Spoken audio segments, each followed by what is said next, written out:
Tom Swift and His Electric Runabout by Victor Appleton. Chapter 1. Tom Hopes for a Prize. "Father," exclaimed Tom Swift, looking up from a paper he was reading, "I think I can win that prize." "What prize is that?" inquired the aged inventor, gazing away from a drawing of a complicated machine and pausing in his task of making some intricate calculations. "You don't mean to say, Tom, that you're going to have a try for a government prize for a submarine after all?" "No, not a submarine prize, Dad," and the youth laughed. "Though our advance would take the prize away from almost any other underwater boat, I imagine." "No, it's another prize I'm thinking about." "What do you mean?" "Well, I see by this paper that the Touring Club of America has offered $3,000 for the speediest electric car. The tests are to come off this fall."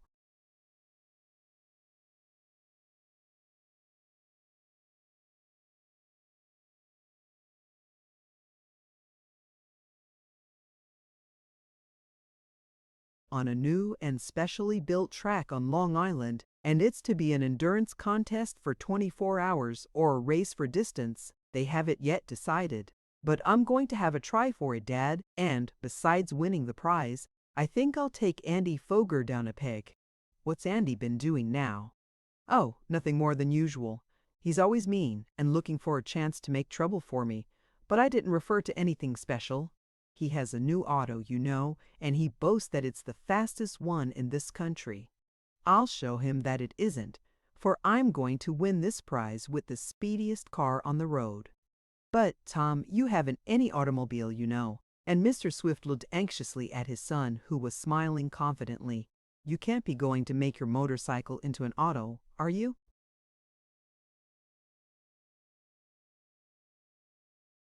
"No, Dad." "Then how are you going to take part in the prize contest? Besides, electric cars, as far as I know, aren't specially speedy."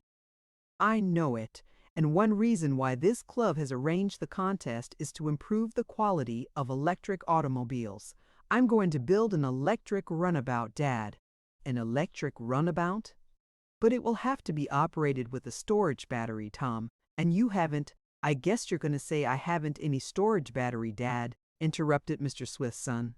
"Well, I haven't yet, but I'm going to have one. I've been working on—" "Oh ho!" exclaimed the aged inventor with a laugh.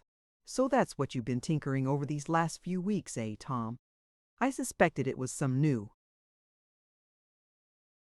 invention, but I didn't suppose it was that. Well, how are you coming on with it?" "Pretty good, I think. I've got a new idea for a battery, and I made an experimental one. I gave it some pretty severe tests, and it worked fine." "But you haven't tried it out in a car yet, over rough roads, and under severe conditions, have you?" "No, I haven't had a chance. In fact, when I invented the battery, I had no idea of using it on a car. I thought it might answer for commercial purposes or for storing a current generated by windmills. But when I read that account in the papers of the Touring Club, offering a prize for the best electric car, it occurred to me that I might put my battery into an auto and win." Remarked Mr. Swift musingly. "I don't take much stock in electric autos, Tom. Gasoline seems to be the best, or perhaps steam generated by gasoline.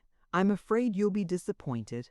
All the electric runabouts I ever saw, while they were very nice cars, didn't seem able to go so very fast or very far." "That's true, but it's because they didn't have the right kind of a battery. You know an electric locomotive can make pretty good speed, Dad. Over 100 miles an hour in tests." "Yes, but they don't run by storage batteries. They have a third rail and powerful motors," and Mr. Swift looked quizzically at his son. He loved to argue with him, for he said it made Tom think, and often the two would thus thresh out some knotty point of an invention, to the interest of both. "Of course, Dad, there is a good deal of theory in what I'm thinking of," the lad admitted.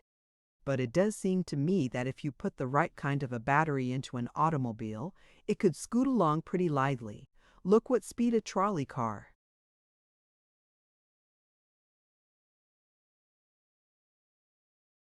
can make." "Yes, Tom, but there again they get their power from an overhead wire. Some of them don't. There's a new storage battery been invented by a New Jersey man which does as well as the third rail or the overhead wire. It was after reading about his battery that I thought of a plan for mine. It isn't anything like his, perhaps not as good in some ways, but for what I want, it is better in some respects, I think. For one thing, it could be recharged very quickly. Now, Tom, look here, said Mr. Swift earnestly, laying aside his papers and coming over to where his son sat. You know I never interfere with your inventions. In fact, the more you think of the better I like it. The airship you helped build certainly did all that could be desired. And that reminds me, Mr. Sharp and Mr. Damon are out in it now, interrupted.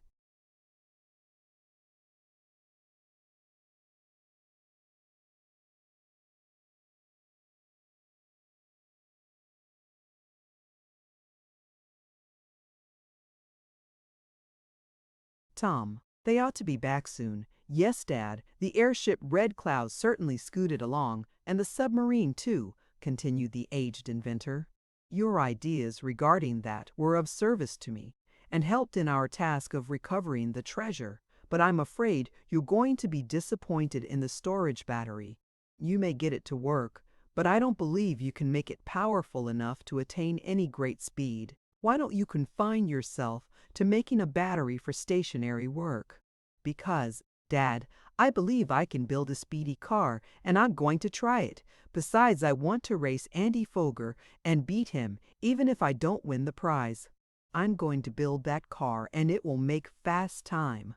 Well, go ahead, Tom, responded his father after a pause. Of course you can use the shops here as much as you want, and Mr. Sharp, Mr. Jackson, and I will help you all we can. Only don't be disappointed, that's all. I won't, Dad. Suppose you come out to my shop, and I'll show you a sample battery I've been testing for the last week. I have it geared to a small motor, and it's been running steadily for some time. I want to see what sort of a record it's made. Father and son crossed the yard and entered a shop which the lad considered exclusively his own. There he had made many machines and pieces of apparatus, and had invented a number of articles which had been patented, and yielded him considerable of an income. There's a battery, Dad, he said, pointing to a complicated mechanism in one corner. What's that buzzing noise? Asked Mr. Swift. That's the little motor I run from the new cells. Look here. And Tom switched on an electric light above the experimental battery from which he hoped so much. It consisted of a steel can.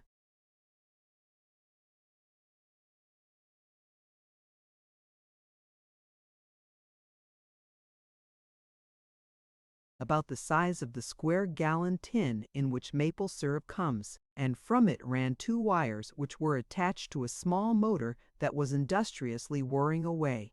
Tom looked at a registering gauge connected with it. That's pretty good, remarked the young inventor. What is it, Tom? And his father peered about the shop. Why, this motor has run an equivalent of 200 miles on one charging of the battery. That's much better than I expected.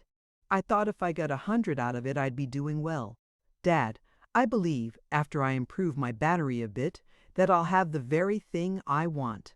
I'll install a set of them in a car, and it will go like the wind. Tom's enthusiastic remarks were suddenly interrupted by a low, rumbling sound. Thunder, exclaimed Mr. Swift. The storm is coming, and Mr. Sharp and Mr. Damon in the airship. Hardly had he spoken than there sounded a crash on the roof of the Swift house, not far away. At the same time there came cries of distress, and the crash was repeated.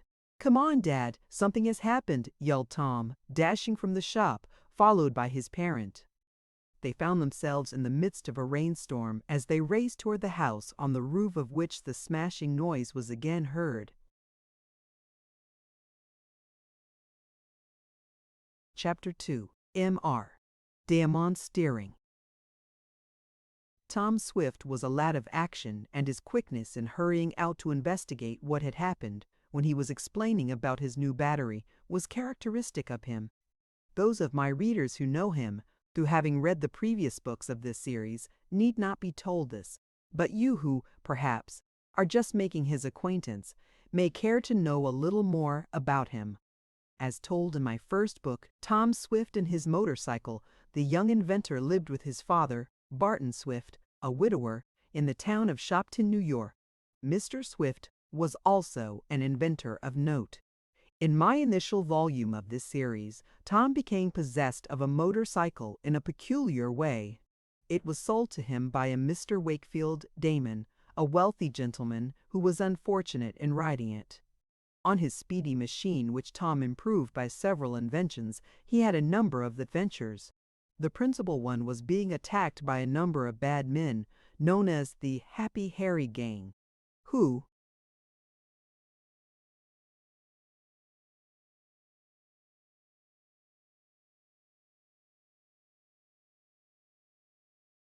wished to obtain possession of a valuable turbine patent model belonging to Mr. Swift. Tom was taking it to a lawyer when he was waylaid and chloroformed. Later, he traced the gang and, with the assistance of Mr. Damon and Eradicate Sampson, an aged colored man who made a living for himself and his mule, Boomerang, by doing odd jobs, the lad found the thieves and recovered a motorboat which had been stolen. But the men got away. In the second volume, called Tom Swift and His Motor Boat, Tom bought at auction the boat stolen by and recovered from the thieves and proceeded to improve it. While he was taking his father out on a cruise for Mr. Swift's health, the Happy Harry Gang made a successful attempt to steal some valuable inventions from the Swift house. Tom started to trace them, and incidentally, he raced and beat Andy Foger, a rich bully. On their way down the lake, after the robbery, Tom, his father, and Ned Newton, Tom's chum, saw a man hanging from the trapeze of a blazing balloon over Lake Carlapa. The balloonist was Mr. Hop.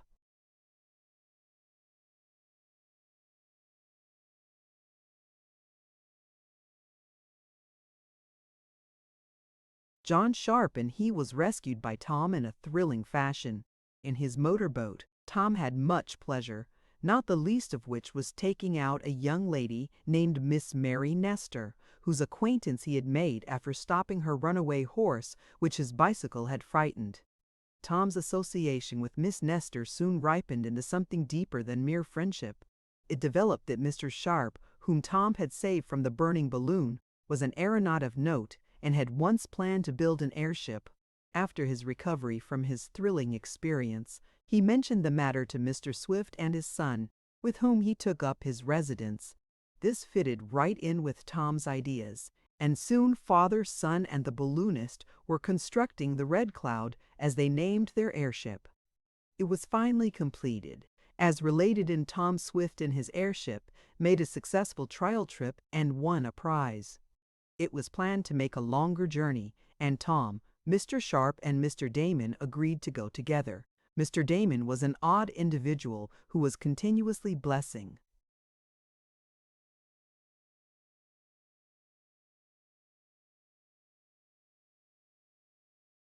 Some part of his anatomy, his clothing, or some inanimate object. But for all that, he was a fine man.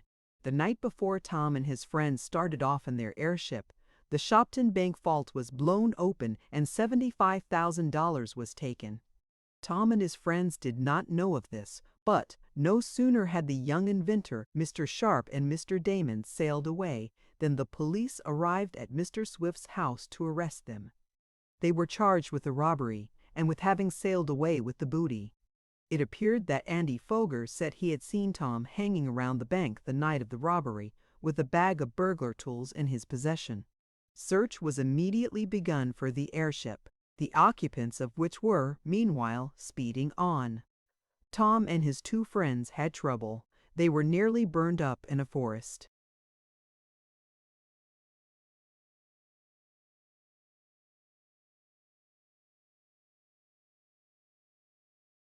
Fire, and were fired upon by a crowd of people with rifles, who, reading of the bank robbery and the reward offered for the capture of the thieves, hoped to bring down the airship.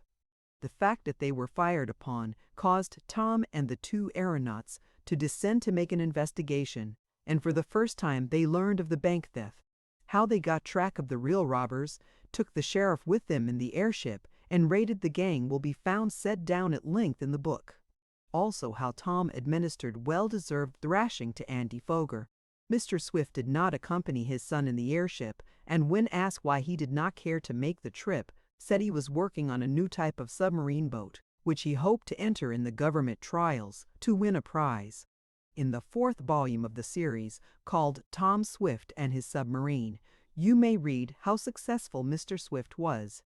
When the submarine, called the Advance, was finished, the party made a trip to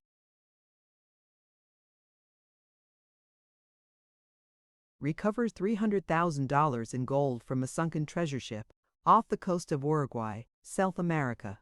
They sailed beneath the seas for many miles and were in great peril at times. One reason for this was that a rival firm of submarine builders got wind of the treasure and tried to get ahead of the Swifts in recovering it. How Tom and his friends succeeded in their quest, how they nearly perished at the bottom of the sea, how they were captured by a foreign war vessel and sentenced to death, how they fought with a school of giant sharks, and how they blew up the wreck to recover the money is all told of in the book. On their return to civilization with the gold, Mr. Swift, Tom, and their friends deposited money in the Shopton Bank, where Ned Newton worked. Ned was a bright lad, but had not been advanced as rapidly as he deserved, and Tom knew this.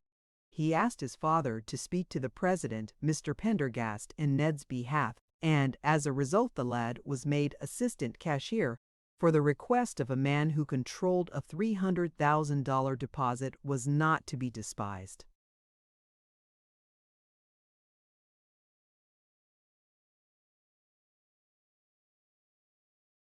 In building the submarine, Tom and his father rented a large cottage on the New Jersey seacoast. But, on returning from their treasure quest, they went back to Shopton, leaving the submarine at the boathouse of the shore cottage, which was near the city of Atlantis. That was in the fall of the year, and all that winter the young inventor had been busy on many things, not the least of which was his storage battery. It was now spring, and seeing the item in the paper about the touring club prize for an electric auto had given him a new idea. But all thoughts of electric cars and everything else were driven from the mind of the young man when, with his father, he rushed out to see the cause of the crash on the roof of the Swift homestead. "There's something up there, Tom," called his father as he splashed on through the rain. "That's right," added his son, "and somebody too, to judge by the fuss there."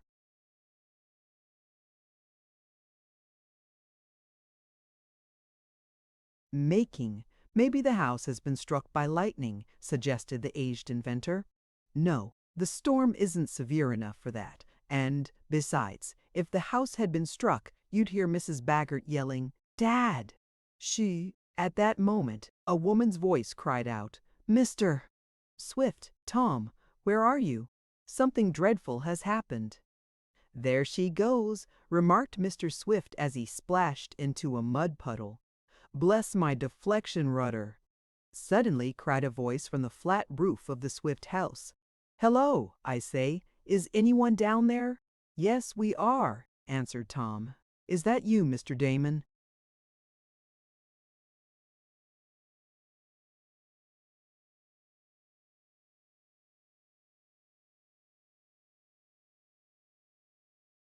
Bless my collar button, it certainly is. Where's Mr. Sharp? I don't hear him." "Oh, I'm here all right," answered the balloonist. "I'm trying to get the airship clear of the chimney, Mr. Damon." "Yes, I steered wrong," interrupted the odd man. "Bless my liver pin, but it was so dark I couldn't see, and when that clap of thunder came I shifted the deflection rudder instead of the lateral one, and tried to knock over your chimney." "Are either of you hurt?" asked Mr. Swift anxiously. "No, not at all," replied Mr. Sharp. "We were moving slowly, ready for a landing."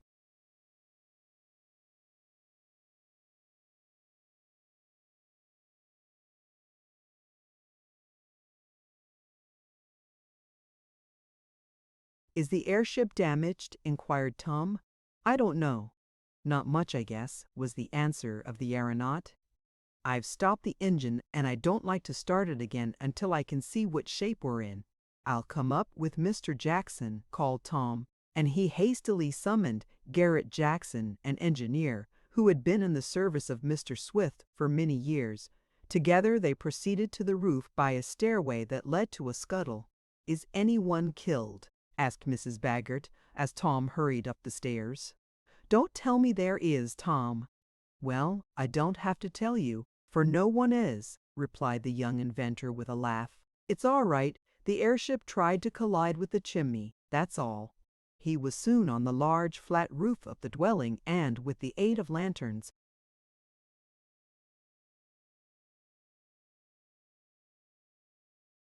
he, the engineer, and Mr. Sharp made a hasty examination.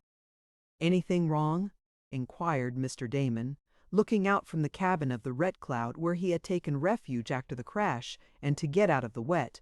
"Not much," answered Tom. "One of the forward planes is smashed, but we can rise by means of the gas and float down. Is all clear, Mr. Sharp?" "All clear," replied the balloonist, for the airship had now been wheeled back from the entanglement with the chimney. "Then here we go," cried Tom, as he and the aeronaut entered the craft, while Mr. Jackson descended through the scuttle. There came a fiercer burst to the storm, and, amid a series of dazzling lightning flashes and the muttering of thunder, the airship rose from the roof. Tom switched on the searchlight and, starting the big propellers, guided the craft.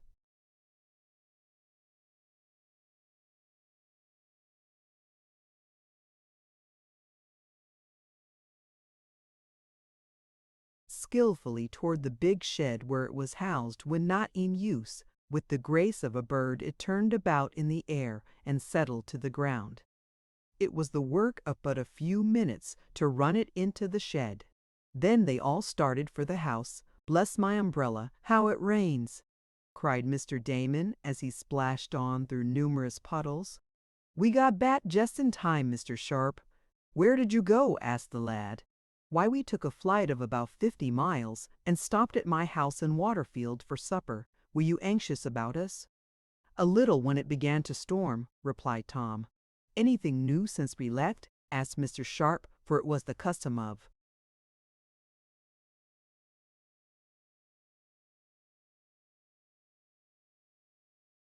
himself or some of his friends to take little trips in the airship.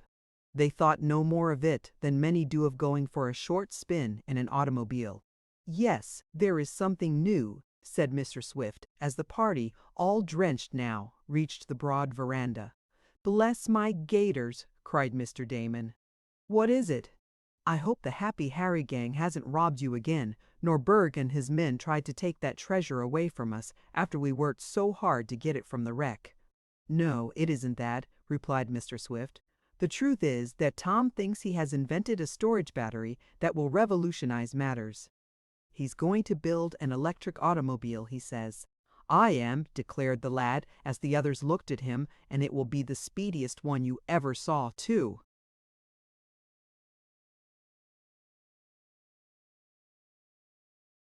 Chapter 3. The Motorcycle Wins.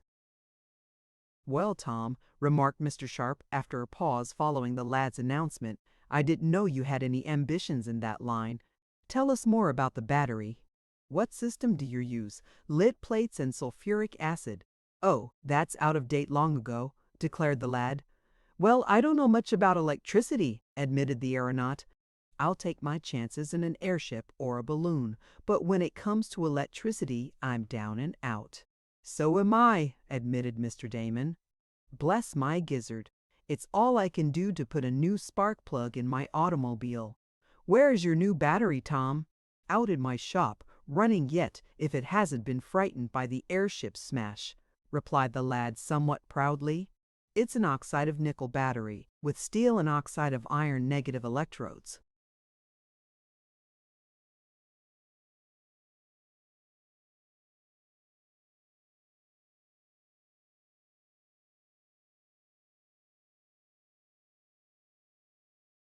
"What solution do you use, Tom?" asked Mr. Swift.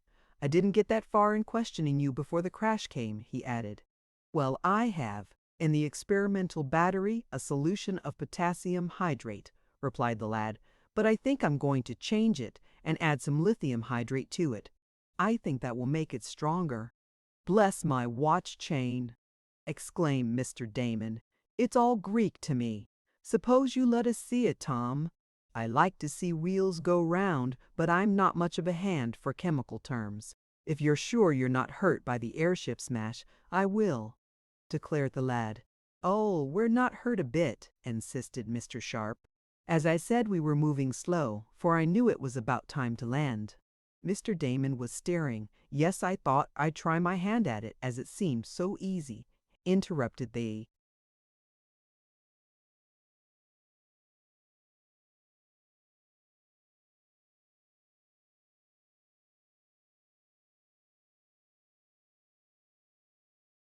eccentric man. "But never again, not for mine. I couldn't see the house, and before I knew it we were right over the roof. Then the chimney seemed to stick itself up suddenly in front of us, and, well, you know the rest. I'm willing to pay for any damage I caused." "Oh, not at all," replied Tom. "It's easy enough to put on a new plane, or, for that matter, we can operate the Red Cloud without it. But come on, I'll show you my sample battery. Here, take umbrellas." Mrs. Baggert called after them as they started toward the shop, for it was still raining. "We don't mind getting wet," replied the young inventor. "It's in the interests of science." "Maybe it is. You don't mind a wetting, but I mind you coming in and dripping."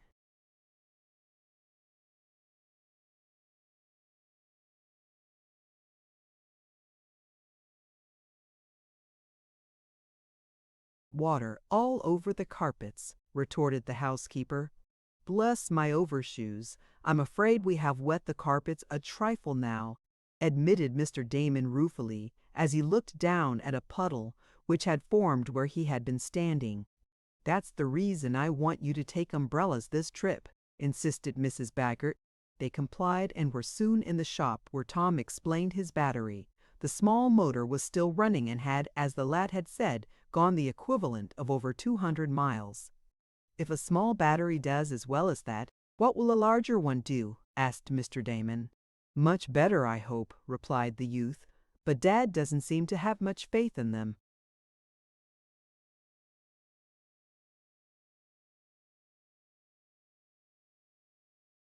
"Well," admitted Mr. Swift, "I must say I am skeptical.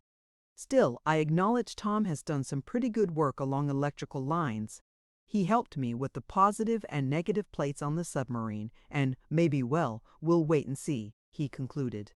"If you build a car, I hope you give me a ride in it," said Mr. Damon. "I've ridden fast in the air and swiftly on top of and under the water.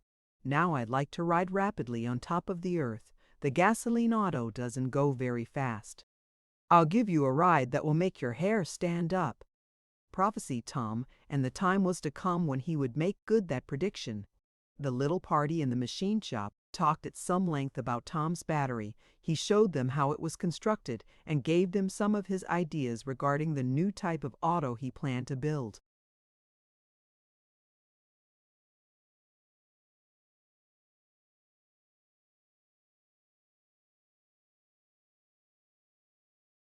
"Well," remarked Mr. Swift at length, "if you want to keep your brain fresh, Tom, you must get to bed earlier than this. It's nearly 12 o'clock, and I want to get up early," exclaimed the lad. "I'm going to start to build a larger battery tomorrow." "And I'm going to repair the airship," added Mr. Sharp. "Bless my nightcap, I promised my wife I'd be home early tonight, too," suddenly exclaimed Mr. Damon. "I don't fancy making the trip back to Waterfield in my auto, though. Something will be sure to happen. I'll blow out a tire, or a spark plug will get sooty on me, and it's raining harder than ever," interrupted Tom. "Better stay here tonight. You can telephone home," which Mr. Damon did. Tom was up early the next morning, in spite of the fact that he did not go to bed in good season, and before breakfast he was working at his new storage battery. After the meal he hurried back to the shop, but it was not long before he came out, wheeling his motorcycle. "Where are you going, Tom?" asked Mrs. Baggert. "Oh, I've got to go to Mansburg to get some steel tubes for my new battery," he replied. "I thought I had some large enough, but I haven't." Mansburg was a good-sized town near Shopton. "Then I wish you'd bring me a bottle of stove polish," requested the housekeeper. "The liquid kind. I'm out of it, and the stove is as red as a cow." "All right," agreed the lad, as he leaped into the saddle and pedaled off down the road. A moment later he had turned on the power and was speeding along the highway, which was in good condition on account of the shower of the night. The four. Tom was thinking so deeply of his new invention and planning what he would do when he had his electric runabout built that, almost before he knew it, he had reached Mansburg, purchased the steel tubes and the stove polish, and was on his way back again. As he was speeding along on a level road, he heard, coming behind him, an automobile. The lad turned to one side, but, in spite of this, the party in the car began a serenade of the electric siren and kept it up, making a wild discord. "What's the matter with those fellows?" inquired Tom of himself. "Haven't I given them enough of the road, or has their steering gear broken?" He looked back over his shoulder, and it needed but a glance to show that the car was all right as regarded the steering apparatus, and it needed only another.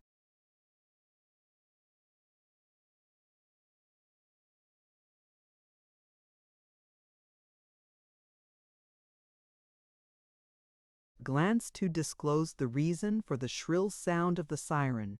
"Andy Foger!" exclaimed Tom. "I might have known, and Sam and Pete are with him. Well, if he wants to make me get off the road, he'll find that I've got as much right as he has."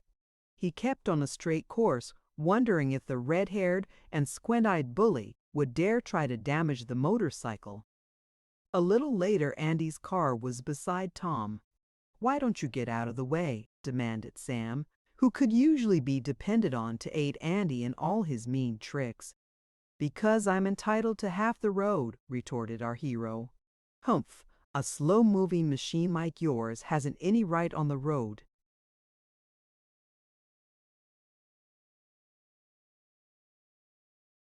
Sneered Andy, who had slowed down his car somewhat. "I haven't, eh?" demanded Tom. "Well, if you'll get down out of that car for a few minutes, I'll soon show you what my rights are." Now Andy, more than once, had come to personal encounters with Tom, much to the anguish of the bully. He did not relish another chastisement, but his mean spirit could not brook interference. "Don't you want a race?" he inquired of Tom in a sneering tone. "I'll give you a mile start and beat you. I've got the fastest car built." "You have, eh?" asked Tom, while a grim look came over his face. "Maybe you'll think differently someday." "Aw, he's afraid to race. Come on," suggested Pete. "Don't bother with him, Andy." "No, I guess it wouldn't be worth my while," was the reply of the bully, and he threw the second gear into place and began to move away from the young inventor. Tom was just as much pleased to be left alone, but he did not want Andy Foger to think that he could have matters all his own way. Tom's motorcycle, since he had made some adjustments to it, was very swift. In fact, there were few autos that could beat it. He had never tried it against Andy's new car, and he was anxious to do so. "I wonder if I would stand any chance racing him," thought the young inventor as he saw the car slowly pulling away from him. "I think I'll wait until he gets some distance ahead, and then I'll see how near I can come to him. If I get anywhere near him, I'm pretty sure I can pass him. I'll try it." When Andy and his cronies looked back, Tom did not appear to be doing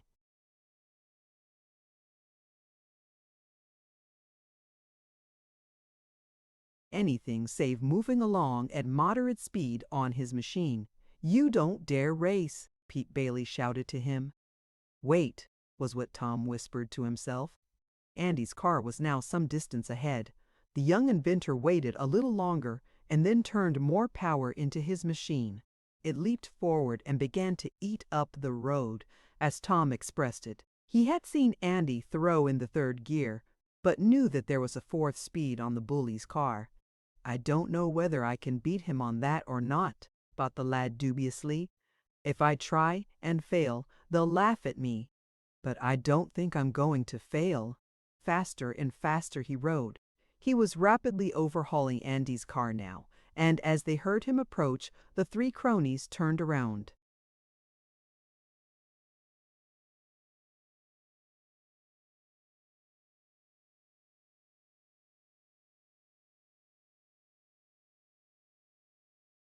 "He's going to race you after all, Andy," cried Sam.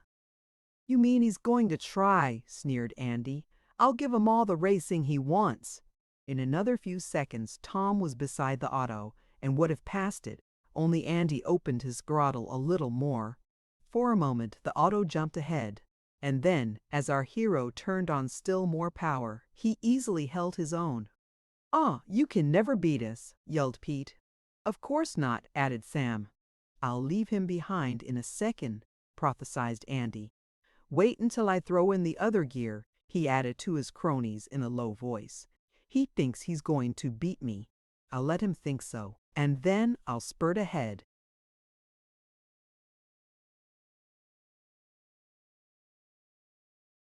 The two machines were now racing along side by side. Andy's car was going the limit on third gear, but he still had the fourth gear in reserve. Tom, too, still had a little margin of speed. Suddenly, Andy reached forward and yanked on a lever. There was a grinding of cogs as the fourth gear slipped into place, for Andy did not handle his car skillfully. The effect, however, was at once apparent. The automobile shot forward. "Now where are you, Tom Swift?" cried Sam. Tom said nothing. He merely shifted a lever and got a better spark. He also turned on a little more gasoline and opened the muffler. The quickness with which his motorcycle shot forward almost threw him from the saddle, but he had a tight grip on the handlebars. He whizzed past the auto, but as the latter gathered speed, it crept up to him and once more was on even terms. Much.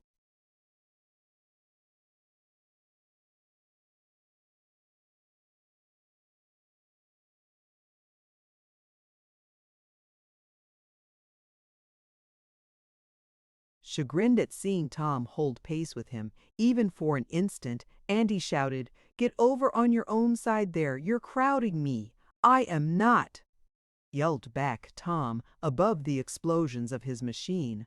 The two were now racing furiously, and Andy, with a savage look, tried to get more speed out of his car. In spite of all the bully did, Tom was gradually forging ahead. A little hill was now in view. "Here's where I make him take my dust," cried Andy, but, to his surprise, Tom still kept ahead. The auto began to lose ground, for it was not made to take hills on high gear. "Change to third gear, quick!" cried Sam. Andy tried to do it. There was a hesitancy on the part of his car.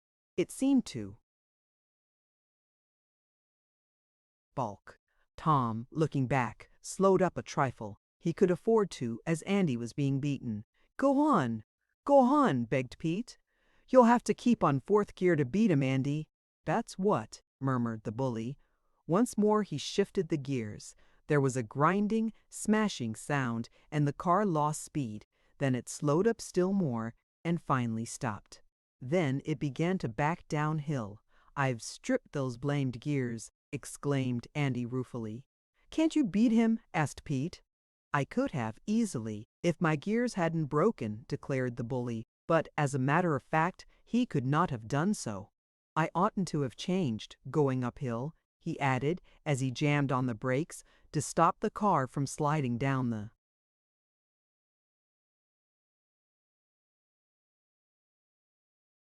slope. Tom saw and heard. "I thought you were so anxious to race," he said exultantly, as well he might.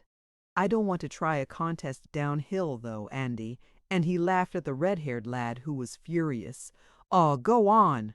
was all the retort the squint-eyed one could think of to make. "I am going on," replied our hero. "Just to show you that I can go downhill, watch me." He turned his motorcycle and approached Andy's stalled car, for Tom was some distance in advance of it, up the slope by this time. As he approached the auto, containing the three disconcerted cronies, something bounded out of Tom's pocket. It was the bottle of stove blacking he had purchased for Mrs.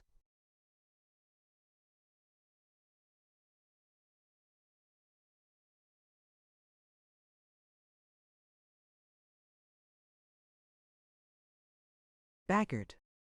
The bottle fell in the soft dirt in front of his forward wheel. And a curious thing happened.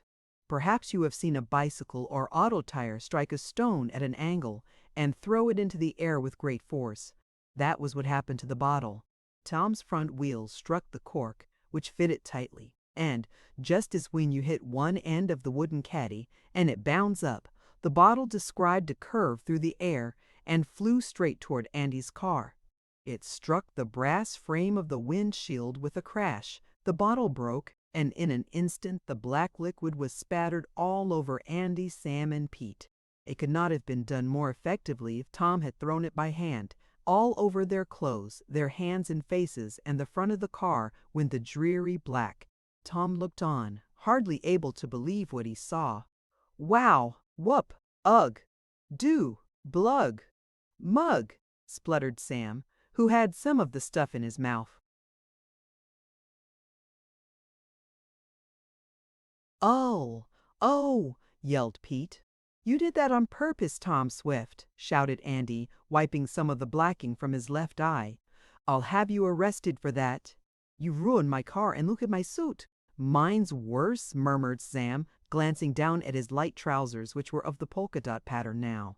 "No, mine is," insisted Pete, whose white shirt was of the hue of a stovepipe. Andy wiped some of the black stuff from his nose, whence it was dropping on the steering wheel. "You just wait," the bully called to Tom. "I'll get even with you for this." "It was an accident. I didn't mean to do that," explained Tom, trying not to.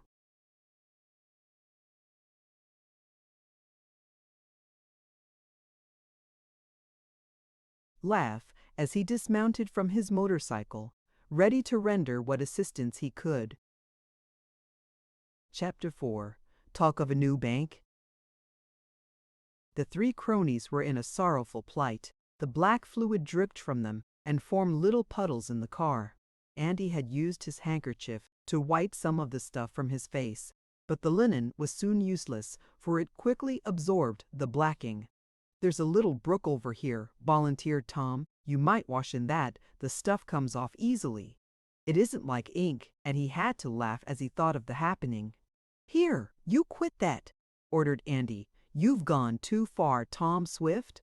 "Didn't I tell you it was an accident?" inquired the young inventor. "It wasn't," cried Sam. "You threw the bottle at us. I saw you." "It slipped from my pocket," declared the youth, and he described how the accident occurred. "I'll help you clean your car, Andy," he added.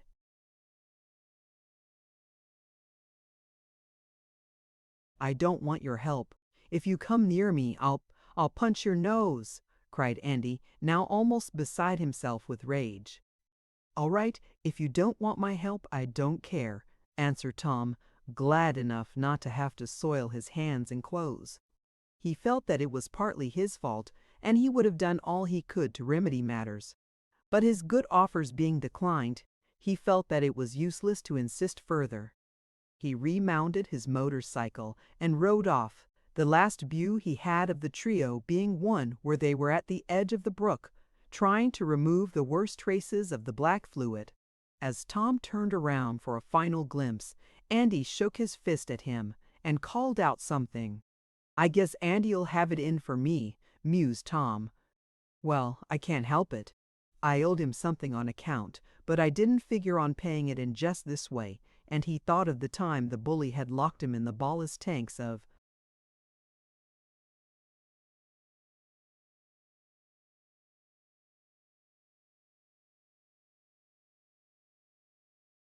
submarine, thereby nearly smothering him to death. That night, Andy Foger told his father what had happened, for Mr. Foger inquired the reason for the black stains on his son's face and hands. But Andy did not give the true version. He said Tom had purposely thrown the bottle of blacking at him. "So that's the kind of a lad Tom Swift is, eh?" remarked Andy's father. "Well, Andy, I think you will soon have a chance to get even with him." "How, Pop?" "I can't tell you now. But I have a plan for making Tom sorry he ever did anything to you, and I will also pay back some old scores to Mr. Swift and Mr. Damon. I'll ruin their bank for them. That's what I'll do." "Ruin their bank, Pop? How?" You wait and see. The swift crowd will get off their high horse soon. Or I'm mistaken. My plans are nearly completed, but I can't tell you about them. I'll ruin Mr. Swift, though. That's what I'll do." And Mr. Foger shook his head determinedly. Tom was soon at his home, and Mrs. Baggert, hearing the noise of his machine as it entered the front yard, came to the side door. "Where's my blacking?" she asked as our hero dismounted and untied the bundle of steel tubes he had purchased. I used it," he answered, laughing. "Tom Swift! You don't mean to say you took my stove polish to use in your battery, do you?" "No, I used it to polish off Andy Foger and some of his cronies, and the young."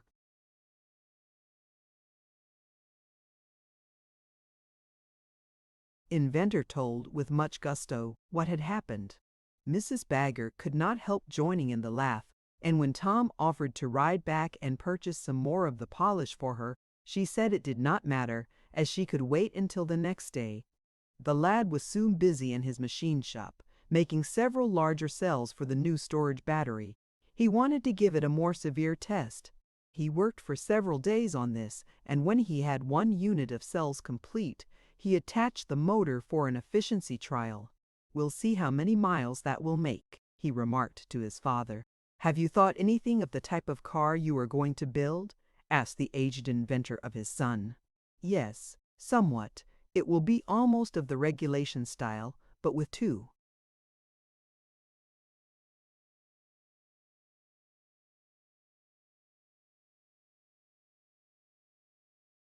Removable seats at the rear with curtains for protection and a place in front for two persons. This can also be protected with curtains when desired. But what about the motors in the battery?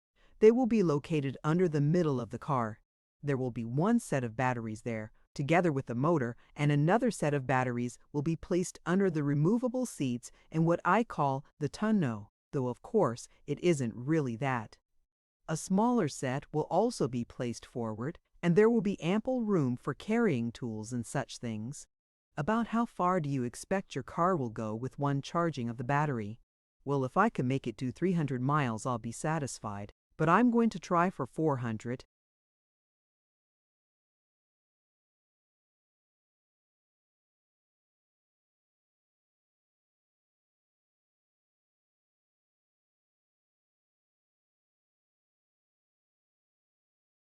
What will you do when your battery runs out?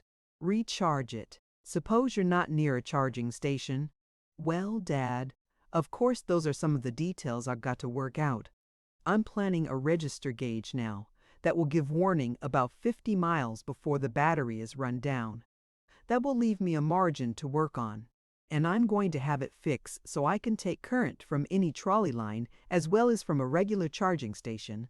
My battery will be capable of being recharged very quickly, or, in case of need, I can take out the old cells and put in new ones. That's a very good idea. Well, I hope you succeed. A few evenings after this, when Tom was busy in his machine shop, he heard someone enter. He looked up from the gauge of the motor, which he was,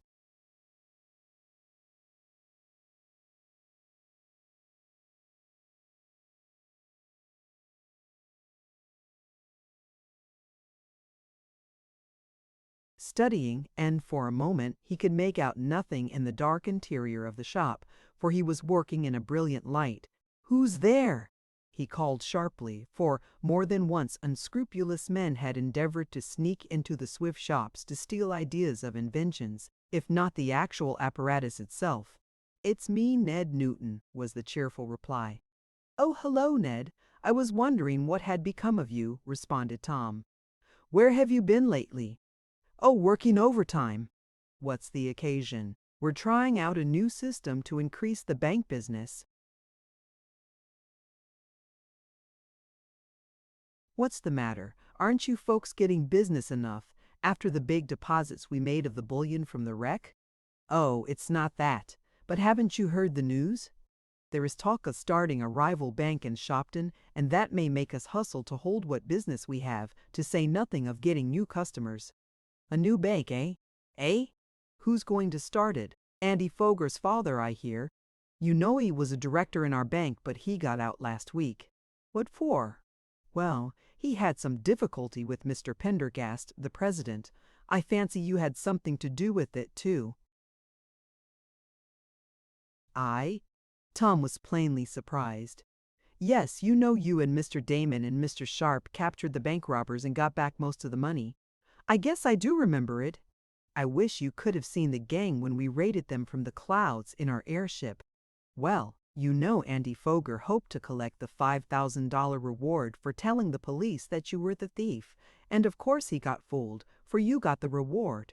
Mr. Folger expected his son would collect the money, and when Andy got left, it made him sore. He's had a grudge against Mr. Pendergast and all the other bank officials ever since, and now he's going to start a rival bank. So that's why I said it was partly due to you. Oh, I see. I thought at first you meant that it was on account of something that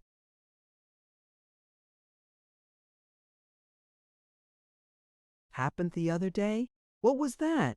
Andy, Sam, and Pete got the contents of a bottle of stove blacking, and Tom related the occurrence, at which Ned laughed heartily. I wouldn't be surprised, though, added Ned, to learn that Mr. Folger started the new bank more for revenge than anything else. So that's the reason you've been working late, eh? Went on Tom. Getting ready for competition. Do you think a new bank will hurt the one you're with? Well, it might, admitted Ned.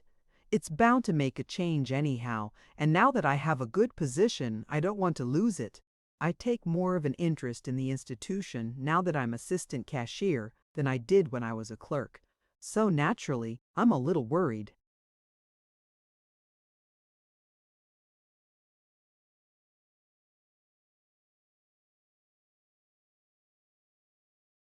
Say, don't let it worry you, begged Tom earnestly. Why not? Because I know my father and Mr. Damon will stick to the old bank. They won't have anything to do with the one Andy Foger's father starts. Don't you worry. Well, that will help some, declared Ned. They are both heavy depositors, and if they stick to the old bank, we can stand it even if some of our smaller customers desert us. That's the way to talk, went on the young inventor. Let Folger start his bank. It won't hurt yours. What are you making now? Asked Ned, a little later, looking with interest at the machinery over which Tom was bending and to which he was making.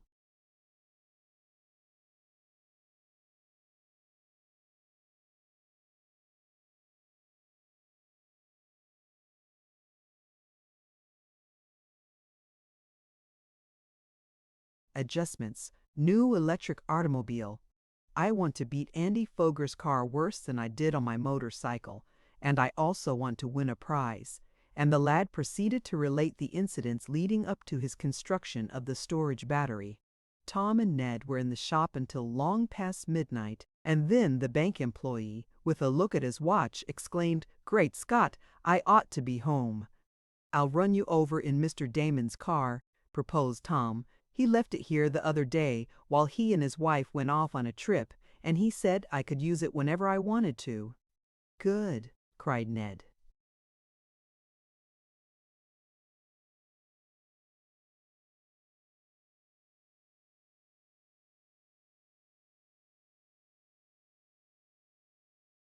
The two lads came from Tom's particular workshop.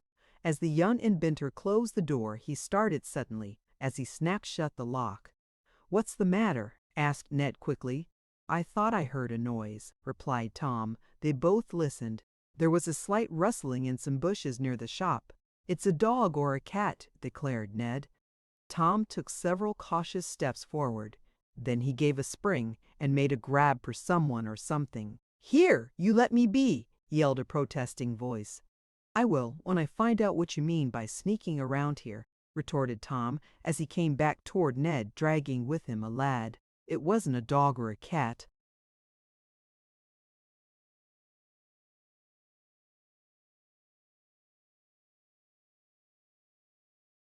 "Ned," spoke the young inventor, "it's Sam Snedeker, and so it proved."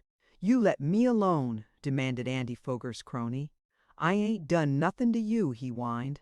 "Here, Ned, you hold him a minute while I make an investigation," called Tom, handing his prisoner over to his chum. "Maybe Pete or Andy are around." "No, they ain't. I came alone," said Sam quickly, but Tom, not heeding, opened the shop and, after turning on the electric lights, procured a lantern. He began a search of the shrubbery around the shop while Ned held to the struggling Sam. Chapter 5. A Midnight Encounter.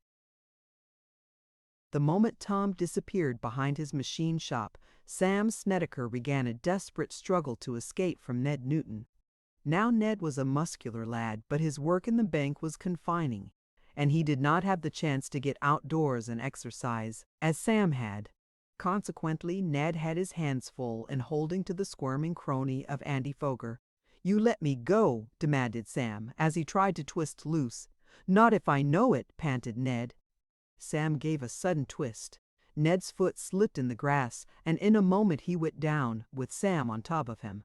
Still he did not let go, and, finding he was still a prisoner, Sam adopted new tactics. Using his fists, Sam began to pound Ned. But the bank employee, though suffering, would not call for help to summon back Tom, who was, by this time,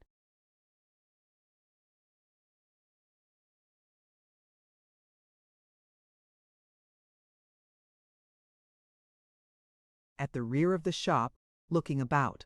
Silently in the dark the two fought, and Ned found that Sam was getting away. Then Ned's hand came in contact with Sam's ear. It was the misfortune of the bully to have rather a large hearing apparatus, and once Ned got his fingers on an ear, there was room enough to afford a good grip. He closed his hold tightly and began to twist. This was too much for Sam. He set up a lusty howl.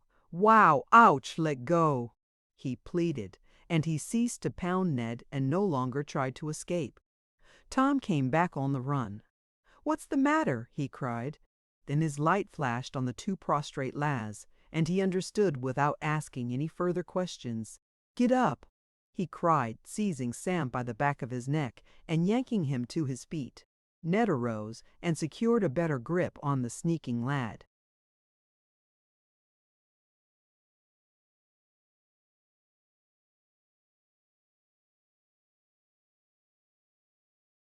"What's up?" demanded Tom, and Ned explained, following it by the question, "See any more of him?" "No, I guess he was here all alone," replied the young inventor. "What do you mean by sneaking around here this time of night?" he demanded of the captive. "Don't you wish you knew?" was Sam's answer with a leer. He realized that he had a certain advantage. "You'd better tell before I turn you over to the police," said Tom sternly. You wouldn't do that, would you?" And Sam's voice, that had been bold, became shaky. "You were trespassing on our property, and that's against the law," declared Tom. "We have signs posted, warning people to keep off."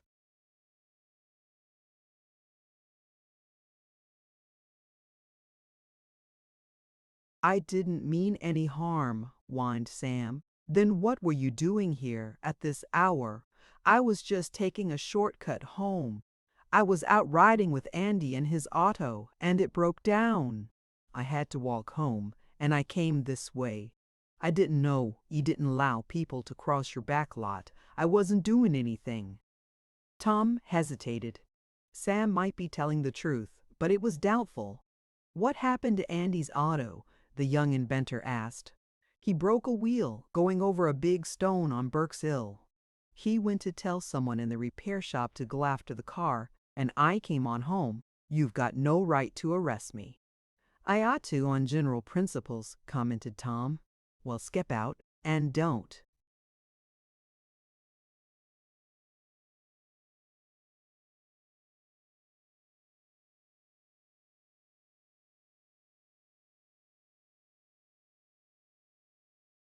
"You come around here again. I'm going to get a savage bulldog, and the first one who comes sneaking around here after dark will be sorry. Move along now." Tom and Ned released their holds of Sam, and the latter lost no time in obeying the injunction to make himself scarce. He was soon lost to sight in the darkness. "Think he was up to some mischief?" asked Ned. "I'm almost sure of it," replied Tom, but I can't see anything wrong. I guess we were too quick for him. I believe he, Andy, and Pete Bailey tried to put up some job on me." "Maybe they wanted to damage your new battery or car," suggested Ned. "Hardly that. The car hasn't been started yet, and as for the battery, no one knows of it outside of you and my friends here. I'm keeping it secret." "Well, if I'm going to take you home, I'd better get a move on. Wait here and I'll run out Mr. L."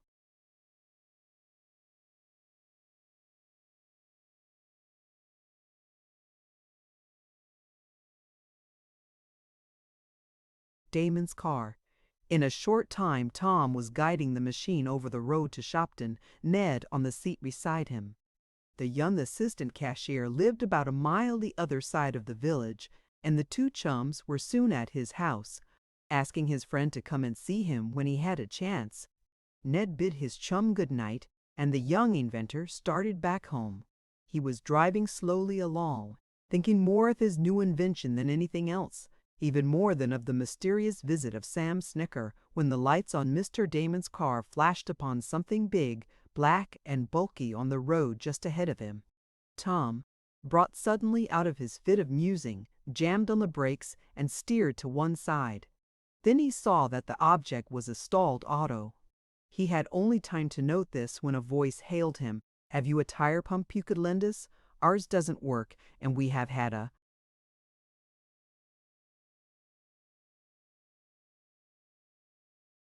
blowout."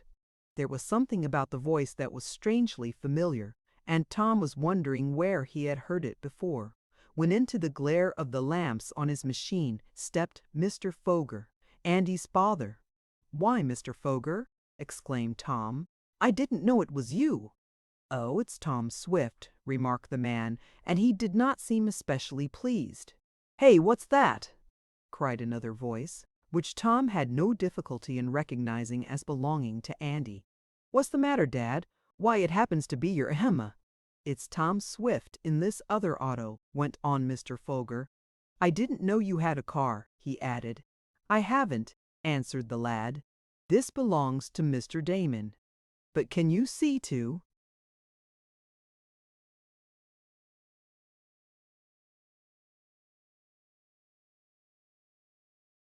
"Fix your tire in the dark?" For Mr. Foger and his son had no lamps lighted. "Oh, we have it all fixed," declared the man, "and just as we were going to pump it up, out lamps went out. Then we found that our pump wouldn't work. If you have one, I would be obliged for the use of it," and he spoke somewhat stiffly. "Certainly," agreed Tom, cheerfully, for he had no special grudge against Mr. Foger, though had he known Andy's father's plans, perhaps our hero would not have so readily aided him. The young inventor got down, removed one of his oil lamps in order that there might be some light on the operation, and then brought over his pump.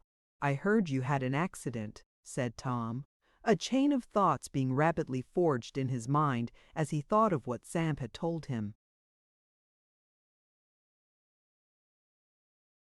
"You heard of it?" repeated Mr. Foger while Andy was busy pumping up the tire.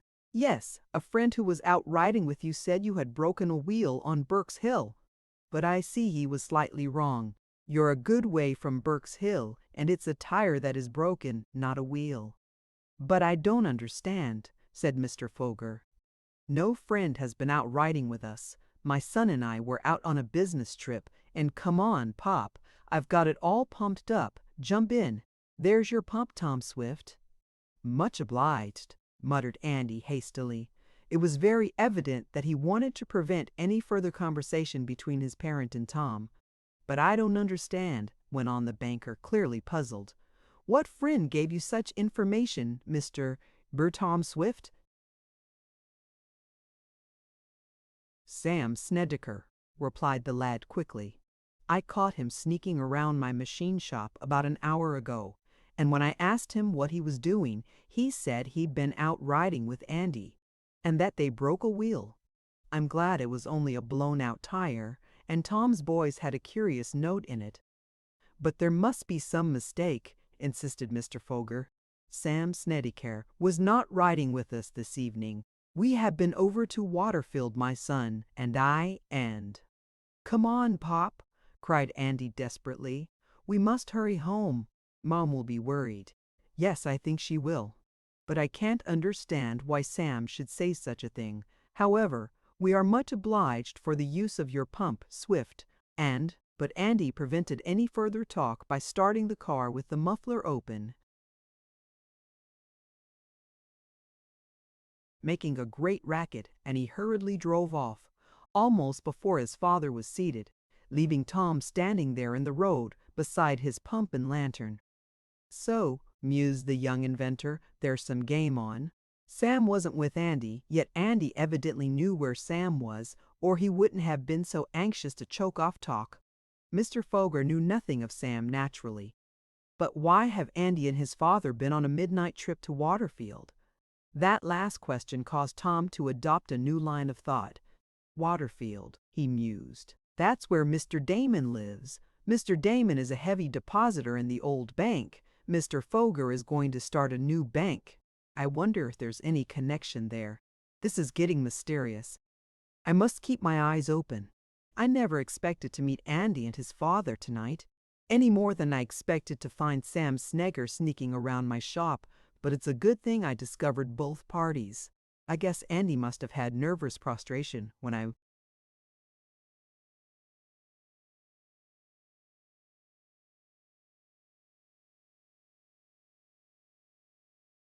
was talking to his father, and Tom grinned at the thought.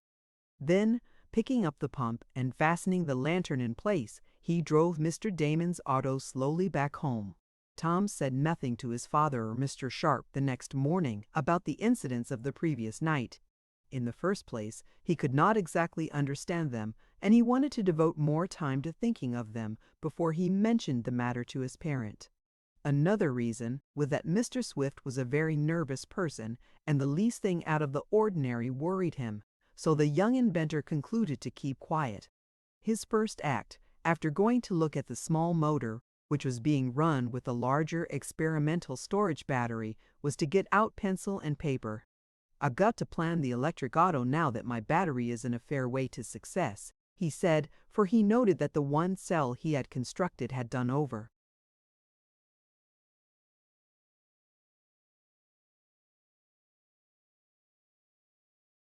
Twice as much mileage in proportion as had the small battery. "I'll soon start building the car," mused Tom. "And then I'll enter it in the race. I must write to that touring club and find how much time I have." All that morning the young inventor drew plan after plan for an electric runabout and rejected them. Finally he threw aside paper and pencil and exclaimed, "It's no use. I can't think today. I'm dwelling too much on what happened last night. I must clear my brain. I know what I'll do. I'll get in my motorboat and take a run over to Waterfield to see Mr. Damon. Maybe he's home by this time. Then I can ask him what Mr. Foger wanted to see him about, if he did call." It was a fine May morning, and Tom was soon in his boat, the Arrow, gliding over Lake Carlopa, the waters of which sparkled in the sun. As he speeded up his craft, the lad looked about, thinking he might catch sight of Andy Foger, for the bully also owned a boat called the Red Streak, and, more than once, in spite of the fact that Andy's craft was the more powerful, Tom had beaten him in impromptu races. But there was no sign of his rival this morning, and Tom kept on to Waterfield. He found that Mr. Damon had not yet returned home. "So far, I've had my run for nothing," mused the youth. "Well, I might as well spend the rest of the morning in the boat." He swung his craft out into the lake and headed back toward Mansford, intending to run up to the head of the body of water which offered so many attractions that beautiful morning. As Tom passed the small dock, he saw a girl just putting out in a rowboat. The figure looked familiar, and having nothing special to do, the lad steered over.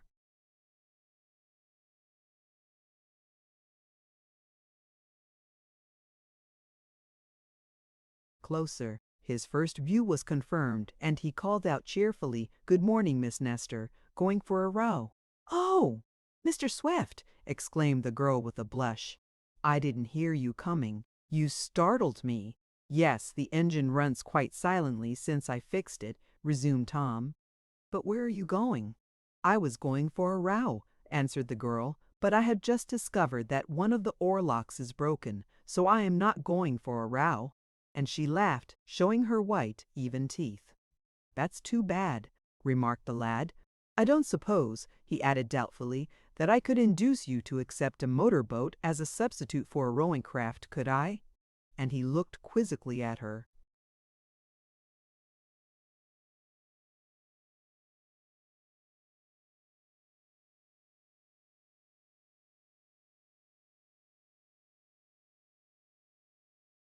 Are you asking me that as a hypothetical question? She inquired. Yes, said Tom, trying not to smile. Well, if you are asking for information, merely I will say that I could be induced to make such a change. And her face was nearly as grave as that of the young inventor's. What inducement would have to be used? He asked. Suppose you just asked me in plain English to come and have a ride, she suggested. All right, I will, exclaimed the youth. All right then, I'll come, she retorted with a laugh, and a few minutes later the two were in the Arrow, making a pretty picture as they speeded up the lake.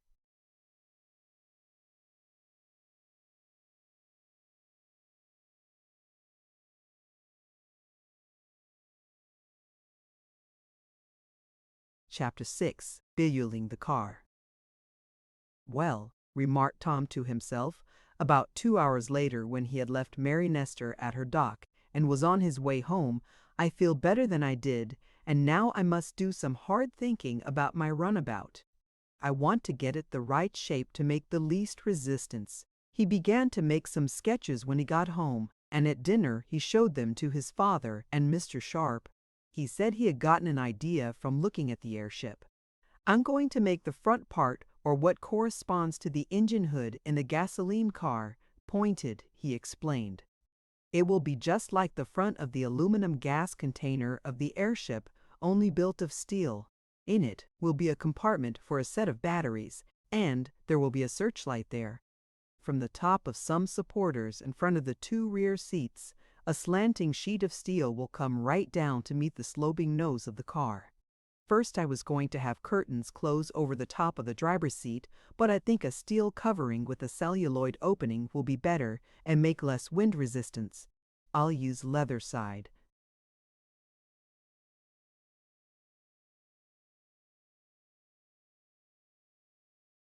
Curtains when it rains.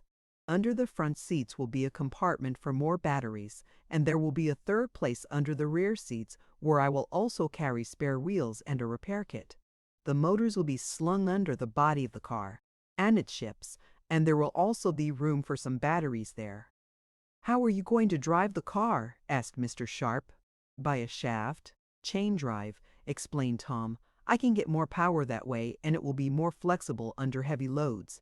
Of course it will be steered in the usual way, and near the wheel will be the starting and reversing levers and the gear handle. Gears! Exclaimed the aged inventor. Are you going to gear an electric auto? I never heard of that. Usually the motor directly connected is all they use. I'm going to have 2 gears on mine, decided Tom. That's a new idea, commented the aeronaut.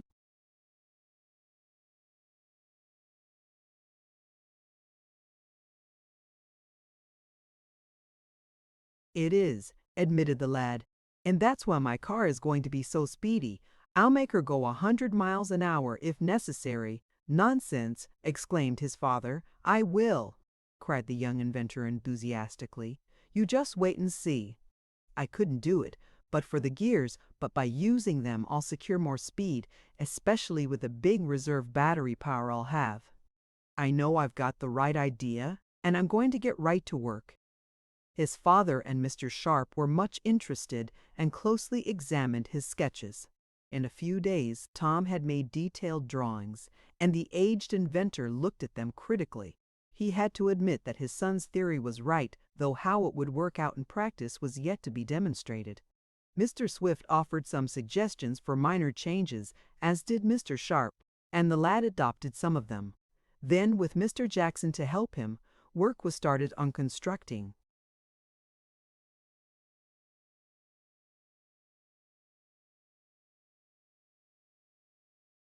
The car. Certain parts of it could be better purchased in the open market instead of being manufactured in Mr. Swift's shop, and thus Tom was able to get his new invention into some sort of shape sooner than would otherwise have been the case. He also started making the batteries, many of which would be needed.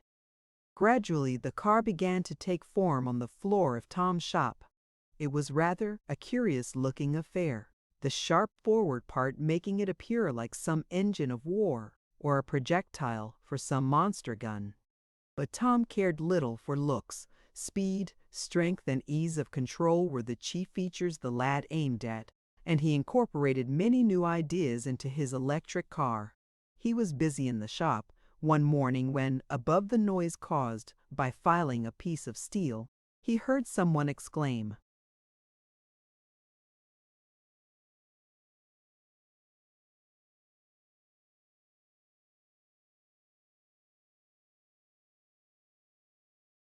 "Bless my gizzard, if you aren't as busy as ever."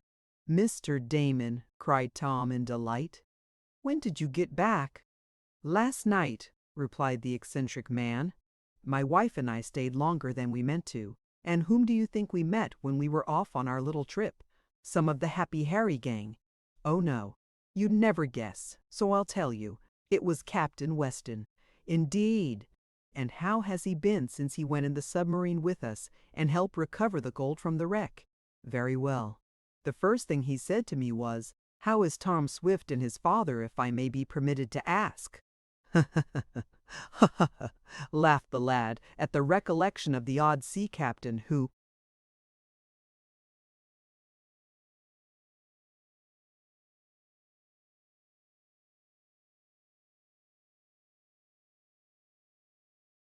generally tagged on an apologetic expression to most of his remarks. "He was getting ready to take part in some South American revolution," went on Mr. Damon.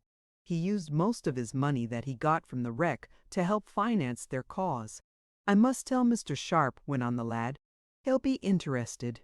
"Anything new since I've been away?" asked the odd man.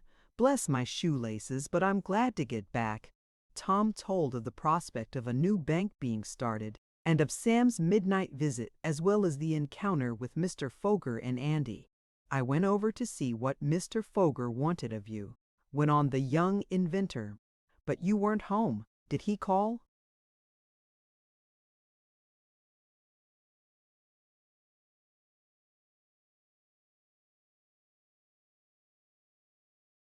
"The servant said he had been there, not once, but several times," remarked Mr. Damon.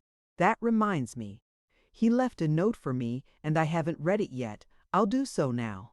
He tore open the letter and hastily perused the contents. "Ha!" he exclaimed. "So that's what he wanted to see me about."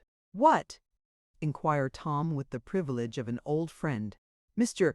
Foger says he's going to start a new bank, and he wants me to withdraw my deposit from the old one and put it in his institution. Says he'll pay me bigger interest. And he adds that some of the old employees have gone with him." "I hope you're not going to change," spoke Tom, thinking of his chum, Ned. "Indeed, I'm not. The old bank is good enough for me. By the way, doesn't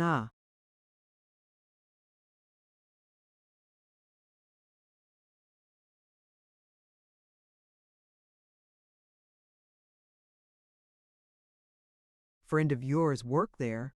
"Yes, Ned Newton. I'm wondering how he'll be affected." "Don't you worry," exclaimed Mr. Damon. "Bless my checkbook. I'll speak to Pendergast about your friend. Maybe there'll be a chance to advance him further.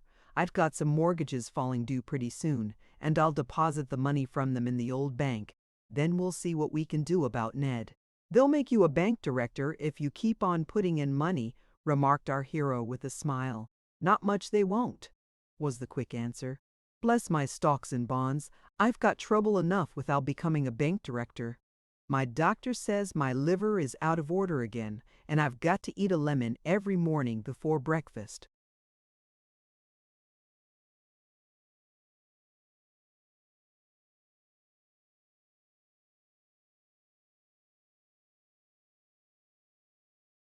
"Eat a lemon? Well, drink the juice. it's the same thing, but how is the electric runabout coming on? Pretty good. Have you entered it in the races yet? No, but I've written for information. I have until September to finish it. The races take place then. Let's see, they're on Long Island, aren't they? How do you calculate to do? Run from here to there? No, Dad still has the cottage he rented when we built the submarine, and I think I'll make that my headquarters during the race. It's easy to run from there.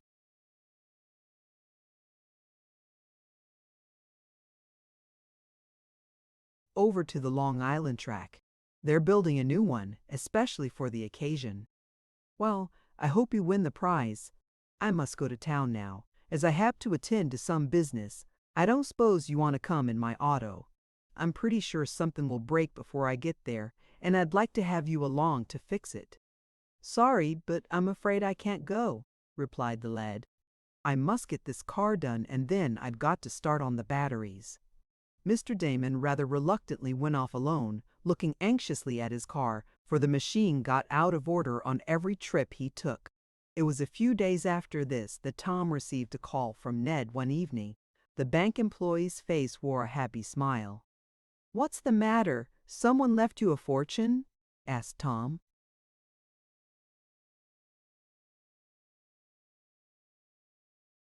"Pretty nearly as good. I've got a better position." "What? Have you left the old bank and gone to the new one?" "No, I'm still in the same bank, but I'm one of the 2 cashiers now.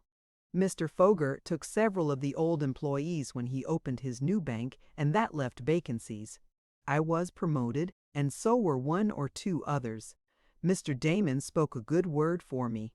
"That's fine. He's a friend worth having." "That's right. Your father also recommended me. But how are things with you? Has Andy made any more trouble?" "No, and I don't believe he will. I guess he'll steer clear of me." But Tom was soon to learn he was mistaken.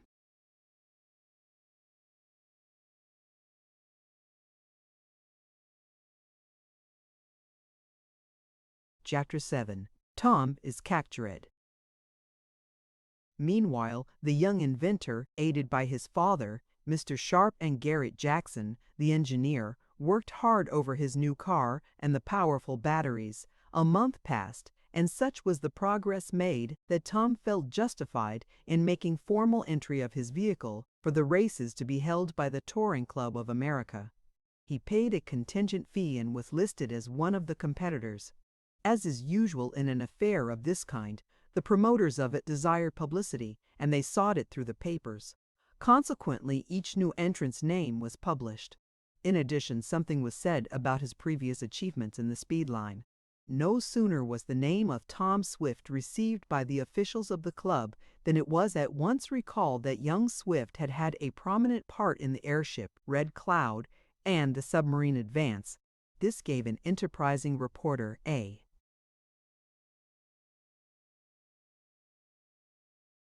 chance for a special for the Sunday supplement of a New York newspaper. Tom, it was stated, was building a car which would practically annihilate distance and time, and there were many weird pictures showing him flying along without touching the ground in a car, the pictorial construction of which was at once fearful and wonderful. Tom and his friends laughed at the yarn at first, but it soon had undesirable results. The young inventor had desired to keep secret the fact that he was building a new electric vehicle and a novel storage battery, but the article in the paper aroused considerable interest. Many persons came a long distance, hoping for a sight of the wonderful car as pictured in the Sunday supplement, but they had to be denied. The news, thus leaking out, kept the Swift shops almost constantly besieged by many curious ones who sought, by various means, to gain admission. Finally, Tom and his father, after posting large signs warning persons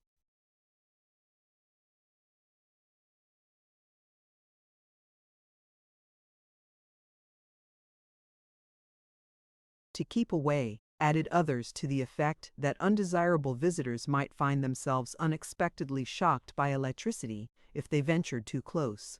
This had the desired effect, though the wires which were strung about carried such a mild charge that it would not have harmed a child. Then the only bothersome characters were the boys of the town, and fearless and careless lads. They persisted in hanging around the Swift homestead, in the hope of seeing Tom dash away at the rate of 500 miles an hour, which one enthusiastic writer predicted he would do. "I'd got a plan," exclaimed Tom one day when the boys had been particularly troublesome. "What is it?" asked his father. "We'll hire Eradicate Sampson to stand guard with a bucket of whitewash. He'll keep the boys away."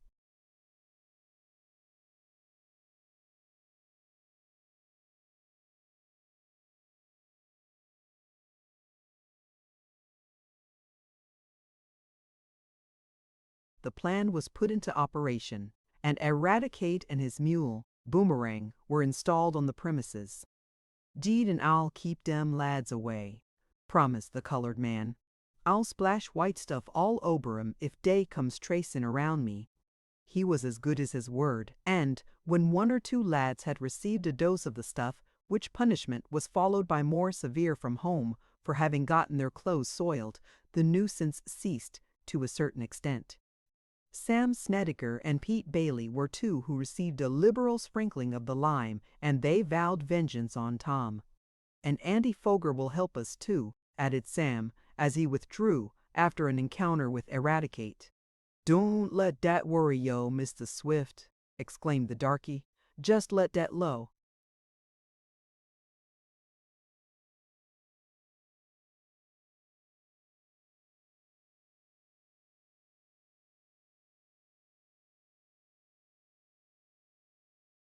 Down good for nothing. Andy Foger come round me, and I'll how make him tink he's de inside of a chicken coop, dat's what I will. Perhaps Andy heard of this and kept away. In the meanwhile, Tom kept on perfecting his car and battery. From the club secretary he learned that a number of inventors were working on electric cars, and there promised to be many of the speedy vehicles in the race. After considerable labor, Tom had succeeded in getting together one set of the batteries. He had them completed one afternoon and wanted to give them a test that night. But when he went to his father's chemical laboratory for a certain powder which he needed to use in the battery solution, he found there was none. "I'll have to ride in to Mansburg for some," he decided. "I'll go after supper on my motorcycle and test the battery tonight."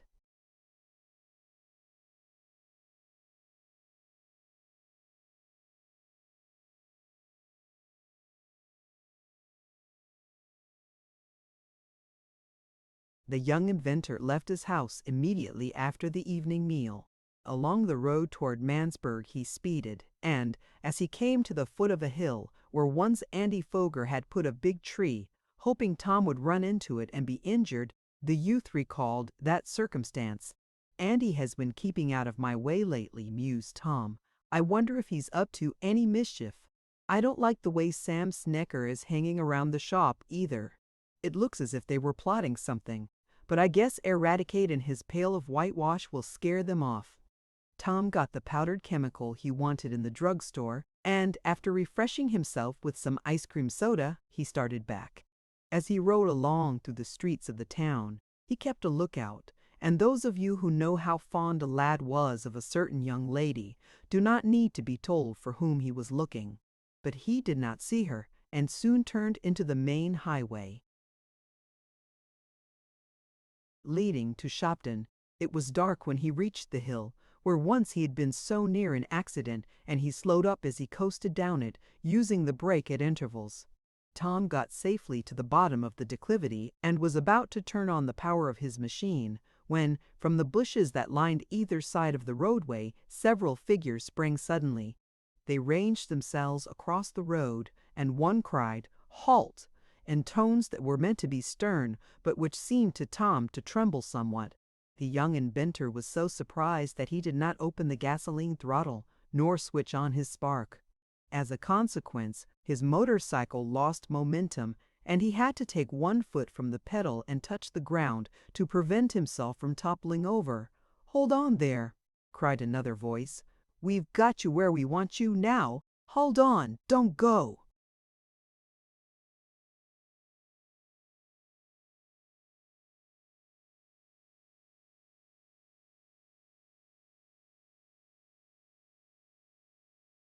I wasn't going to go, responded Tom calmly, trying to recognize the voice, which seemed to be unnatural. What do you want and who are you? Never mind who we are. We want you and we've got you. Get off that wheel. I don't see why I should, exclaimed Tom, and he suddenly shifted his handlebars so as to flash the bright headlight he carried upon the circle of dark figures that opposed his progress. As the light flashed on them, he was surprised to see that all the figures wore masks over their faces. Tom started. Was this the Happy Harry gang after him again? He hoped not, yet the fact that the persons had on masks made the hold-up have an ugly look. Once more, Tom flashed the light on the throng. There were exclamations of dismay. "Douse that glim, somebody," called a sharp voice which Tom could not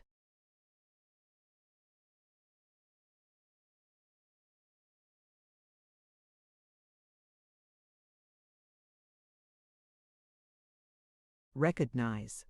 A stone came whizzing through the air from someone in the crowd. There was a smashing of glass as it hit the lantern, and the road was plunged in darkness. Tom tried to throw one leg over the saddle and let down the supporting stand from the rear wheel so the motorcycle would remain upright without him holding it. He determined to have revenge for that act of vandalism and breaking his lamp. But, just as he was free of the seat, he was surrounded by a dozen persons and several hands were laid on him. "We've got you now," someone fairly hissed in his ear. "Come along and get what's coming to you." Tom tried to fight, but he was overpowered by numbers and, a little later, was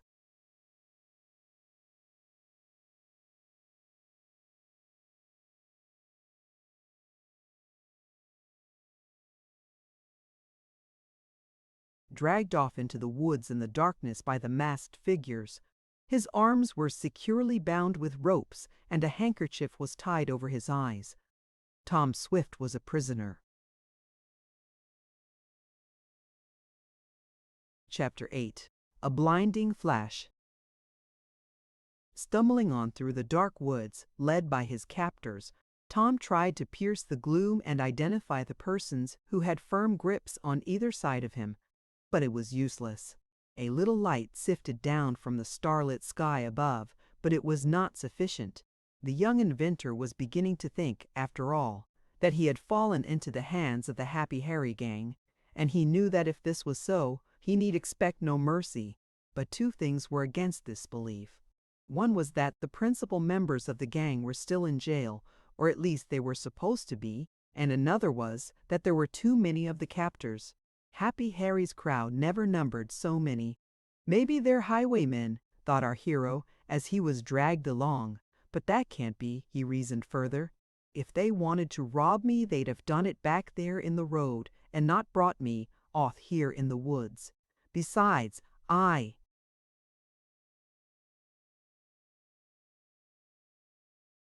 haven't anything for them to steal."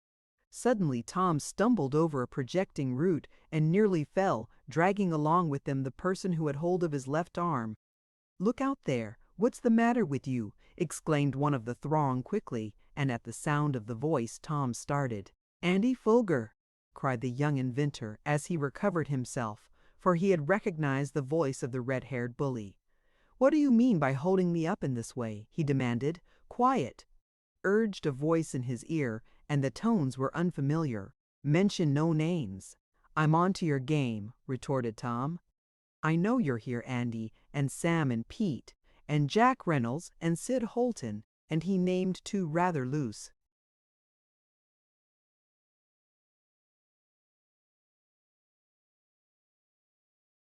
charactered lads who were often in the company of Andy and his cronies. "You'd better quit this nonsense," Tom went on. "I'll cause the arrest of all of you if you make trouble for me. I know who you are now."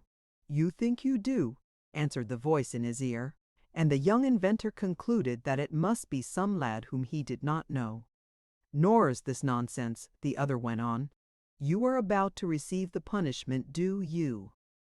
Our hero did not answer, but he was doing some hard thinking. He wondered why Andy and his crowd had captured him. Suddenly, the blackness of the woods was illuminated by the fitful gleam of a distant fire.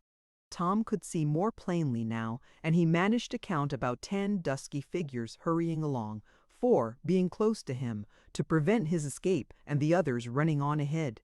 The light became stronger, and a moment later the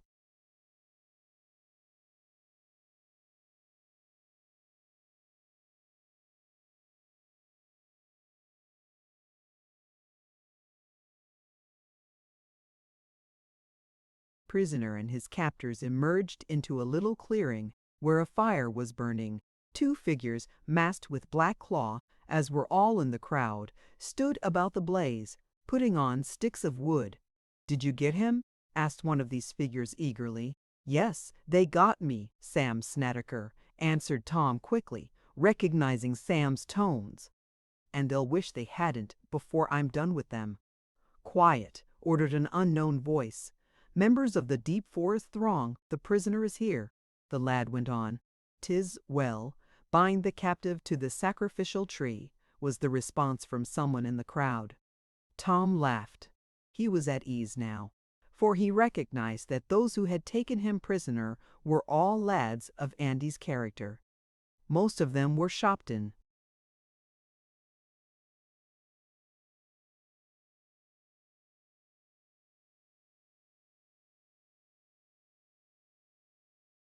Youths, but some evidently were strangers in town. Tom felt he had little to fear.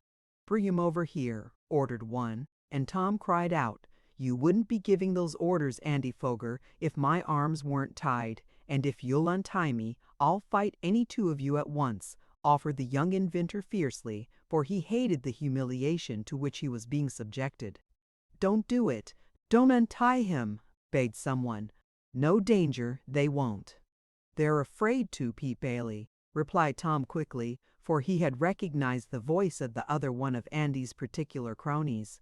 "Ah, he knows who we are," whispered Sam, but not so low but that our hero heard him.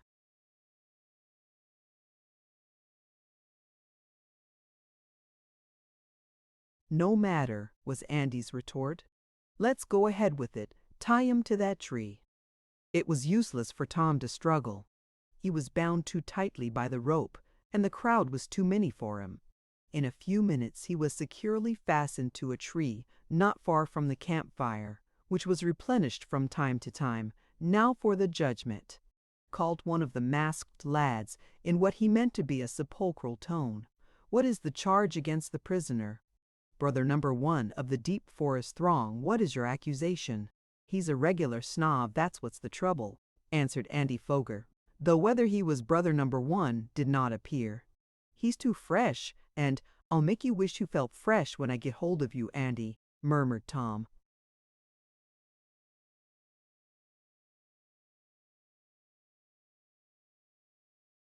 "Quiet," cried a tall lad. "What's the next charge?" "He keeps an old colored man on guard at his place," was the answer, and Tom had no difficulty in recognizing the voice of Sid Holton. "The coon throws whitewash all over us." "I got some of it." "You wouldn't have if you'd minded your own business," retorted Tom. "It served you right. What is the verdict on the prisoner?" asked one who seemed to be the leader. "I say, let's tar and feather him," cried Andy suddenly. "There's a barrel of tar back in the woods here, and we can get some feathers from a chicken coop. That would make him so he wouldn't be so uppish, I guess." "That's right. Tar and feathers," exclaimed several.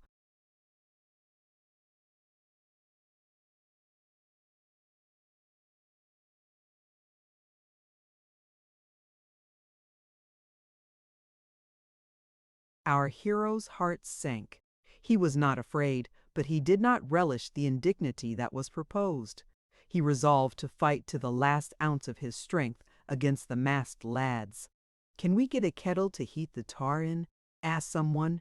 "We'll find one," answered Sam Snedeker. "Come on, let's do it." "You'll look pretty, Tom Swift, when we're through with you," he exulted. Tom did not answer, but there was fierce anger in his heart. The tar and feather proposal seemed to meet with general favor. "Members of the deep forest throng, we will hold a consultation," proposed the leader. in his assumed deep voice. "Come over here, to one side. Brother number 6, guard the prisoner well." "There ain't no need to," answered a lad who had been instructed to mount.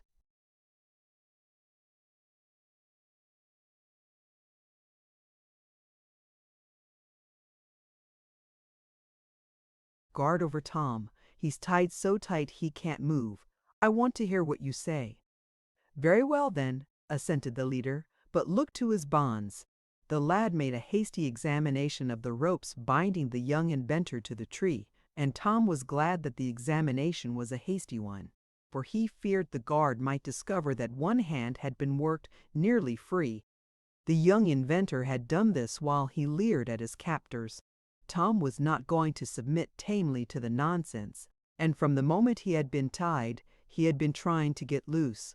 He had nearly succeeded in freeing one hand when the crowd of masked boys moved off to one side, where they presently began to talk in excited whispers. "I wonder how they came to catch me," thought the prisoner, as he worked feverishly to further loosen the ropes. "This looks as if it was a put-up job, with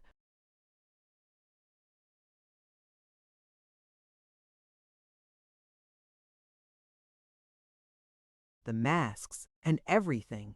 Later he learned that the idea was the outcome of a proposal of one of the new arrivals in town. He had organized the DeForest Throng as a sort of secret society, and Andy and his cronies had been induced to join. It was Andy's proposal to capture Tom, though, and, having seen him depart for Mansburg on his motorcycle, and knowing that he would return along a road that ran near the woods where the throng met, suggested that they take Tom captive. The idea was enthusiastically received, and Andy and his cronies thought they saw a chance to be revenged. Tom, while he picked at the ropes, listened to what the boys were saying. He heard frequent mention of tar and feathers and began to believe that unless he could get free while they were off there consulting, he might be forced to submit to the humiliating ordeal. He managed to get one hand comparatively free so that he could move it about.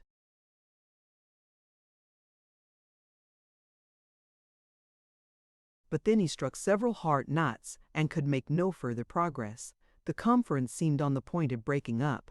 "One of you go for a big kettle to boil the tar in," ordered the leader, "and the rest of you dig up some feathers." "I must get loose," thought Tom desperately. "If they try to tar and feather me, it will be a risky business. I've got to get loose. They may burn me severely." But though he tried with all his strength, the ropes would not loosen another bit. He had one hand free, and that was all. The crowd was moving back toward him. "My knife," thought the captive quickly. "If I can reach that in my pocket, I can cut the ropes. Once I get loose, I'll fight the whole crowd." He managed to get his free hand into his pocket. His fingers touched something. It was not his knife, and for a moment he felt a pang of disappointment. Then, as he realized what it was that he had grasped, a new idea came to him. "This will be better than the knife," he thought exultantly. The crowd of lads was now surrounding him, some distance from the fire which burned in front of the captive. "Sentence has been passed upon you," remarked the leader. "Prepare to meet thy doom. Get the materials, brothers."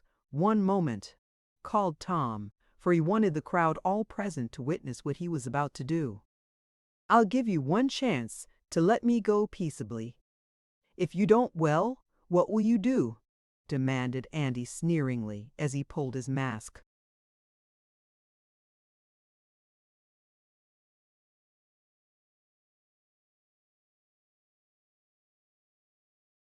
Further over his face, "I guess you won't do anything, Tom Swift. I'll give you one chance to let me go, and I'll agree to say nothing about this joke," went on Tom. "If you don't, I'll blow this place up." For a moment there was a silence. "Ha, ha, ha, ha, ho!" laughed Sam Snedeker. "Listen to him. He'll blow the place up." "I'd like to see you do it. You can't get loose in the first place, and you haven't anything to blow it up with in the second. I'd like to see you do it, hey, fellers?" "Sure," came the answering chorus. "Would you?" asked Tom quickly. "Then watch. Stand back if you don't want to get hurt, and remember that I gave you a chance to let me go."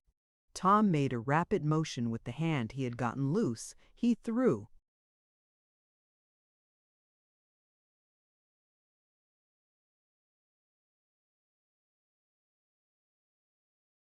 something toward the blazing fire which was now burning well. Something white sailed through the air and fell amid the hot embers.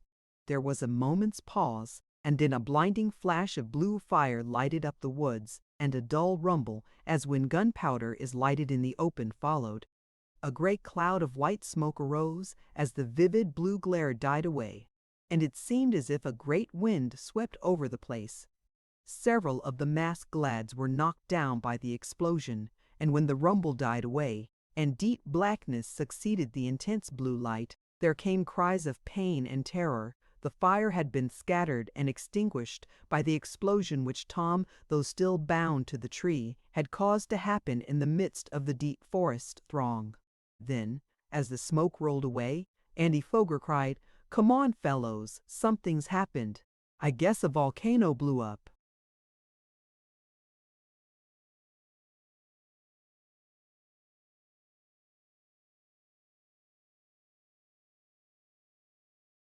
Chapter 9. Tom is rescued.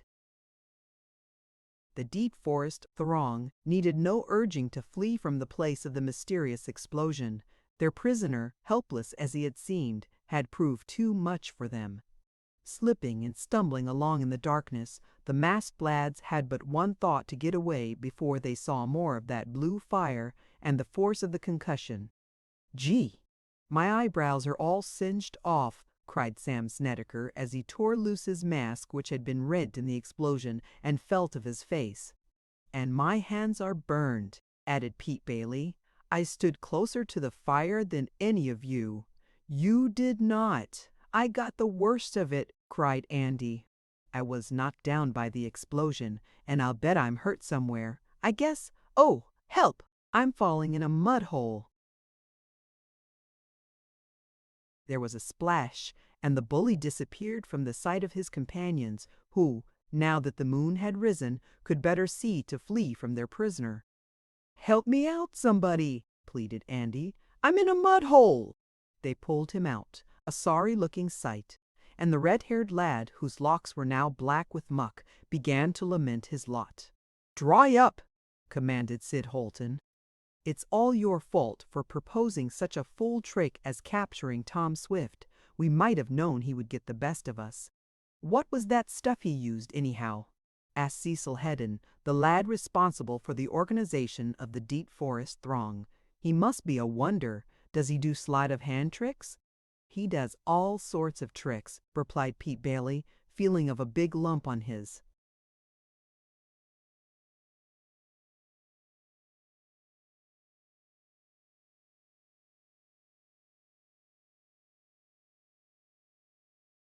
Head caused by falling on a stone in the mad rush. "I guess we were chumps to tackle him. He must have put some kind of chemical in the fire to make it blow up. Or else he summoned his airship by wireless and had that balloonist, Mr. Sharp, drop a bomb in the blaze," suggested another lad. "But how could he do anything? Wasn't he tied fast to that tree?" asked Cecil, the leader. "You never know when you've got Tom Swift tied," declared Jack Reynolds. "You think you've got him, and you haven't. He's too slick for us. It's Andy's fault for proposing to capture him." "That's right. Blame it all on me," whined the squint-eyed bully. "You was just as anxious as I was to tar and feather him."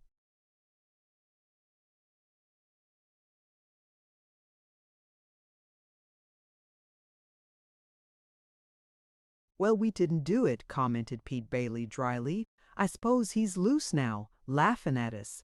Gee, but that was an explosion, though. It's a wonder some of us weren't killed. I guess I've had enough of this deep forest throng business. No more for mine." "Aw, don't be afraid," urged Cecil. "The next time we get him we'll be on our guard." "You'll never catch Tom Swift again," predicted Pete. "I'll go back now to where he is, if you will," agreed Cecil, who was older than the others. "Not much," cried Pete. "I've had enough." This seemed to be the sentiment of all. Away they stumbled through the woods and, emerging on the road, scattered to their several homes, not one but who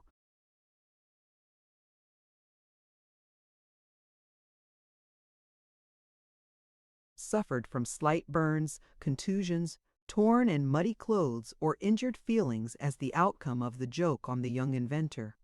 But our hero was not yet free from the bonds of his enemies.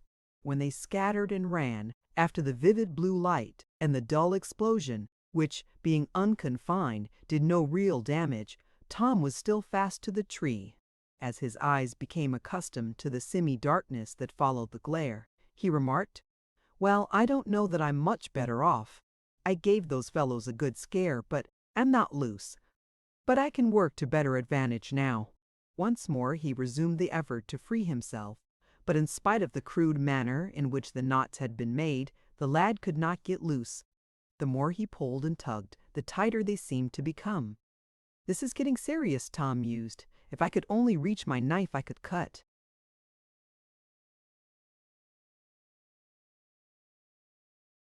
them, but it's in my pocket on the other side, and that bond's fast.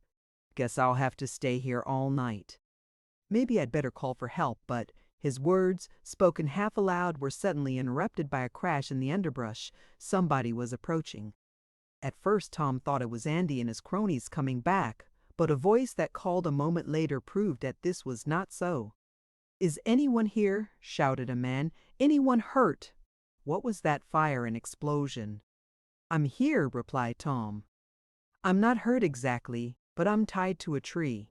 I'll be much obliged if you'll loosen me." "Who are you?" "Tom Swift. Is that you, Mr. Mason?"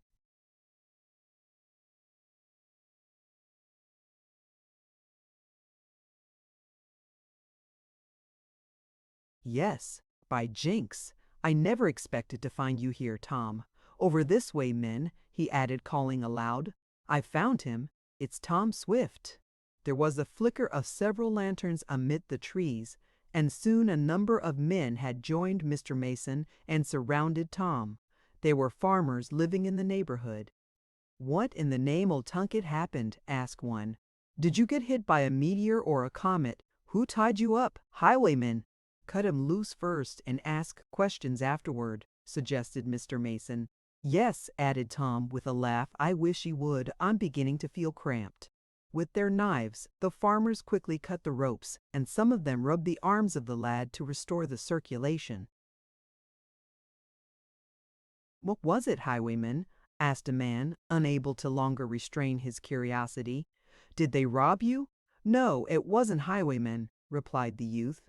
"It was a trick of some boys I know, and to Tom's credit be it said that he did not mention their names. They did it for a joke," he added. "Boys' trick, joke?" queried Mr. Mason. "Pretty queer sort of a joke, I think. They ought to be arrested." "Oh, I fancy I gave them what was coming to them," went on the young inventor. "Did they try to blow ye up, too?" asked Mr. Hartford. "What in the name of Tunket was that blue light and that explosion? I heard it and saw it way over to my house."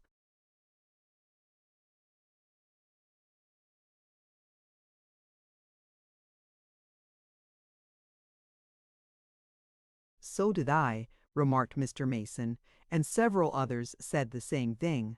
"We thought a meteor had fallen," he continued, "and we got together to make an investigation." "It's a good thing for me you did," admitted Tom, "or I might have had to stay here all night." "But was it a meteor?" insisted Mr. Hartford. "No," replied the lad, "I did it."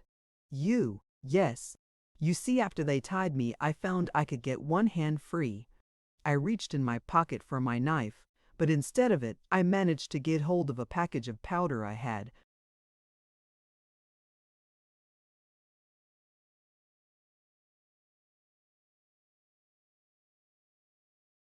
"Gunpowder?" asked Mr. Mason. "No, a chemical powder I use in an electrical battery. The powder explodes in fire and makes quite a blue flash and a lot of smoke, but it isn't very dangerous, otherwise I wouldn't have used it.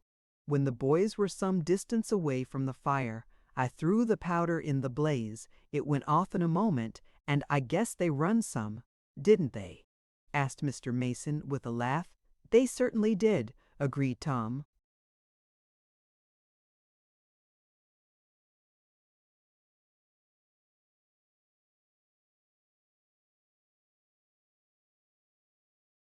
Chapter 10. Tom Has a Fall. The young inventor told more details of his adventure in the woods, but, though the farmers questioned him closely, he would not give a single name of his assailants. "But I should think you'd want to have them punished," remarked Mr. Mason. "I'll attend to that part later," answered Tom. "Besides, most of them didn't know what they were doing. They were led on by one or two. No, I'll fight my own battles. But I wish you'd lend me a lantern long enough to find my motorcycle. The moon doesn't give much light in the woods, and those fellows may have hidden my machine." Mr. Mason and his companions readily agreed to accompany Tom on a search for his wheel. It was found just where he had dismounted from it in the road. Andy and his cronies had evidently had enough of their encounter with our hero and did not dare to annoy him further.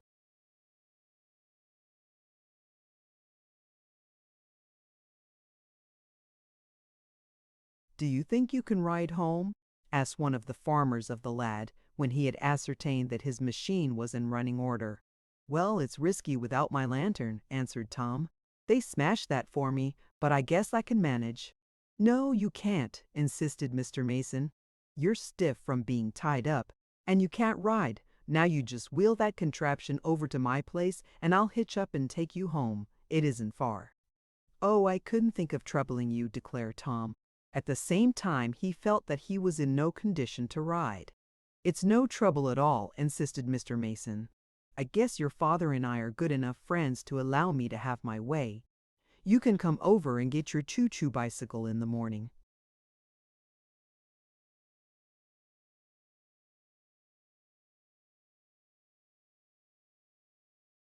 A little later, Tom was being rapidly driven toward his home, where he found his father and Mrs. Baggert, to say nothing of Mr. Sharp, somewhat alarmed over his absence, as it was getting late.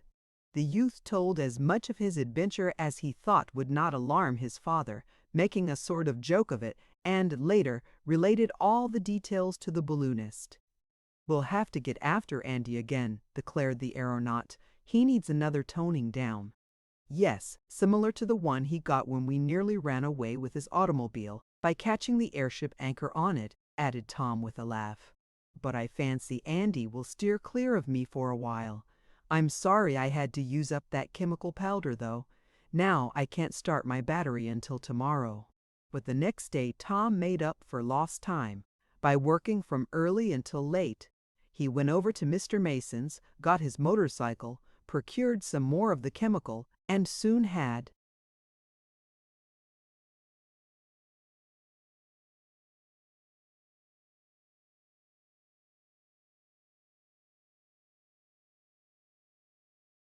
his storage battery in running order.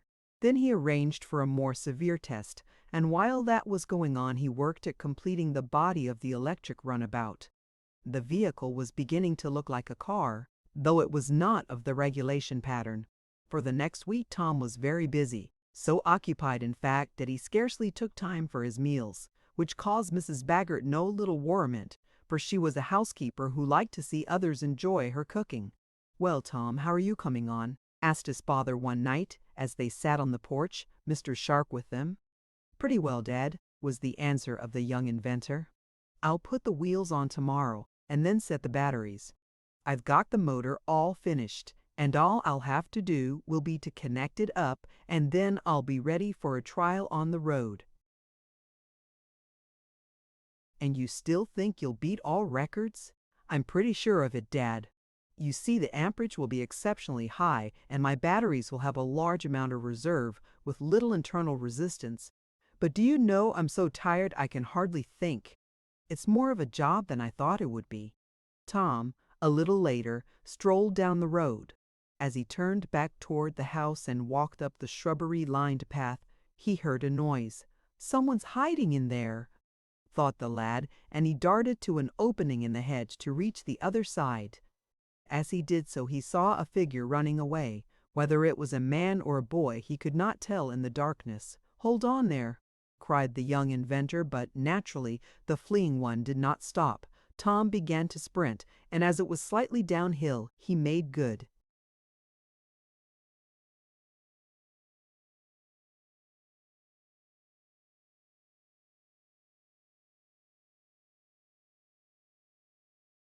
Time. The figure ahead of him was running well, too, but Tom, who could see better, now that he was out from under the trees, noticed that he was gaining.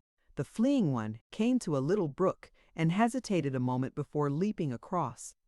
This enabled Tom to catch up, and he made a grab for the figure just as the man or boy sprang across the little stream. Tom missed his grip, but he was not going to give up. He scarcely slackened his speed, but with the momentum he had acquired in racing down the hill, he too leaped across the brook.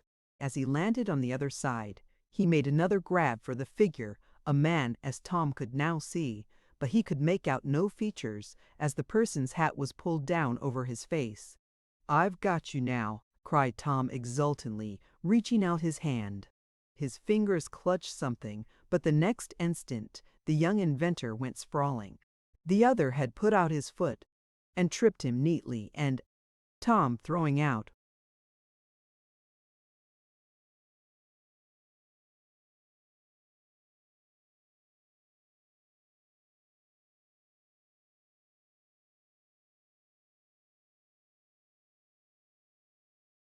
his hands to save himself in the fall that was inevitable, went splashing into the brook at full length.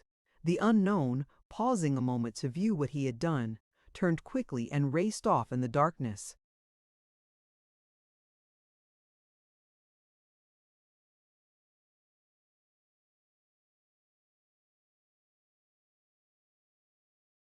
Chapter 11. Crossed Wires.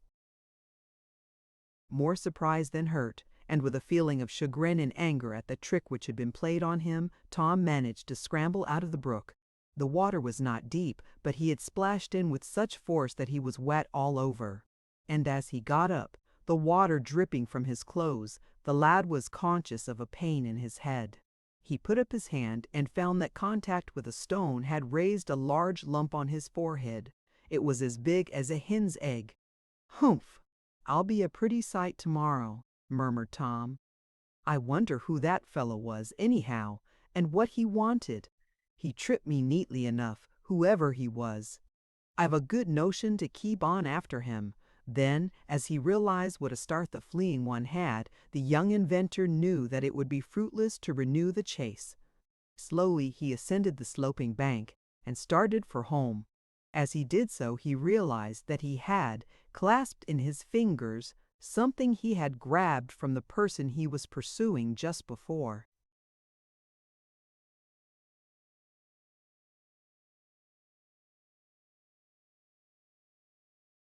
His unlucky tumble. "It's part of his watch chain," exclaimed Tom as he felt of the article. "I must have ripped it loose when I fell. Wonder what it is. Evidently some sort of a charm. Maybe it will be a clue."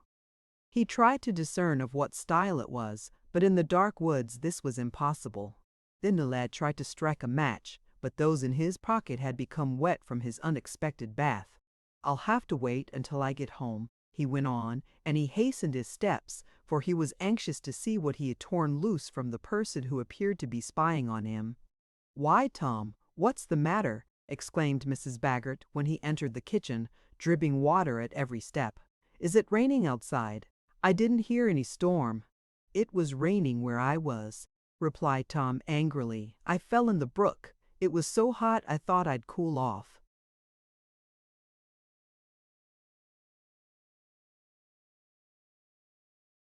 "With your best suit on," ejaculated the housekeeper. "It isn't my best," retorted the lad, "but I went in before I thought. It was an accident. I fell," he added, lest Mrs. Baggert take his joking remark seriously. He did not want to tell her of the chase. The chief concern of the lad now was to look at the charm, and as soon as Mrs. Baggert's attention was attracted elsewhere, Tom glanced at the object he still held tightly clenched in his hand. As the light from the kitchen fell upon it, He could hardly repress an exclamation of astonishment, for the charm that he held in his hand was one he had seen before dangling from the watch chain of Addison Berg, the agent for Bentley and Eagert Submarine Builders, which firm had, as told in Tom Swift and His Submarine, tried unsuccessfully to secure the gold treasure from the sunken wreck. Berg and his associates had even gone so far as to try to disable B.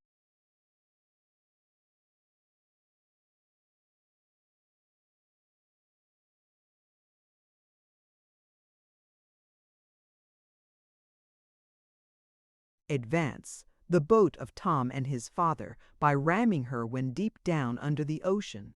But Mr. Swift's use of an electric cannon had broken the steering gear of the Wonder, the rival craft, and from that time on Tom and his friends had a clear field to search for the bullion held fast in the hold of the Boldero. Addison Berg, murmured Tom as he looked at the watch charm. What can he be doing in this neighborhood? Hiding too, as if he wanted to overhear something. That's the way he did when we were building our submarine, and now he's up to the same trick when I'm constructing my electric car. I'm sure this charm is his. It is such a peculiar design that I'm positive I can't be mistaken. I thought, when I was chasing after him, that it would turn out to be Andy Foger or some of the boys, but it was too big for them. Addison Berg, eh? What can he be doing around here? I must not tell Dad, or he'd worry himself sick. But I must be on my guard. Tom examined the charm closely. It was a compass, but made in an odd form.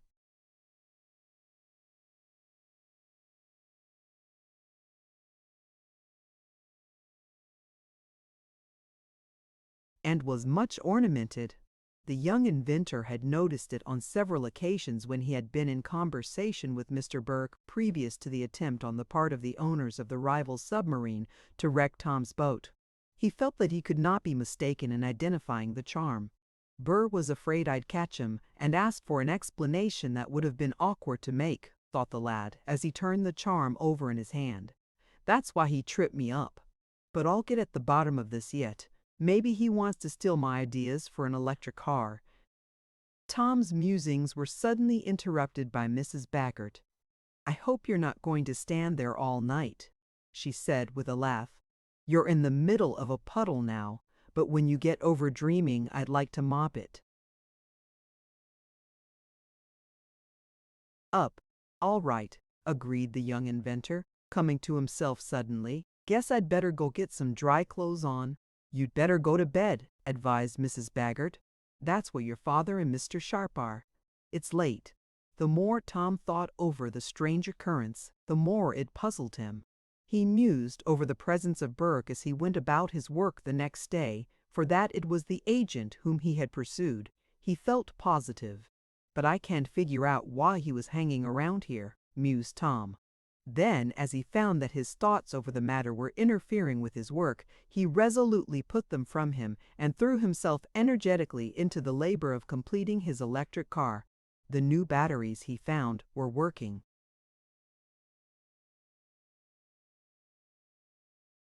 Well, and in the next 2 days he had constructed several more, joining them so as to get the combined effect.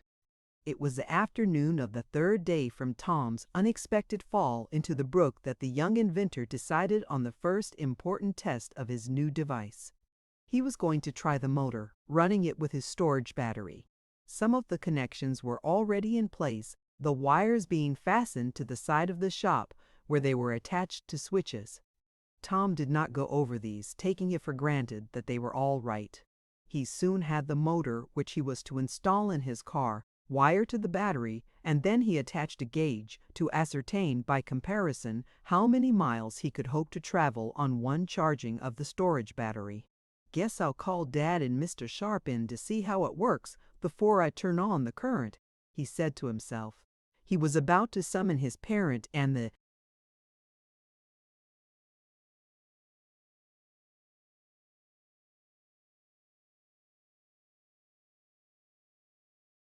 aeronaut from an adjoining shop where they were working over a new form of dynamo when the lad caught sight of the watch charm he had left on his desk in plain sight. Better put that away, he remarked. Dad or Mr. Sharp might see it and ask questions. Then I'd have to explain, and I don't want to, not until I get further toward the bottom of this thing." He put the charm away and then summoned his father and the balloonist. "You're going to see a fine experiment," declared Tom. "I'm going to turn on the full strength of my battery." "Are you sure it's all right, Tom?" asked his father. "You can't be too careful when you're dealing with electricity of high voltage and great ampere strength." "Oh, it's all right, Dad," his son assured him. "Now watch my motor hum."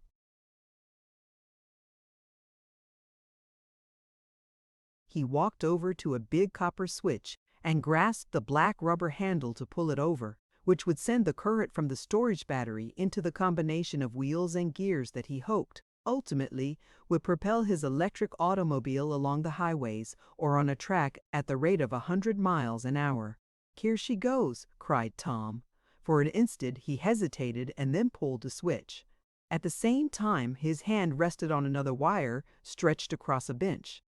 No sooner had the switch closed than there was a blinding flash, a report as of a gun being fired, and Tom's body seemed to straighten out. Then a blue flame appeared to encircle him, and he dropped to the floor of the shop, an inert mass. "He's killed!" cried Mr. Swift, springing forward.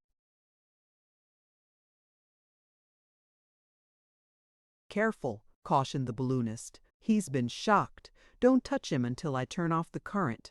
As he pulled out the switch, the aeronaut gave a glance at the apparatus.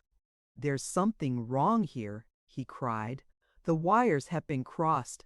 That's what shocked Tom, but he never made the wrong connections. He's too good an electrician. There's been someone in this shop changing the wires."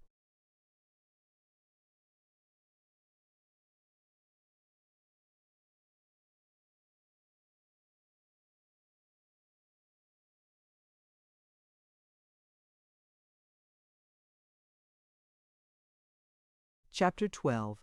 The Tryout. Once the current was cut off, it was safe to approach the body of the young inventor. Mr. Sharp stooped over and lifted Tom's form from the floor, for Mr. Swift was too excited and trembled too much to be of any service. Our hero was as one dead. His body was limp after that first rigid stretching out as the current ran through him. His eyes were closed and his face was very pale. Is there any hope?" faltered Mr. Swift. "I think so," replied the balloonist. "He is still breathing faintly. We must summon a doctor at once. Will you telephone for one while I carry him in the house?" As Mr. Sharp emerged from the shop, bearing Tom's body, an automobile drew up in front of the place. "Bless my soul!" exclaimed a voice. "Tom's hurt! How did it happen? Bless my very existence! Oh, Mr. Damon, you're just in time!" exclaimed Mr. Sharp. "Tom's had a bad shock. Will you go for a doctor in your auto? Better than that." "Let me take Tom in the car to Dr. Whiteside's office," proposed the eccentric man. "It will be better that way." "Yes, yes," agreed Mr. Swift eagerly. "Put Tom in the auto." "If only it doesn't break down," added Mr. Damon fervently. "Bless my spark plug, but it would be just my luck." But they started off all right, Mr. Swift riding in front with Mr. Damon, and Mr. Sharp supporting Tom in the tonneau. Only a little fluttering of the eyelids and a slow, faint breathing told that Tom Swift still lived.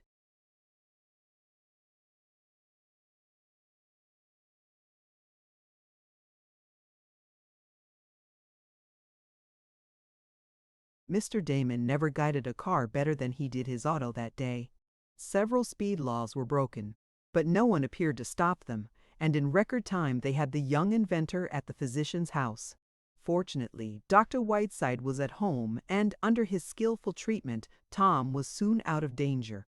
His heart action was properly started, and then it was only a question of time. As the doctor had plenty of room, it was decided to let the lad remain that night, and Tom was soon installed in a spare bedroom, with the doctor's pretty daughter to wait on him occasionally. "Oh, I'm all right," the youth insisted, when Miss Whiteside told him it was time for his medicine. "I'm all right. You're not," she declared. "I ought to know, for I'm going to be a nurse someday and help Papa. Now take this, or I'll have to hold your nose, as they do the babies." And she held out a spoonful of unpleasant-looking mixture, extending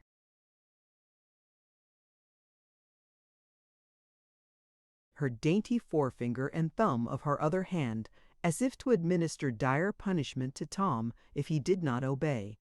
"Well, I give in to superior strength," he said with a laugh as he noted with approval the laughing face of his nurse. Then he fell into a deep sleep and was so much better the next morning that he could be taken home in Mr. Damon's auto. "But mind, no hard work for 3 or 4 days," insisted the physician. "I want your heart to get in shape for that big race you were telling me about." The shock was a severe strain to it. Tom promised, reluctantly, and, though he did no work, his first act on reaching home was to go out to the shop to inspect the battery and motor. To his surprise, the motor was running, for the lad had established the connection in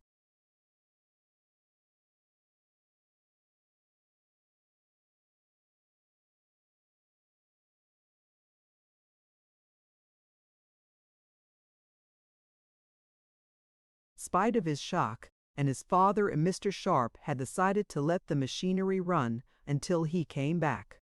"And look at the record it's made," cried Tom delightedly as he glanced at the gauge.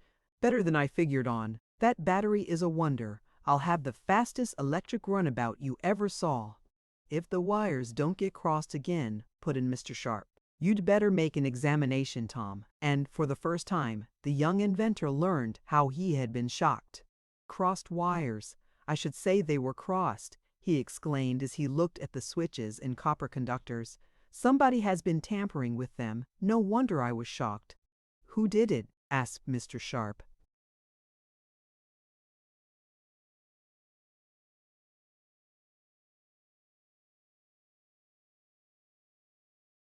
Tom considered for a moment before answering. Then he said, "I believe it was Addison Berg. He must have wanted to do some damage to get even with us for getting that treasure away from him." "Berg?" questioned the balloonist, and Tom told of the night he had been tripped into the brook and exhibited the watch charm he had secured. Mr. Sharp recognized it at once. A further examination confirmed the belief that the submarine agent had sneaked into Tom's workshop and had altered the wires. "They were all right when I came out of the shop that night," declared Tom. "I left the old connections just as I thought I had arranged them, and only added the new ones when I went to try my battery. The old connections were crossed, but I didn't notice it. Then when I turned on the current, I got the shock. I don't suspect Gad thought I'd be so nearly killed. Probably he wanted to burn out my motor and spoil it. If it was Andy Foger I could understand it, but a man like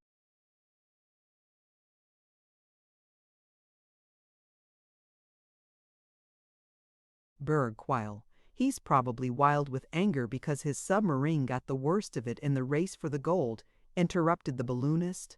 "Well, we'll have to be on our guard, that's all." What was the matter with Eradicate that he didn't see him into the shop? "Rad went to a colored dance that night," said Tom. "I let him off, but after this I'll have the shop guarded night and day. My motor might have been ruined if that first charge hadn't gone through my body instead of into the machinery." The improper connections were soon removed and others substituted. It was agreed between Tom and Mr. Sharp that they would say nothing regarding Mr. Berg to Mr. Swift. The aeronaut caused cautious inquiries to be made, and learned that the agent had been discharged by the submarine firm because of some wrongdoing in connection with the craft Wonder, and it was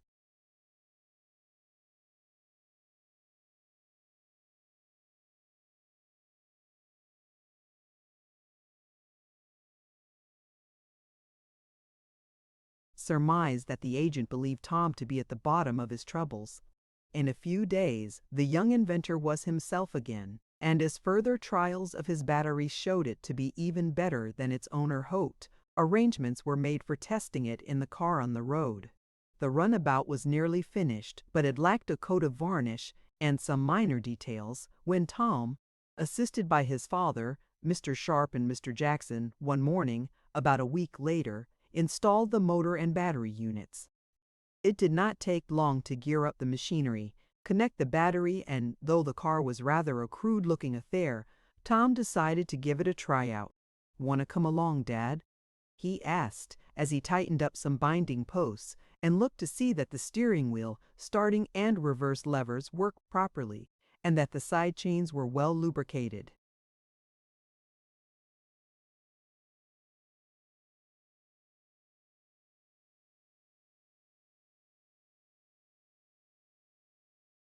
"Not the first time," replied his father. "Let's see how it runs with you first." "Oh, I want some sort of a load in it," went on the lad. "It won't be a good test unless I have a couple of others besides myself. How about you, Mr. Damon?" For the old gentleman was spending a few days at the Swift homestead. "Bless my shoe buttons, I'll come," was the ready answer. "After the experience I've been through in the airship and submarine, nothing can scare me. Lead on, I'll follow." "I don't suppose you'll hang back after that, will you, Mr. Sharp?" asked the lad with a laugh. "I don't dare to, for the sake of my reputation," was the reply, for the balloonist who had made many ascensions and dropped thousands of feet in parachutes was naturally a brave man. So he and Mr. Damon climbed into the rear seats of the odd-looking electric car while Tom took his place at the steering wheel. "Are you all ready?" he asked. "Let her go," fired back Mr. Sharp. "Bless my galvanometer, don't go too fast on the start," cautioned Mr. Damon, nervously. "I'll not," agreed the young inventor.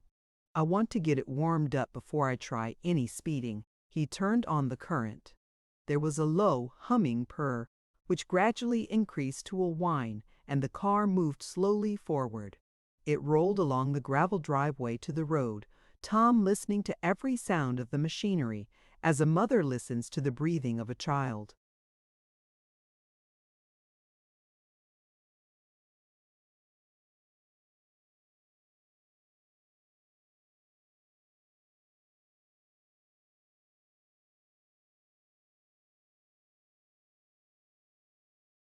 "She's moving," he cried. "But not much faster than a wheelbarrow," said his father, who sometimes teased his son. "Wait!" cried the youth. Tom turned more current into the motor. The purring and humming increased, and the car seemed to leap forward. It was in the road now, and, once assured that the steering apparatus was working well, Tom suddenly turned on much more speed. So quickly did the electric auto shoot forward that Mr. Damon and Mr. Sharp were jerked back against the cushions of the rear seats. "Here, what are you doing?" inquired Mr. Sharp.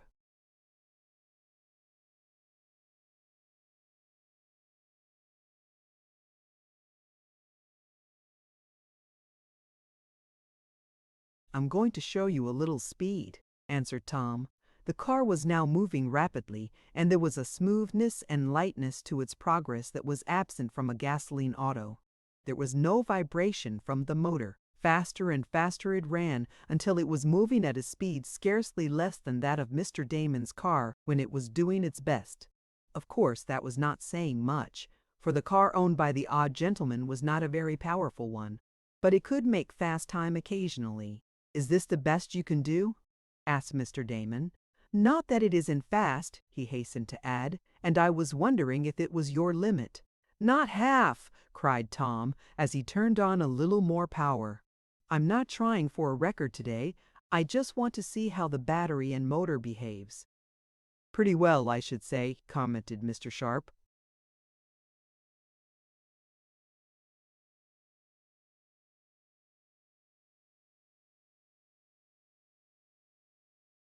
"I'm satisfied so far," agreed the lad.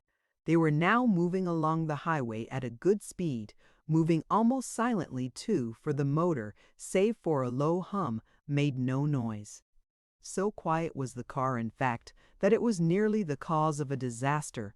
Tom was so interested in the performance of his latest invention that, before he knew it, he had come up behind a farmer driving a team of skittish horses.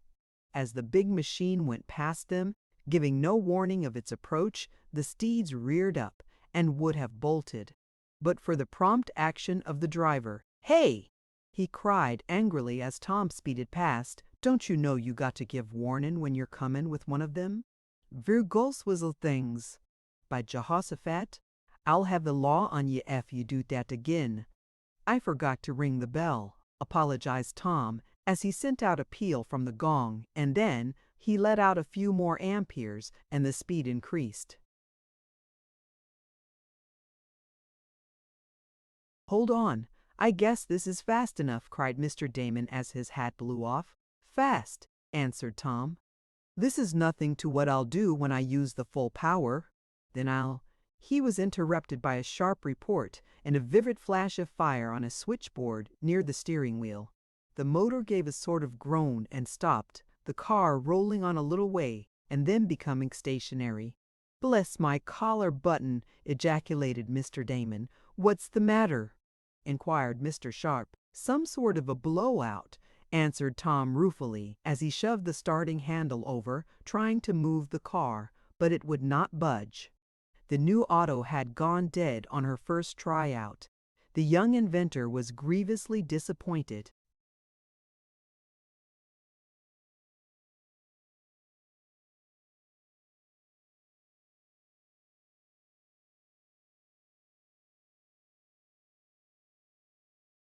Chapter 13. Tao Wed by a Mule. "Bless my gizzard, is it anything serious?" asked Mr. Damon. "Will it blow up or anything like that?" "No," replied the lad as he leaped out of the car and began to make an examination. Mr. Sharp assisted him. "The motor seems to be all right," remarked the balloonist as he inspected it. "Yes," agreed our hero, "and the batteries have plenty of power left in them yet. The gauge shows that. I can't understand what the trouble can be, unless—" He paused in his remark and uttered an exclamation. "I found it!" he cried. "What?" demanded the aeronaut. "Some of the fuses blew out. I turned on too much current, and the fuses wouldn't carry it. I put them in to save the motor from being burned out, but I didn't use heavy enough ones. I see where my mistake was."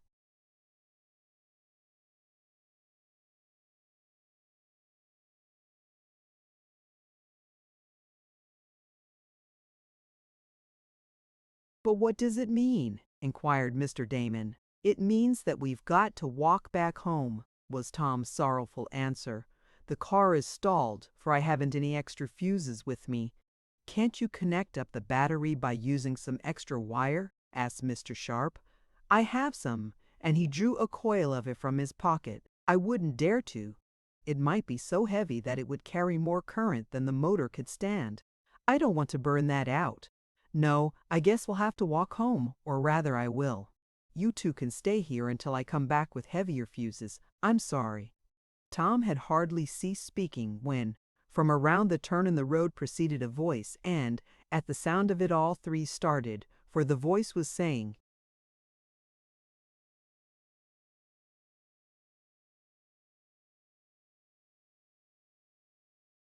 "Now it ain't no use fer yo to act at a way, Boomerang. Yo all ain't got no call dat git contrary now, just when I wants to git home to ma dinner. I should tink you'd want to git de de stable too. But ef ya all ain't mighty keerful, I'll cut down yo rations, that's what I's goin' to do. Gonkana now, that's a good feller. Ho, ho, I knowed dat'd fetch yo all. When yo all wiggles yo ears dat-a-way, dat's a saw sign yo all is gwine to move." Then followed the sound of a rattle-trap of a wagon approaching. "Eradicate! It's Eradicate!" exclaimed Tom. "And his mule Boomerang," added Mr. Sharp. "He's just in time," commented Mr. Damon with a sigh of relief, as the ancient outfit in charge of the aged colored man came along. Eradicate had been sent to Shopton to get a load of wood for Mr. Swift and was now returning. At the sight of the stalled auto, the mule pricked up his long ears and threw them forward.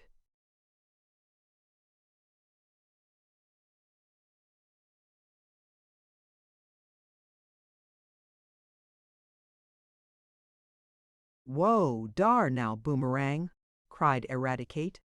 "Doan't yo' all commence gettin' skittish. Dat machine ain't gwine to hurt yo'.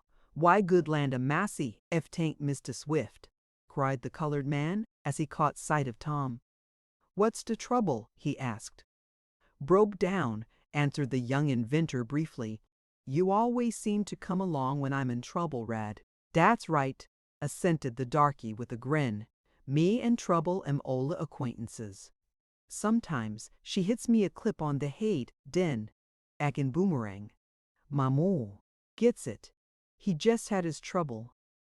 Got a stone under his shoe and didn't want to move. Den when I did get him started he balked on me, but I's all right now. But I sure and sorry for you. Can't I help you all, Mr. Swift? Yes, you can, Rad, answered Tom. Drive home as fast as you can, and ask Dad to send back with you some of those fuses he'll find on my workbench. He knows what I want. Hurry there and hurry back. Eradicate shook his head doubtfully. What's the matter? Don't you want to go? Asked Mr. Sharp, a trifle nettled. We can't get the car started until we have some new fuses. Oh, I wants to go all right. Nuff, Mr. Sharp, was Eradicate's prompt answer. Yo all knows I do anything, Blasio or Mr. Swift, but hits dish mule boomerang. I just and promised him that we were a gwine home dinner, and he specks a manger full of oats. I got to Mr. Swift's house with him. I couldn't no more get him to come back without his dinner. Daniel, all can get dat a car tea, move without dem fizzin' tings yo all talked about. Bless my necktie, exclaimed Mr. Damon. That's all nonsense. You don't suppose that mule understands what you say to him, do you? How does he know?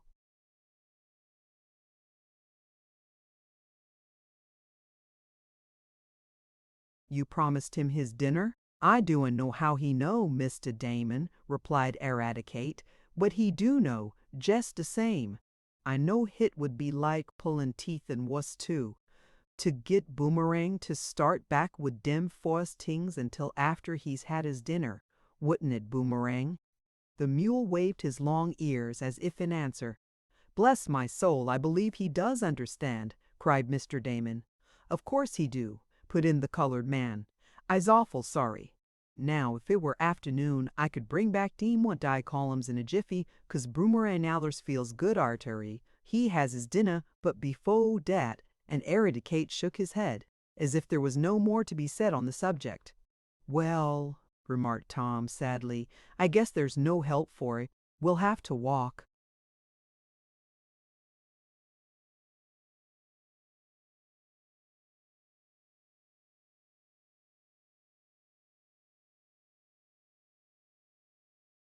Home, unless you two want to wait until I can ride back with Eradicate and come back on my motorcycle. Then I'll have to leave the cycle here, for I can't get it in the car. Bless my collar button, cried Mr. Damon.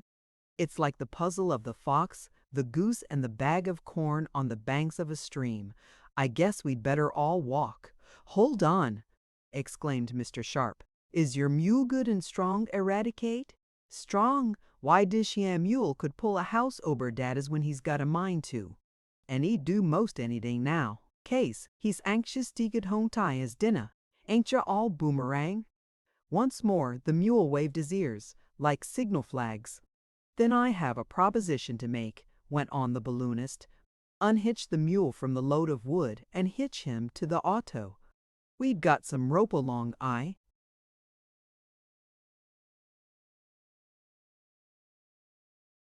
noticed. Then the mule can pull us and the runabout home.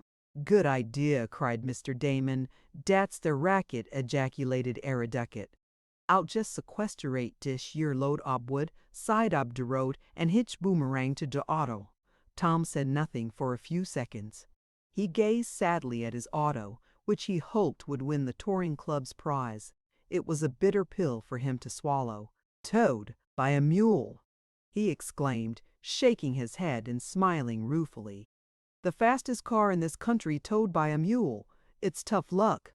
'Tain't half so bad as going without ye dinner, Mr. Swift, remarked Eradicate as he began to harness the mule to the electric runabout. Boomerang made no objection to the transfer. He looked around once or twice.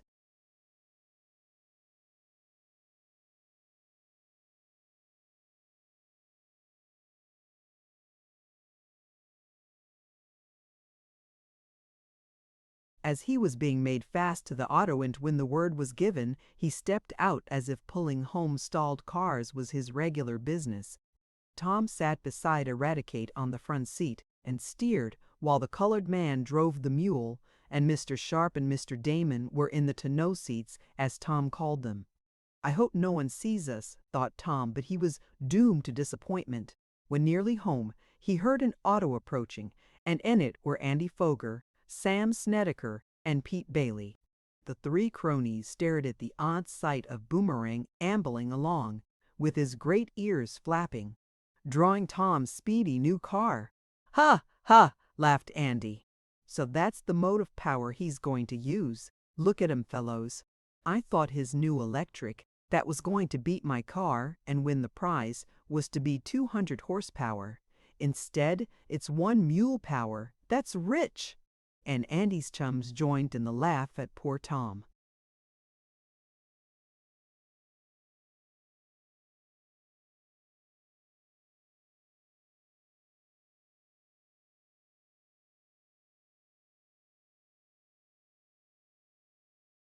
The young inventor said nothing, for there was nothing he could say.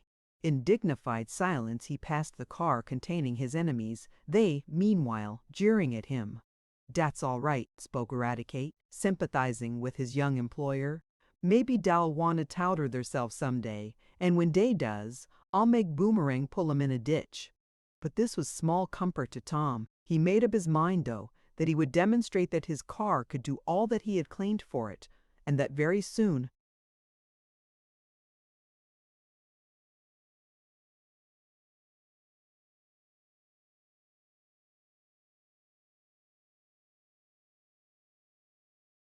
Chapter 14. A Great Run. Boomerang did not belie the reputation Eradicate had given him as a beast of strength. Though the electric runabout was heavy, the mule managed to move it along the road at a fair speed with the 4 occupants. Perhaps the animal knew that at the end of his journey a good feed awaited him. At any rate, they were soon within sight of the Swift home. Mr. Damon and Mr. Sharp refrained from making any comments that might hurt Tom's feelings, for they realized the chagrin felt by the young inventor in having his apparatus go back on him at the first trial. But our hero was not the kind of a lad who was disheartened by one failure, or even half a dozen. The humor of the situation appealed to him, and as he turned the auto into the driveway and noticed Boomerang's long ears waving to and fro, he laughed. The lad insisted on putting new fuses in the car before he ate his dinner, and then, satisfied that the motor was once more in running order, he partook of a hasty meal and began making several changes which he had decided were desirable. He finished them in time to go for a little run in the car, all alone on a secluded road late that afternoon. Tom returned with eyes shining and cheeks flushed with elation. "Well, how did it go?" asked his father. "Fine, better than I expected," responded his son enthusiastically. "When it gets to running smoothly, I'll pass anything on the road." "Don't be too sure," cautioned Mr. Swift, but Tom only smiled. There was still much to do on the electric runabout, and Tom spent the next few days in adjusting the light steel windshield that was to come down over the driver's seat. He also put in a powerful electric searchlight, which was run by current from the battery, and installed a new speedometer and an instrument too.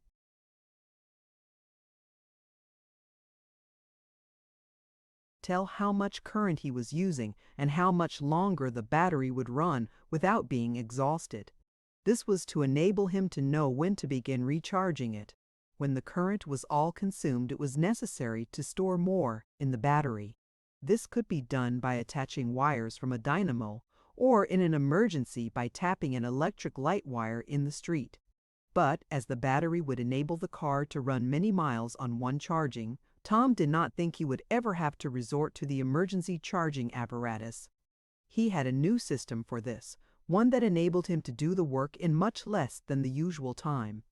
With his new car still unpainted and rather rough and crude in appearance, the lad started out alone one morning, his father and Mr. Sharp having declined to accompany him on the plea of business to attend to and Mr. Damon not being at the Swift house.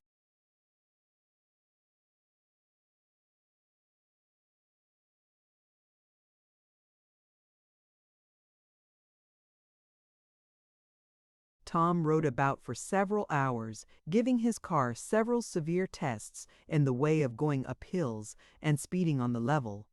He was proceeding along a quiet country road in a small town about 15 miles from Shopton, when, as he flashed past the small railroad station, he saw a familiar figure standing on the platform. "Why, Ned," called Tom, "what are you doing over here? I might ask the same thing of you. Is that your new car? It doesn't look very new." "Yes, this is it. I haven't had a chance to paint and varnish it yet, but you ought to see it go. What are doing here, though? I came over on some bank business. A customer here had some bonds he wanted to dispose of, and I came for them. You see, we're enlarging our business since the new bank started. Has it hurt your bank any?" "Not yet, but Foger and his associates are trying hard to make us lose money. Say, did you ever see such a place as this? I've got to wait 2 hours for a train back to Shopton." "No, you haven't. Why not? Have they changed the timetable since I came over this morning?" "No, but you can ride back with me. I'm going, and I'll show you what my new electric car can do." "Good!" cried the young bank cashier. "You're just in time. I was wondering how I could kill 2 hours, but now I'll get in your new car, and maybe we'll kill a few chickens or a dog or two when we get her speeded up," put in Tom, with a laugh in which Ned joined. The two lads, seated in the front part of the auto, were soon moving down the hard highway. Suddenly Tom pulled the lever and the steel windshield came sliding down from the top case, meeting the forward battery compartment and forming a sort of slanting roof over the heads of the two occupants.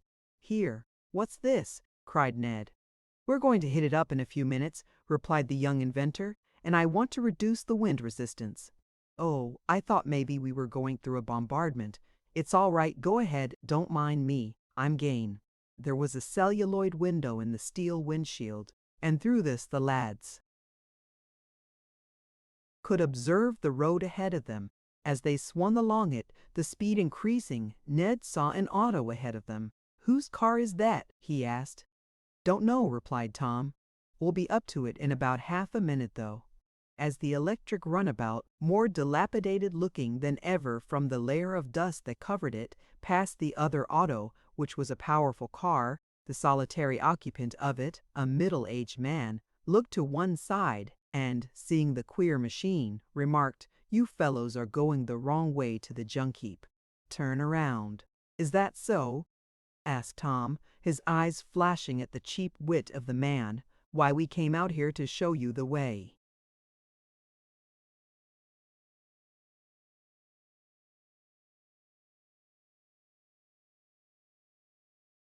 "Do you want to race?" asked the man eagerly, too eagerly, Ned thought. "I'll give you a brush if you do, and a handicap into the bargain." "We don't need it," replied the young inventor quickly. "I'll wager $50 I can beat you bad on this 3-mile stretch," went on the autoist. "How about it?" "I'll race you, but I don't bet," answered Tom a bit stiffly. "Oh, be a sport," urged the man. Tom shook his head. He had slowed down his machine and was running even with the gasoline car now. He noticed that it was a new one, of 6 cylinders, and looked speedy. Perhaps he was foolish to pit his untried car against it, yet he had confidence in his battery and motor. "Well, we'll race for the fun of it then," went on the man. "Do you want a handicap?" Tom shook his head again, and there came around his mouth a grim look. "All right," assented the other, "only you're going to be beat badly. I never saw an electric car yet that could do anything except to crawl along." "You're going to see one now," was all the retort Tom permitted himself. "Here we go then," cried the man, and he gave his gear handle a yank and shoved over the sparking and gasoline levers. His car instantly shot ahead and went chug-chugging down the road in a cloud of dust. At the same moment Tom, in answer to a look from Ned, who feared his friend was going to be left behind, turned more power into the motor.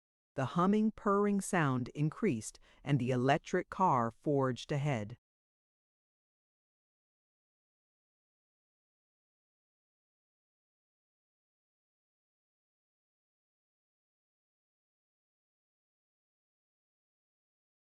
Can you catch him? Asked Ned. Watch, was all Tom said. The hum of the motor became a sort of whine, and the electric rapidly acquired speed. It crept up on the gasoline car, as an express train overtakes a freight, and the man, looking back and expecting to see his rival far behind, was surprised to note the queer-looking vehicle lapping his rear wheels. Well, you are coming on, aren't you? He asked. Maybe you'll keep up now. He shifted the gears, using a little more gasoline. For a moment his car opened a wide gap between it and Tom's, but the young inventor had only begun to race. Still louder purred the motor, and in a few minutes Tom was running on even terms with his competitor. The man looked annoyed and tried by the skillful use of gasoline and sparking levers to leave Tom behind, but the electric held her own.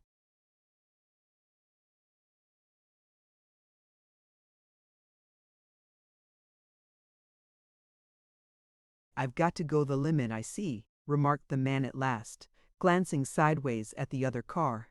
I'll tell him you're coming, he added, though I must say your electric does better than any of its kind I ever came across.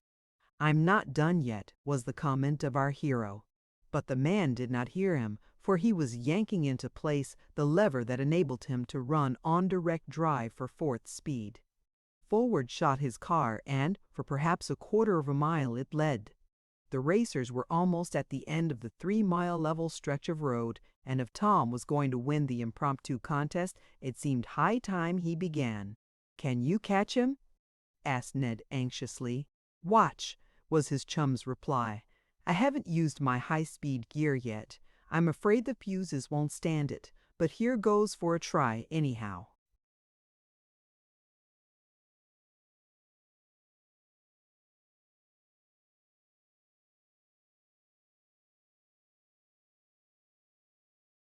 He threw over a switch, changed a lever, and then, having pushed into place the last gear, he grasped the steering wheel more firmly.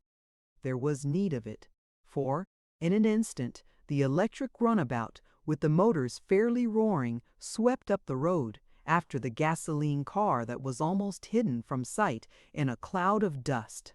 Faster and faster went Tom's car. The young inventor was listening with critical ear to the song of the machinery. He wanted to learn if it was running sweet and true, for that is how a careful mechanic tests his apparatus. Foot by foot the distance between the two cars lessened. Now the electric was lapping the rear wheels of the gasoline machine, but the driver did not know it. His whole attention was on the road ahead of him. "Half a mile more," cried Ned, naming the distance which yet remained of the straight stretch. "Can you do it, Tom?" His chum nodded. He shoved the controller handle over to the last notch and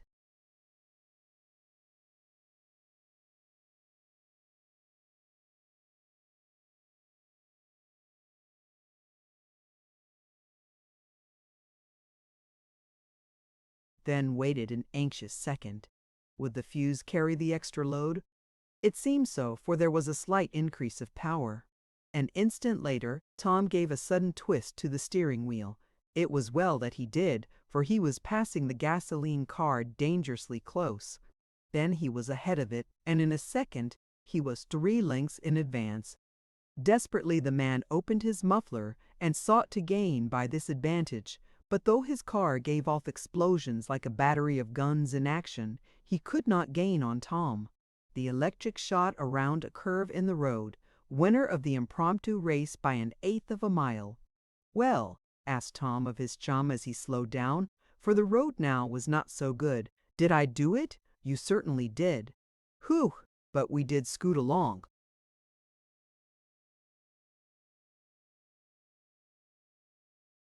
80 miles an hour there one spell, went on the young inventor, glancing at a gauge. "But I've got to do better than that to win the big race." Chapter 15. Andy Foger's Black Eye. Around the bend came the 6-cylinder touring car. The driver, with a surprised look on his face, was slacking up. He ran his machine up alongside of Tom's. "Say," he asked in dazed tones, "did you take a shortcut or anything like that to get ahead of me?" "No," answered the youth. "And you didn't jump me in the air?" "No. was Tom's answer smilingly given. Well, all I've got to say is that you've got a wonderful car there, Mr. He paused suggestively. Swift is my name, our hero answered. Thomas Swift of Shopton. Ah, I've heard of you. My name is Leighton Paul Leighton. I'm from Netherton.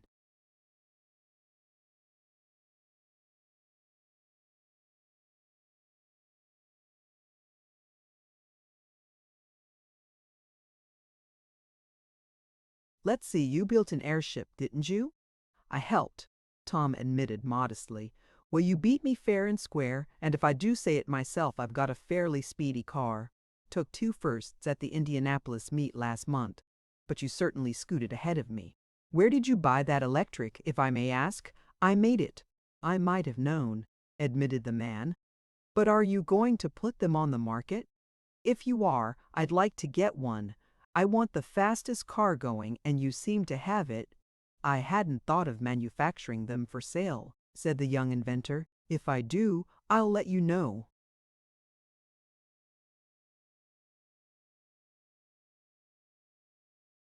I wish you would. My, I had no idea you could beat me, but you did fair and square. There was some more talk, and then Mr. Leighton started on, after exacting from Tom a further promise to let him know if any electrics were to be made for sale. You certainly have a wonderful car, complimented Ned as he and his chum took a shortcut to Shopton. Well, I'm not quite satisfied with it, declared Tom. Why not? Well, I've set 100 miles an hour as my limit. I didn't make but 80 today. I've got to have more speed if I go up against the crowd that will race for the touring club's prize.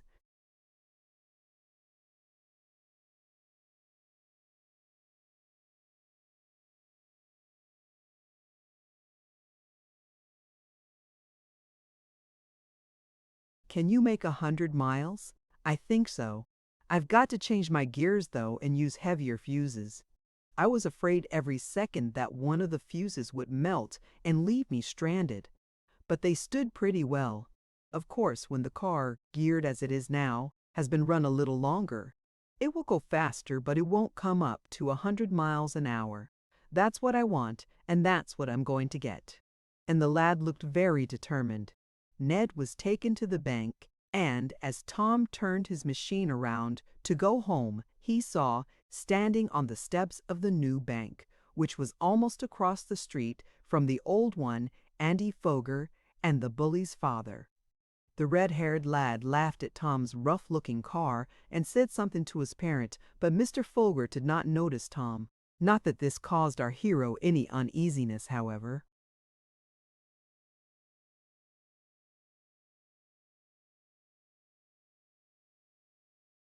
But as he swung away from the bank, he saw coming up the street a figure that instantly attracted his attention.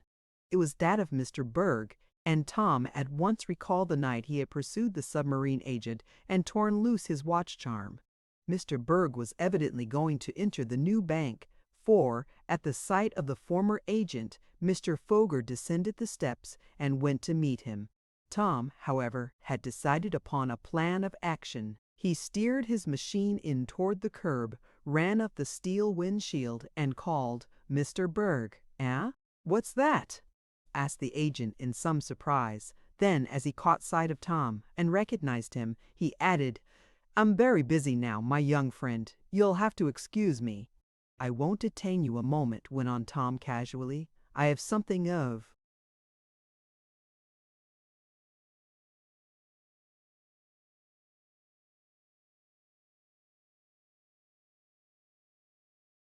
yours that I wish to return to you." "Something of mine?" Mr. Berg was evidently puzzled. He approached the electric car, in spite of the fact that Mr. Foger was calling him. "Something of mine? What is it?" "This," exclaimed Tom suddenly, extending the compass watch charm, which he always carried with him of late. "That?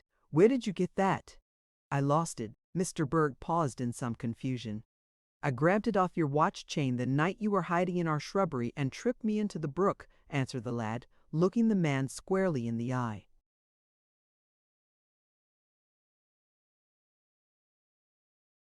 "Hiding, tripped you, grabbed that off my chain," stammered Mr. Berg. He had taken the charm up in his fingers, but now he quickly dropped it back into Tom's hand. "I guess you're mistaken," he added quickly. "That's not mine. I never had one. That's not mine at least. Oh, you'll have to excuse me, young man. I'm in a hurry, and I have an important engagement." And with that, Mr. Berg wheeled off and joined Mr. Foger, who stood on the sidewalk waiting for him. "I thought sure it was yours," said Tom easily. "Perhaps Mr. Foger will keep it in one of the safety deposit boxes of his bank until the owner claims it," and he looked at the banker. "What's that?" asked Andy's father. "This watch charm which I grabbed off Mr. Berg's chain the night he was sneaking around our house and crossed the electric wires," went on the lad.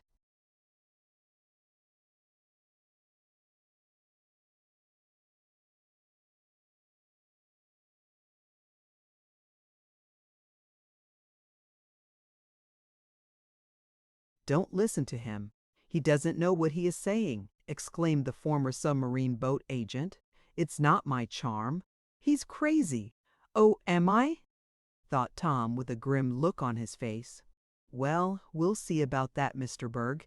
And putting the charm back in his pocket, Tom swung his machine toward home, while the agent and the banker entered the new institution. "So they're getting chummy," mused Tom.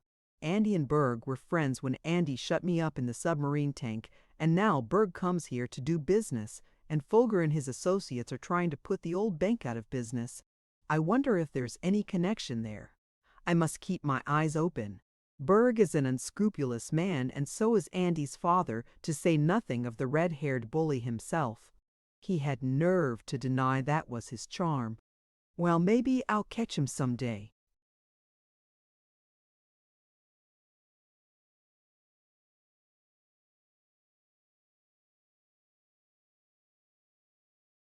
Tom spent a busy week making new adjustments to his electric car, changing the gear, and providing for heavier fuses. He was planning for another trip on the road, as the time for the great race was drawing near, and he wanted the mechanism to be in perfect shape. One evening, as he was preparing for a short night trip to Mansburg, where he had promised to call for Miss Nestor, Tom left his machine standing in the road in front of the house, while he went back to get a robe, as it threatened to be chilly. As he came back to enter the car, he saw someone standing near it. "Is that you, Ned?" he called. "Come, take a spin." Hardly had he spoken than there sounded from the machine a whir that told of the current being turned on. "Don't do that," cried Tom, knowing at once that it could not be Ned, who never meddled with the machinery. A blinding flash and a loud report followed, and Tom saw someone leap from his car and try to run away. But the figure stumbled and, a moment later, the young inventor was upon him, grappling with him. "Here, let me go!" cried a voice, and Tom uttered an exclamation of surprise. "Andy Folger," he cried. "I've caught you. You tried to damage my car." "Yes, and I'm hurt too," whined Andy. "My father will sue you for damages if I die." "No danger of that. You're too mean," murmured Tom, as he maintained a tight grip on the bully.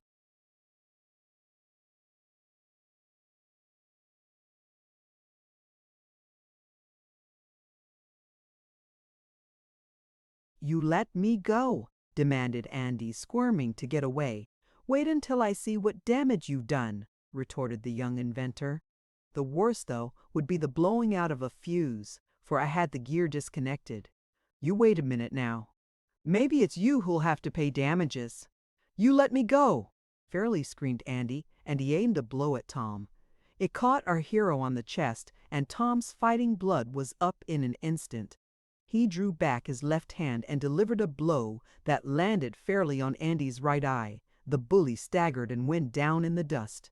"There!" cried Tom, righteously angry.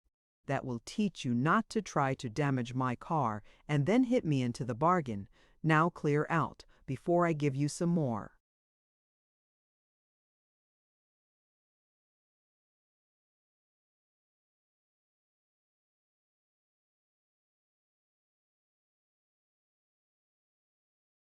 Whining and blubbering Andy arose to his feet. "You just wait. I'll get square with you for this," he threatened. "You can accept part of that as pay for what you did in the tar and feathering game," added Tom. Then, as Andy moved in front of one of the electric side lamps on the car, Tom uttered a whistle of surprise. For both of Andy's eyes were bruised and swollen, though Tom had only hit him once. "Look at me!" cried the bully, more squint-eyed than ever. "Look at me! You hit me in one eye, and that explosion hit me in the other. My father will sue you for this." As he hurried off down the road, Tom understood. Andy, coming along, had seen Tom's car standing there, and thinking to do some mischief, had climbed in and turned on the power. Perhaps he hoped it would run into the roadside.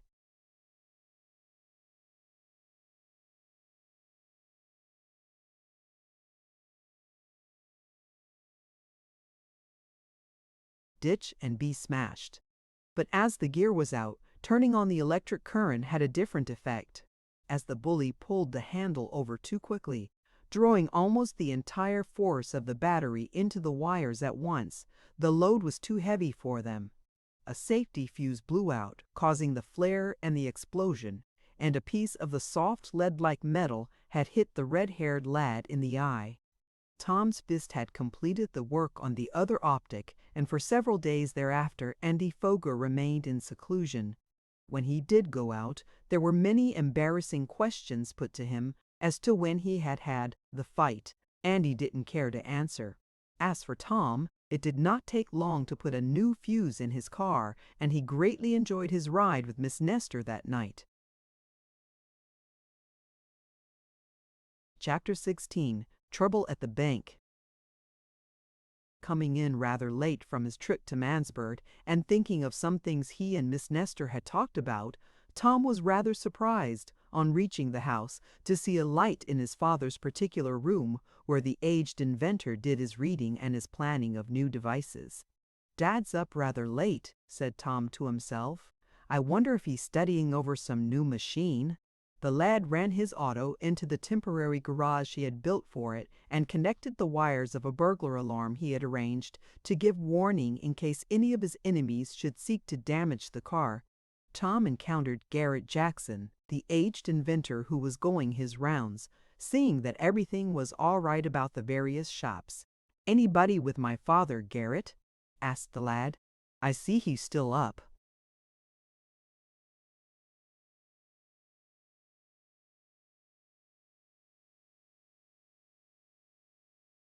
"Yes," was the rather unexpected reply.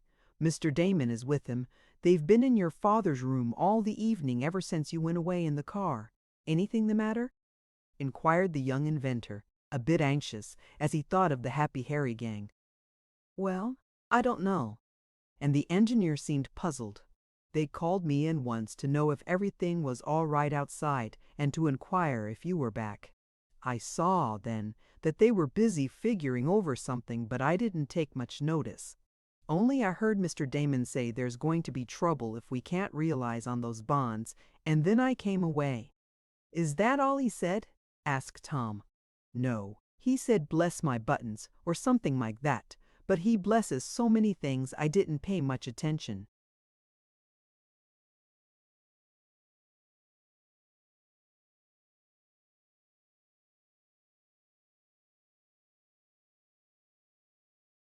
"That's right," agreed the lad. "But I wonder what the trouble is about. I must go see." As he passed along the hall, out of which his father's combined study and library opened, the aged inventor came to the door. "Is that you, Tom?" he asked. "Yes, Dad." "Come in here if you haven't anything else to do. Mr. Damon is here." Tom needed but a single glance at the faces of his father and Mr. Damon to see that something was troubling the two.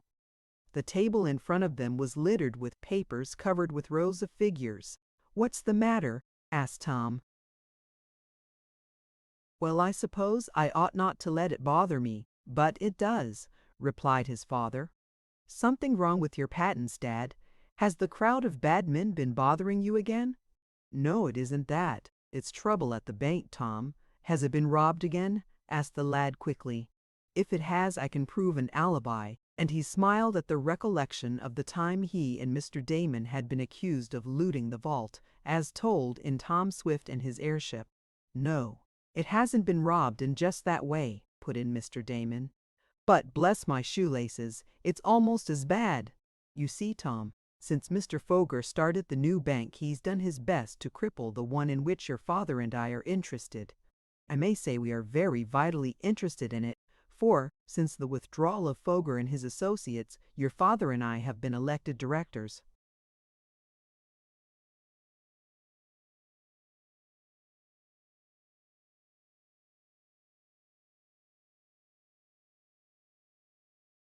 "I didn't know that," remarked the lad. "No, I didn't tell you because you were so busy on your electric car," rejoined Mr. Swift. "But Mr. Damon and I, being both large depositors, were asked to assume office, and, as I was not very busy on patent affairs, I consented." "But what is the trouble?" inquired Tom. "I'm coming to it," resumed Mr. Damon. "Less my checkbook, I'm coming to it. You see, we have lost several good customers by reason of Foger opening the new bank. That wouldn't have mattered so much, as between your father and myself, and one or two others, we have enough capital to carry on the business of the bank. But there is a more serious matter. We hold a number of very good securities, but they are of a class hard to realize cash for on short notice. In other words, they are not active bonds, though they are issued by reliable concerns. Then, too, the bank has lost considerable money by not doing as much business as it formerly did. In short, we don't know just what to do, Tom, and your father and I were discussing it when you came in." "Do you need more money?" asked Tom. "I have some. That is my share from the submarine treasure, and some I have allowed to accumulate as royalties for my patents. It's about $10,000, and you're welcome to it." "Thank you, Tom," spoke his father. "We may use your cash, but we'll need a great deal more than that." "But why?" asked the lad. "I don't understand. If you have good bonds, can't you dispose of them and get the money?" "We could, Tom. Yes, if we had time," replied Mr. Damon. "But to throw the bonds on the market at short notice would mean that we would not get a good price for them. We would lose considerable."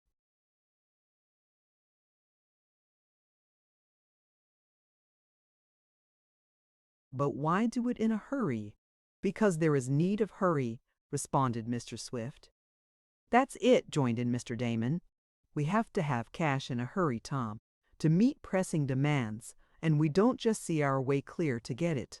I am trying to raise it on some private securities I own, but I can't get an answer within several days. Meanwhile, the bank may fail because of lack of funds. Of course, no one would lose anything, ultimately, as we could go into the hands of a receiver and, eventually, pay dollar for dollar. Your father and I and some of the other directors might lose a little, but the depositors would not. But your father and I don't like the idea of failing. It's something I've never done, and I'm too old to start in now, bless my cash ledger if I'm not. And for the sake of my reputation in this community, I don't want to see the bank close its doors," added Mr. Swift. "It would give Foger too good a chance to."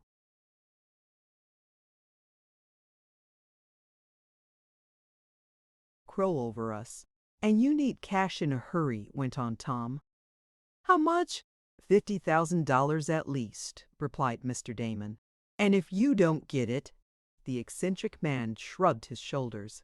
"Well," remarked Mr. Swift musingly, "I don't see that we need worry you about it, Tom." Perhaps Mr. Swift was interrupted by a ring at the front door. The three looked at each other. It was late for a caller, and Mrs. Baggert had gone to bed. "I'll answer it," volunteered Tom. He switched on the electric light in the hall and opened the door. He was confronted by Mr. Pendergast, the president of the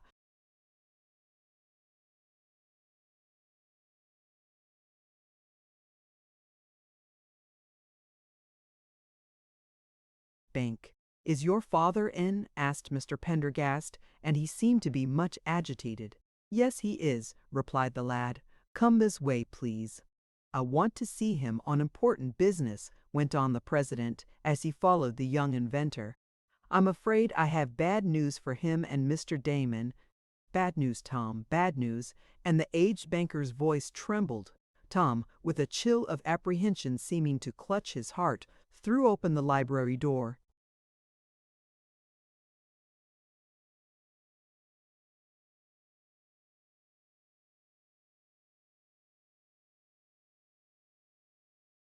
Chapter 17. A Run on the Bank. "Why, Mr. Pendergast," exclaimed Mr. Damon, rising quickly as Tom ushered in the aged president. "Whatever is the matter? You here at this hour? Bless my trial balance." "Is anything wrong?" "I'm afraid there is," answered the bankhead. "I have just received word which made it necessary for me to see you both at once." "I'm glad you're here, Mr. Damon." He sank wearily into a chair which Tom placed for him, and Mr. Swift asked, "Have you been able to raise any cash, Mr. Pendergast?" "No, I am sorry to say I have not, but I did not come here to tell you that. I have bad news for you. As soon as we open our doors in the morning, there will be a run on the bank." "A run on the bank?" repeated Mr. Swift.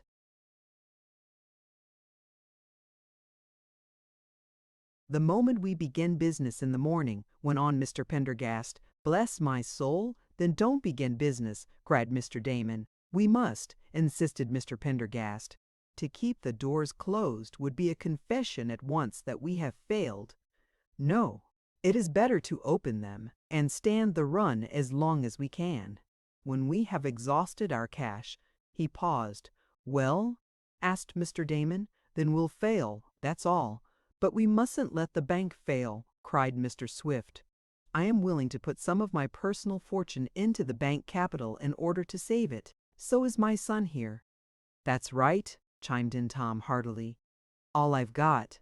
I'm not going to let Andy Foger get ahead of us, nor his father either. I'll help to the limit of my ability," added Mr. Damon. "I appreciate all that," continued the president, "but the unfortunate part of it is that we need cash. You gentlemen, like myself probably, have your money tied up in stocks and bonds. It is hard to get cash quickly, and we must have cash as soon as we open in the morning to pay the depositors who will come flocking to the doors. We must prepare for a run on the bank." "How do you know there will be a run?" asked the young inventor. "I received word this evening, just before I came here," replied Mr. Pendergast. "A poor widow, who has a small amount in the bank, called on me and said she had been advised to withdraw all her cash. She said she preferred to see me about it first, as she did not like to lose her interest. She said a number of her acquaintances, some of whom are quite heavy depositors, had also been warned that the bank was unsound and that they ought to take out their savings and deposits at once." "Did she say you had thus warned her?" inquired Mr. Swift. "She did," was the reply, "and that shows me that there is a conspiracy on foot to ruin our bank. She stated that Mr. Foger had told her our institution was unsound." "Mr. Foger!" cried Mr. Damon. "So this is one of his tricks to bolster up his new bank. He hopes the people who withdraw their money from our bank will deposit with him. I see his game. He's a scoundrel, and if it's possible, I'm going to sue him for damages after this thing is over." "Did he warn the others?" inquired the aged inventor. "Not all of them," answered the president. "Some received letters from a man signing himself Addison Berg, warning them that our bank was likely to fail any."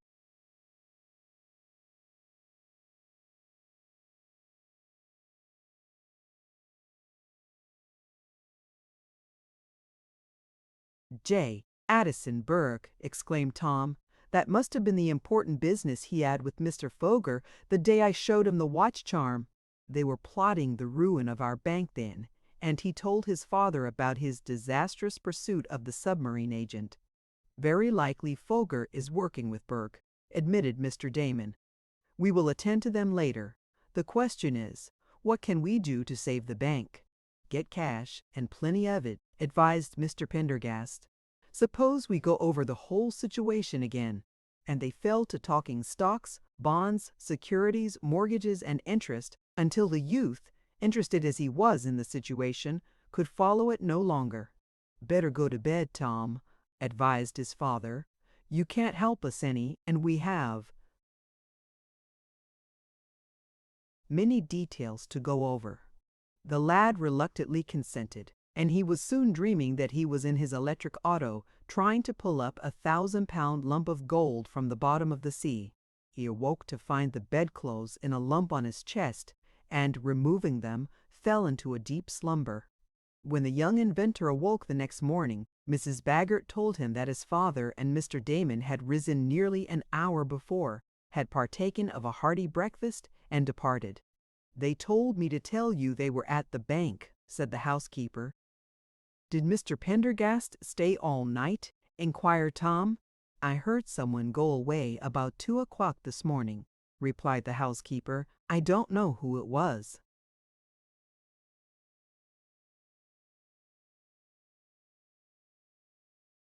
They must have had a long session, thought Tom, as he began on his bacon, eggs, and coffee.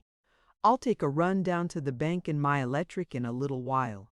The car was still in rather crude shape, outwardly, but the mechanism was now almost perfect. Tom charged the batteries well before starting out. The youth had no sooner come in sight of the old Shopton Bank to distinguish it from the Second National, which Mr. Foger had started, than he was aware that something unusual had occurred. There was quite a crowd about it, and more persons were constantly arriving to swell the throng. "What's the matter?" asked Tom of one of the few police officers of which Shopton boasted, though the lad did not need to be told. "Run on the bank," was the brief answer. "It's failed." Tom felt a pang of disappointment. Somehow he had hoped that his father and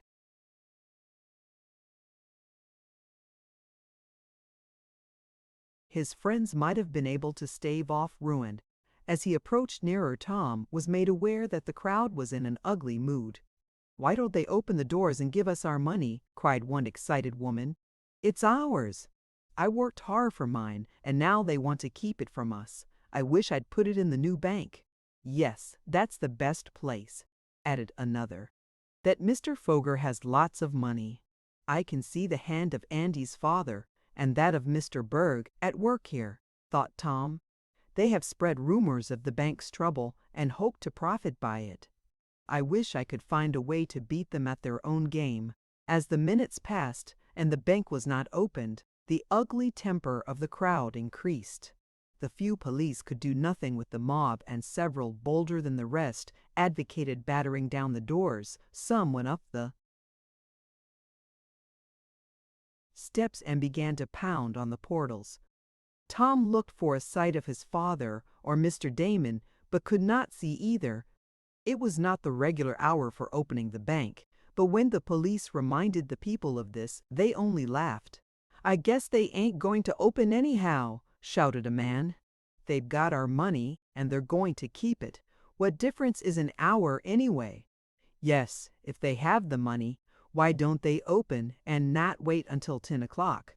cried another. "I've got $105 in there, and I want it."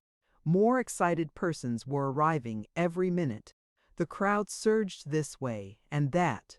Many looked anxiously at the clock in the tower of the town hall. The gilded hands pointed to a few minutes of 10. Would the bank open its doors?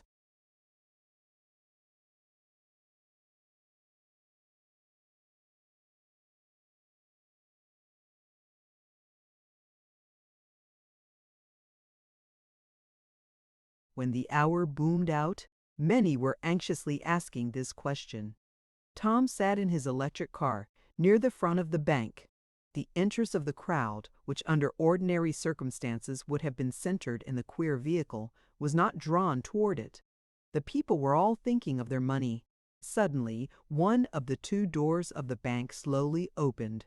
There was a yell from the crowd and a rush to get in, but the police managed to hold the leaders back, and then Tom saw that it was Ned Newton who stood in the partly opened portal. He held up his hand to indicate silence, and a hush fell over the mob. "The bank is open for business," Ned announced, "but there must be no rush. The building is not large enough to accommodate you all. If you form a line, you will be admitted in turn. The bank hopes to pay you all." Hopes, cried a woman scornfully. We can't eat hopes, young man, nor yet pay the rent with it. Hopes indeed. But Ned had said all he cared to, and with rather a white face he went back inside. The one door remained open and, with a policeman on either side, a line of anxious depositors was slowly formed. Tom watched them crowding and surging forward, all eager to be first to get their cash out, lest there be not enough for all. As he watched, the young inventor was aware that some was signaling to him from the big window of the bank. He looked more closely and saw Ned Newton beckoning to him, and the young cashier was motioning Tom to go around to the rear, where a door of the bank opened on a small alley. Wondering what was wanted, Tom slowly ran his machine down the side street and up the alley. No one paid any attention to him. A porter admitted the lad, and he made his way to the private offices where he knew his father and Mr. Damon would be. In the corridors, he could hear the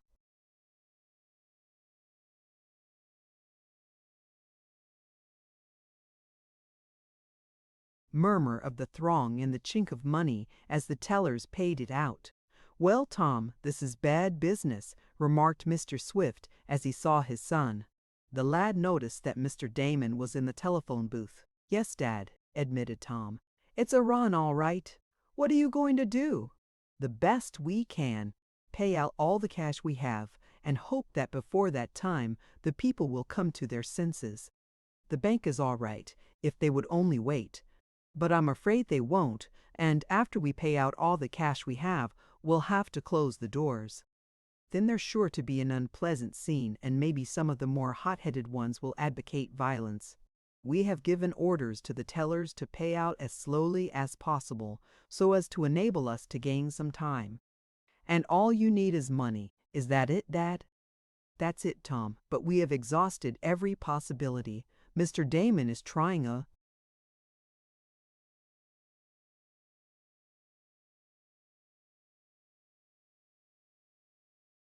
forlorn hope now, but even if he is successful." Before Mr. Swift had ceased speaking, Mr. Damon fairly burst from the telephone booth.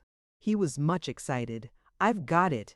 I've got it!" he cried. "What?" asked Mr. Swift and Tom in the same breath. "The cash, or, what's just as good, the promise of it.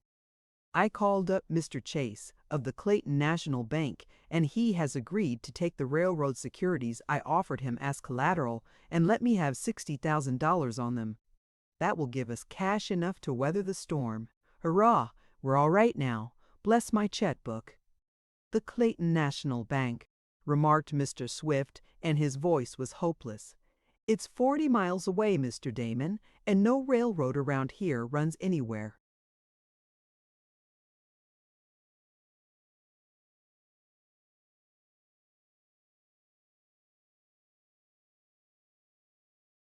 "Near it.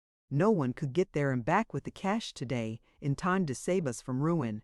It's impossible. Our last chance is gone." "How far did you say it was, Dad?" asked Tom quickly. 40 miles there, over 40, I guess, and not very good roads. We would need to have the cash here before 3 o'clock to be of any service to us." "No, it's out of the question. The bank will have to fail."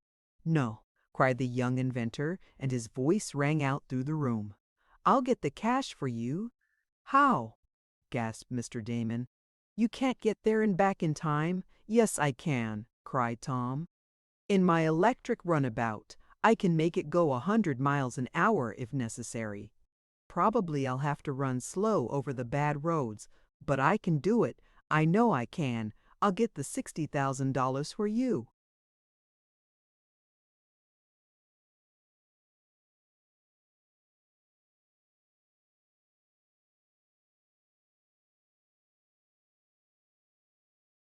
For a moment there was silence. Then Mr. Damon cried, "Good! And I'll go with you and deliver the securities to Mr. Chase. Come on, Tom Swift. Bless my collar button, but maybe we can yet save the old bank after all."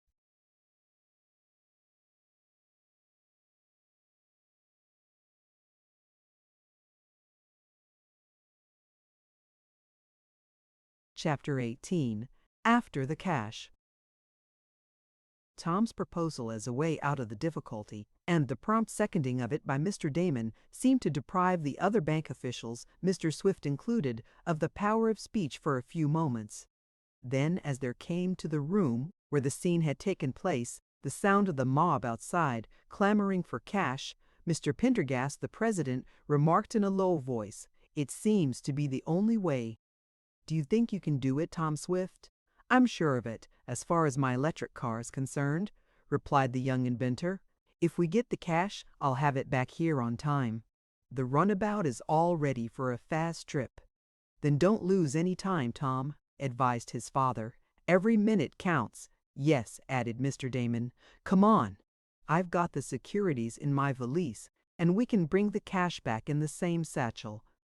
Come on, Tom."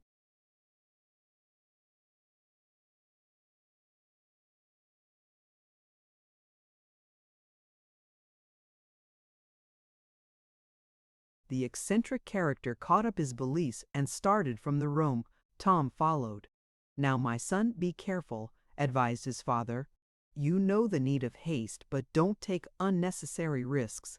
You'd better go out the back way, as the crowd is easily excited." Little more was said. Mr. Swift clasped his son's hand in a firm pressure, and the bank president nervously bade the lad goodbye. Then, slipping out of the bank, by the rear entrance, the porter closing the door after them, Tom and Mr. Damon took their places in the electric machine. "Just imagine you're racing for that $3,000 prize offered by the Touring Club of America, Tom," observed Mr. Damon as he deposited the valise at his feet.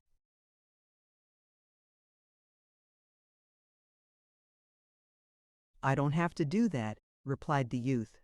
"I'm trying for a bigger prize than that. I want to save the bank and defeat the schemes of the Folgers father and son." Tom turned on the power, and the machine rolled out on the main street. As it turned the corner, leaving the impatient crowd of depositors, now larger than ever, behind, Mr. Damon glanced over at the new bank, and, as he did so, he called to Tom, "There are the Folgers now." The young inventor looked and saw Andy and his father on the steps of the new institution. At the sight of the electric car speeding along, Andy turned and spoke to his parent. What he said seemed to impress Mr. Foger, for he started and looked.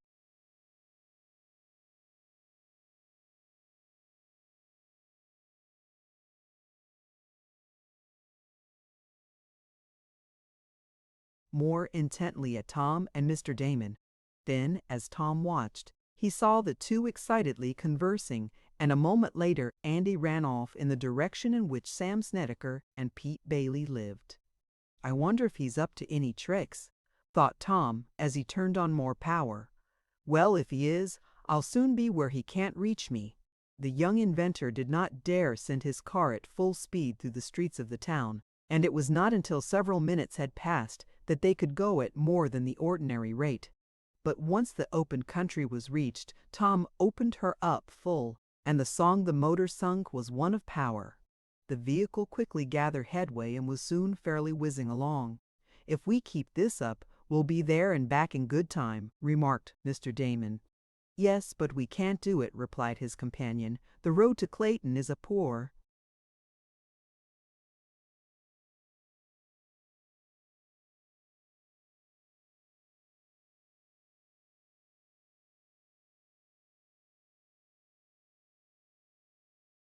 "One, and we'll soon be on it.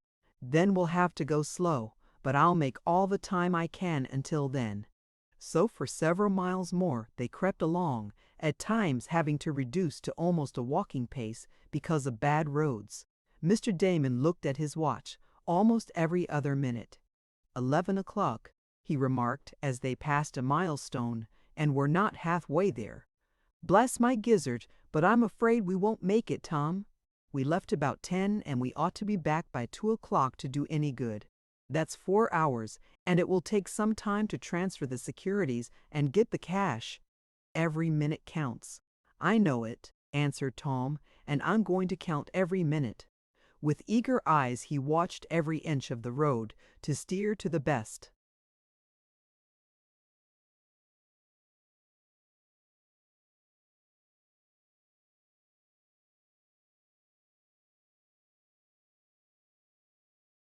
advantage. His hands gripped the wheel until his knuckles showed white with the strain, and every now and then his right hand adjusted the speed lever or the controller handle, while his foot was on the emergency brake, ready to stop the car at the first sign of danger. And there was danger not infrequently, for the road was up and downhill, over frail bridges, and along steep cliffs. It was no pleasure tour they were on. When a little over half the distance had been made, they came to a better road, and Tom was able to use full speed ahead. Then the electric went so fast that, had it not been for the steel windshield in front, Mr. Damon, at any rate, would have been short of breath. "This is going some!" he cried to Tom. The lad nodded grimly and shoved the controller handle over to the last notch. Then came a bad stretch, and they had to slow down again. As they were about out of it, there came a little flash of fire, and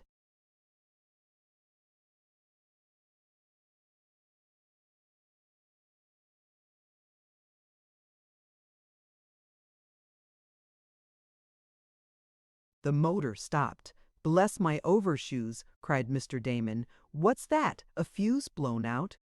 "No," replied Tom with a puzzled air. "But something has gone wrong."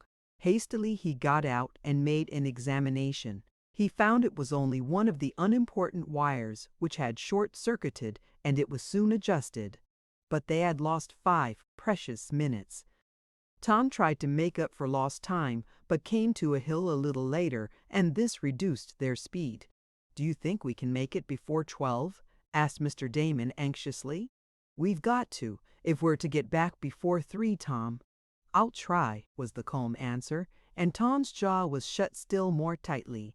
Once again came more favorable roads, and pushing the car to the limit, the occupants were rejoiced, a little later, as they topped a hill, to come in sight of a fairly large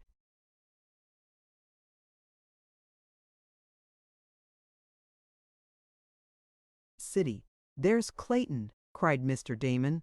10 minutes later, they were rolling through the main street, and as they stopped in front of the bank, the noon whistles blew shrill and noisily. "You did it, Tom!"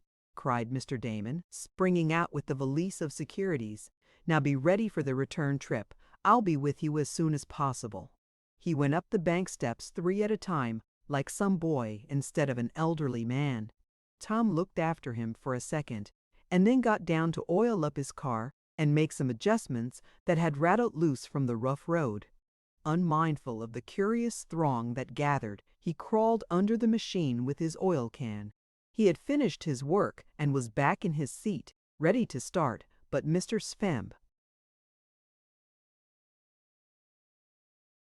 Damon had not reappeared.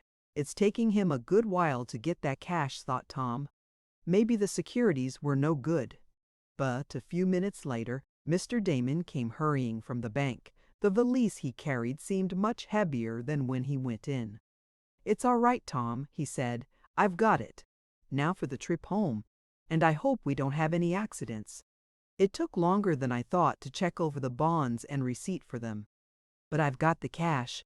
Now to save the bank." He took his place beside the young inventor, holding the valise between his knees, while Tom turned on the power and sent his car dashing down the street and toward the road that led to Shopton.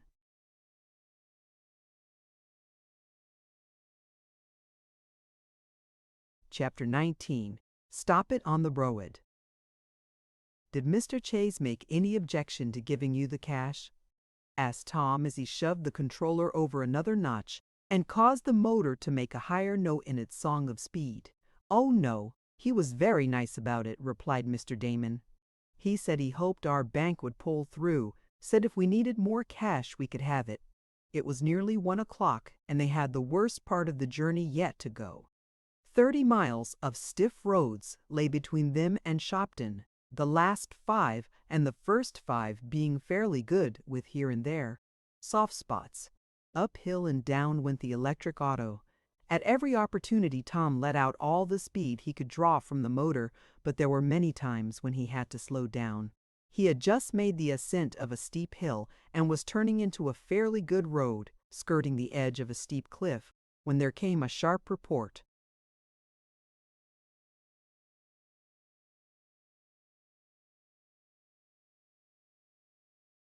Bless my soul, that's a fuse, I'm sure of it, cried Mr. Damon. No, announced Tom as he quickly shut off the power. It's a puncture. One of the inner tubes of the tire has been pierced.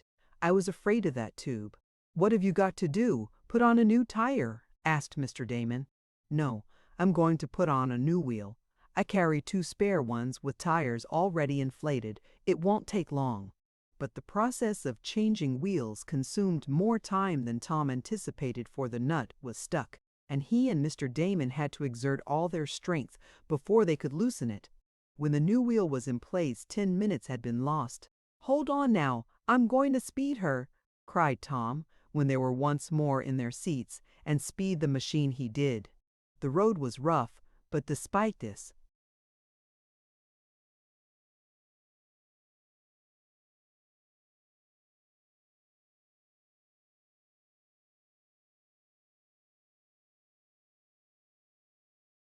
the lad turned on almost full power.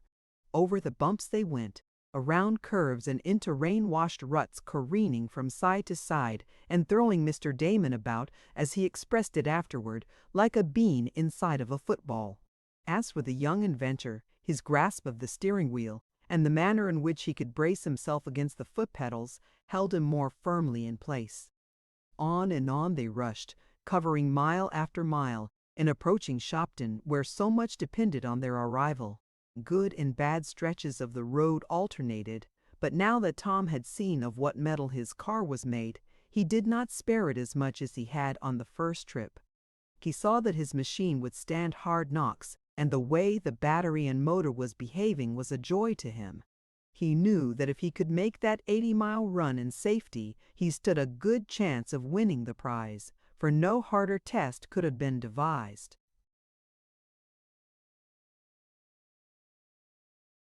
But the race was still far from won. There was a particularly unsafe stretch of road yet to be covered, and then would come a smooth highway into Shopton. 10 miles more, observed Mr. Damon, snapping shut his big gold watch. 10 miles more, and it's 1:45 now. We ought to be there at 1:15, and that will be in good time, eh, Tom? I think so, but I don't know about this piece of road we're coming to. It seems worse than when we passed over it this morning. As he spoke, the auto began to slow up, for the wheels had struck some heavy sand, and it was necessary to reduce the current. Tom turned back the controller handle, but watched with eager eyes for a sign that the roadbed was harder, so that he could increase speed. As the car turned around a curve, passing through a lonely stretch of country,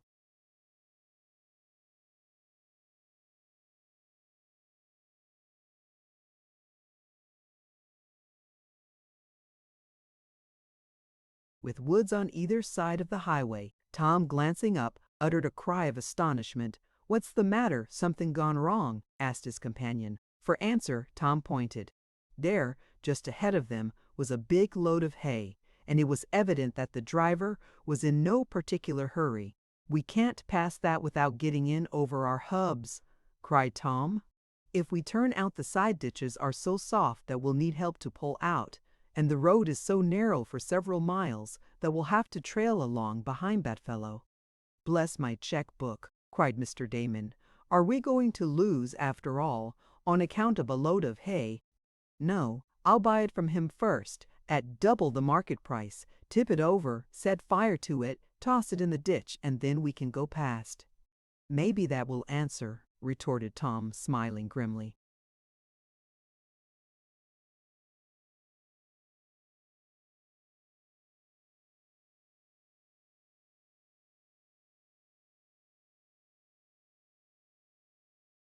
He put on a little more speed, and was soon close up behind the load of hay, ringing his electric bell as a warning. "I say," called Mr. Damon to the unseen driver, "can't you turn out and let us pass?" "Ha! Ha! Wall, I guess not," came the answer, in unmistakable farmer's accents. "You automobile fellers is too gull-hang smart racing along the roads. I've got just as good a right here as you fellers have, by heck." The driver did not show himself. "We know that," responded Tom, as quickly as he could, for he did not want to anger the man. but our machine is so heavy that if we turn into the ditch, I'm afraid we'll be mired." "Huh, so I lie," was the retort from the unseen driver. "Think I want to spile my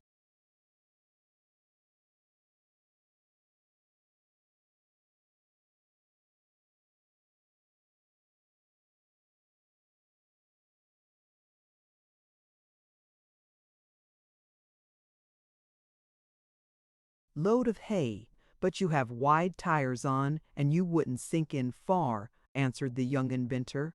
"Besides, it's very necessary that we get past. A great deal depends on our speed." "So it does on mine," was the reply. "If I get to market late, I'll have to stay all night and spend money on a hotel bill."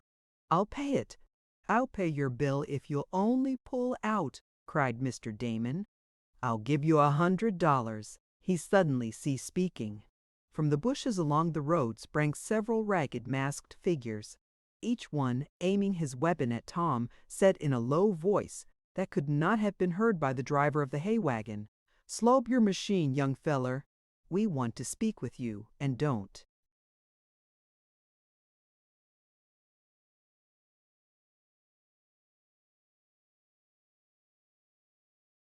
"You make a loud noise or it won't be healthy for you."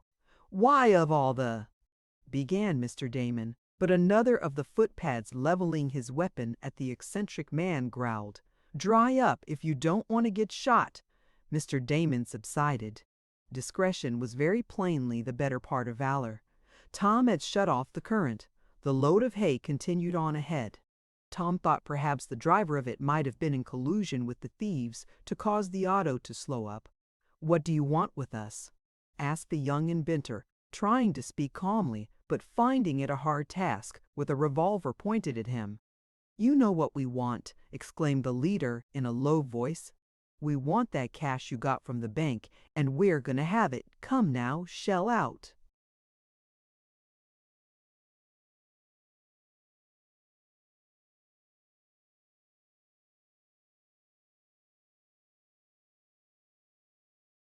And he advanced toward the automobile. Chapter 20. Owen Time. Close around the electric auto crowded the members of the hold-up gang. Their eyes seemed to glare through the holes in their black masks. Instantly Tom thought of the other occasion when he was halted by masked figures. Could these, by any possibility, be the same individuals? Was this a trick of Andy Foger and his cronies? Tom tried to pierce through the disguises. Clearly the persons were men, not boys, and they wore the ragged clothes of tramps. Also, there was an air of dogged determination about them. "Well, are you going to shell out?" asked the leader, taking a step nearer. "Or will we have to take it?" "Bless my very existence. You don't mean to say that you're going to take the money?" "I mean, how do you know we have any money?" And Mr. Damon hastily corrected himself. "What right have you to stop us in this way? Don't you know?"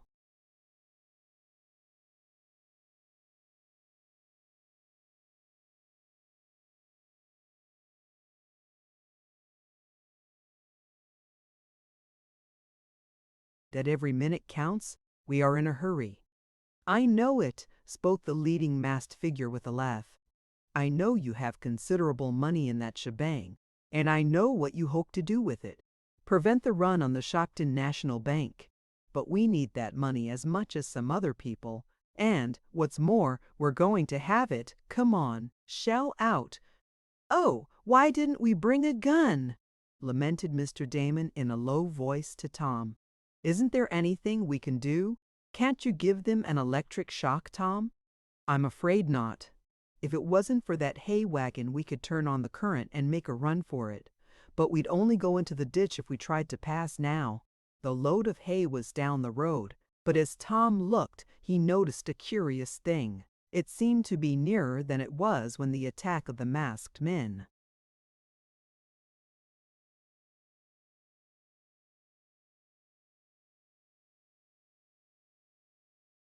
came. The wagon actually seemed to have backed up. Once more the thought came to the lad that possibly the load of fodder might be one of the factors on which the thieves counted. They might have used it to make the auto halt, and the man or men on it were probably in collusion with the footpads. There was no doubt about it, the load of hay was coming nearer, backing up instead of moving away. Tom couldn't understand it. He gave a swift glance at the robbers. They had not appeared to notice this, or, if they had, they gave no sign. "Then we can't do anything," murmured Mr. Damon. "I don't see that we can," replied the young inventor in a low voice.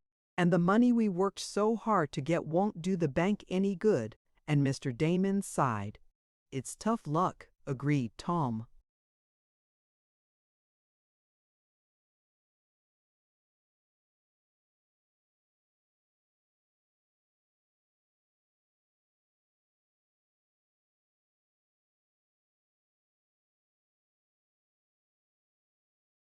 "Come now, fork over that cash," called the leader, advancing still closer. "None of that talk between you there. If you think you can work some trick on us, you're mistaken.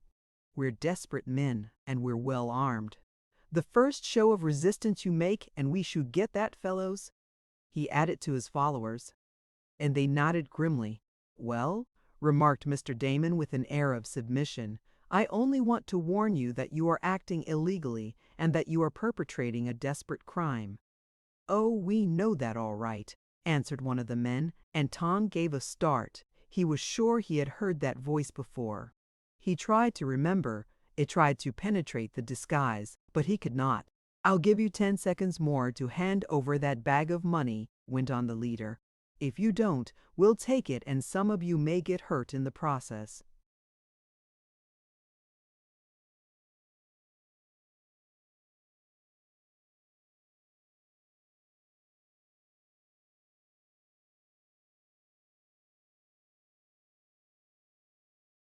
There seemed nothing else to do. With a white face, but with anger showing in his eyes, Mr. Damon reached down to get the valise. Tom had retained his grip of the steering wheel and the starting lever. He hoped at the last minute he might see a chance to dash away and escape. But that load of hay was in the path. He noted that it was now quite near, but the thieves paid no attention to it. Tom might have reversed the power and sent his machine backward, but he could not see to steer it if he went in that direction, and he would soon have gone into the ditch. There was nothing to do save to hand over the cash, it seemed. Mr. Damon had the bag raised from the car, and the leader of the thieves was reaching up for it, when there came a sudden interruption. From the load of hay there sounded a fusillade of pistol shots, cracking out with viciousness. This was instantly followed by the appearance of 3 men who came running from around the load of hay down the road toward the thieves. Each man carried a pitchfork, and as they ran, one of the trio shouted, "Right at 'em, boys! Jab your hay forks clean through the scoundrels! By heck, I guess we'll show 'em we know how to tackle a hold-up gang as well as the next fellow. Right at 'em now! Charge 'em! Stick your forks right through 'em!" Again there sounded a fusillade of pistol shots. The thieves turned as one man and glanced at the relief so unexpectedly approaching. They gave one look at the 3 determined-looking farmers with their sharp, glittering pitchforks, and then, without a word, they turned and fled, leaping into the bushes that lined the roadway. The underbrush closed after them, and they were hidden from sight. On came the 3 farmers, waving their effective weapons, the pistol shots still ringing out from the load of hay. Tom could not understand it, and could see no one firing, could detect no smoke.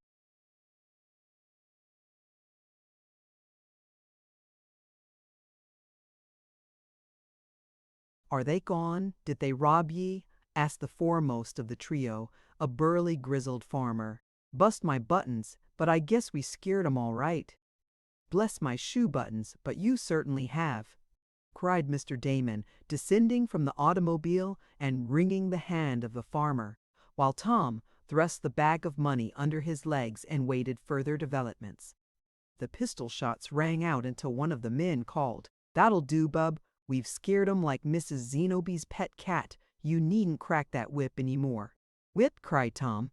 "Was that a whip?" "That's what it was," explained the leading farmer. "Bub Armstrong, my nephew, can crack it to beat the band, and as if in proof of this there emerged from behind the load of hay a small lad carrying a large whip, to which he gave a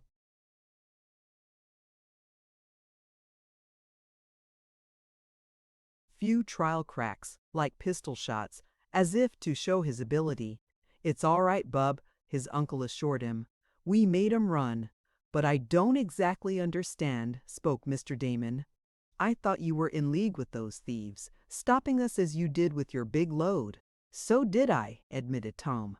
"Ha ha," laughed the farmer. "That's a pretty good joke. Excuse me for laughing. My name's Lyon, Jethro Lyon, of Salina Township, and these is my two sons, Ady and Bert. You see we're on our way to Shopton, and my nephew Bub, he went along. We thought you was some of them sassy automobile fellers at first when you hollered to us you wanted to pass. Then when we looked back, we seen them burglars going to rob you. At least that's what we suspicioned," and he paused suggestively.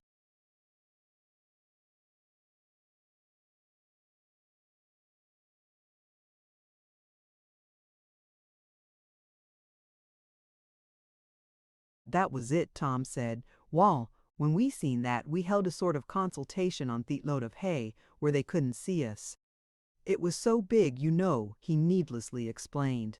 "Wall, we calculated we could help you, so I just quietly backed up until we was near enough.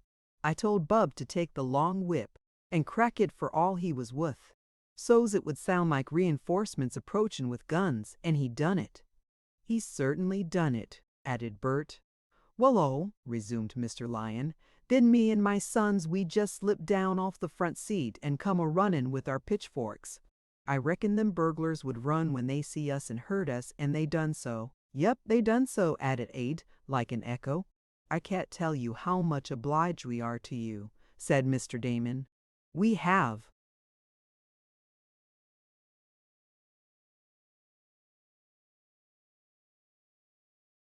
$60,000 in this valise, and they would have had it in another minute, and the bank would have failed. $60,000, gasped Mr. Lyon, and his sons and nephew echoed the words. Mr. Damon briefly explained about the money, and he and the young inventor again thanked their rescuers, who had so unexpectedly and in such a novel manner put the thieves to flight. "And you got to get to Shopton before 3 o'clock with the cash?" asked Mr. Lyon. "That's what we hope to do," replied Tom. "But I'm afraid we won't now. It's 2:30. "And don't say another word," interrupted Mr. Lyon. "I know what ye mean. My hay's in the road. But don't let that worry ye none. I'll pull out of your road in a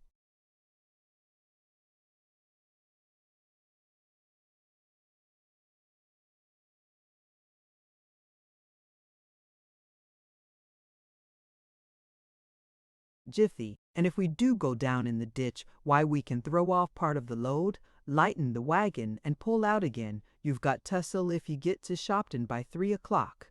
"I can do it with a clear road," declared Tom confidently. "Then you'll have the clear road," Mr. Lyon assured him. "Come, boys, let's get Eddie one side." The farmers pulled into the ditch. As they had feared, the wagon went in almost to the hubs. But they did not mind, and, even as Tom and Mr. Damon shot past them, they fell to work tossing off part of the fodder to lighten the wagon. The young inventor and his companion waved a grateful farewell to them as they fairly tore past, for Tom had turned on almost the full current. Do you suppose that was the Happy Harry gang, or some members of it who,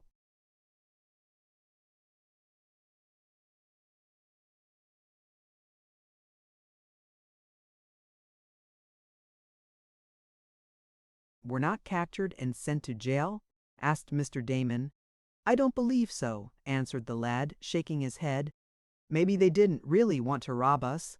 Perhaps they only wanted to delay us, so we wouldn't get to the bank on time." "Bless my topknot, you may be right," cried Mr. Damon. Further conversation became difficult, as they struck a rough part of the road where the vehicle swayed and jolted to an alarming degree, but Tom never slackened pace. On and on they rushed, Mr. Damon frequently looking at his watch. "We've got 20 minutes left," he remarked as they came out on the smooth stretch of road that led directly into Shopton. Then Tom turned all the reserve power into the motor. The machinery almost groaned as the current surged into the wires, but it took up the load, and the electric car, swaying more than ever, dashed ahead with its burden of wealth. Now they were in the town, now speeding down the street leading to the bank. One or two policemen shouted after them, for they were violating the speed laws, but it was no time to stop for that. On and on they dashed. They came in sight of the bank. A long line of persons was still in front. They seemed more excited than in the morning, for the hour of 3 was approaching, and they feared the bank would close its doors, never to open them again. "The run is still on," observed Mr. Damon. "But it will soon be over," predicted Tom. Some news of the errand of the automobile must have penetrated the crowd, for as Tom swung past the front entrance to the bank to go up the rear alley, he was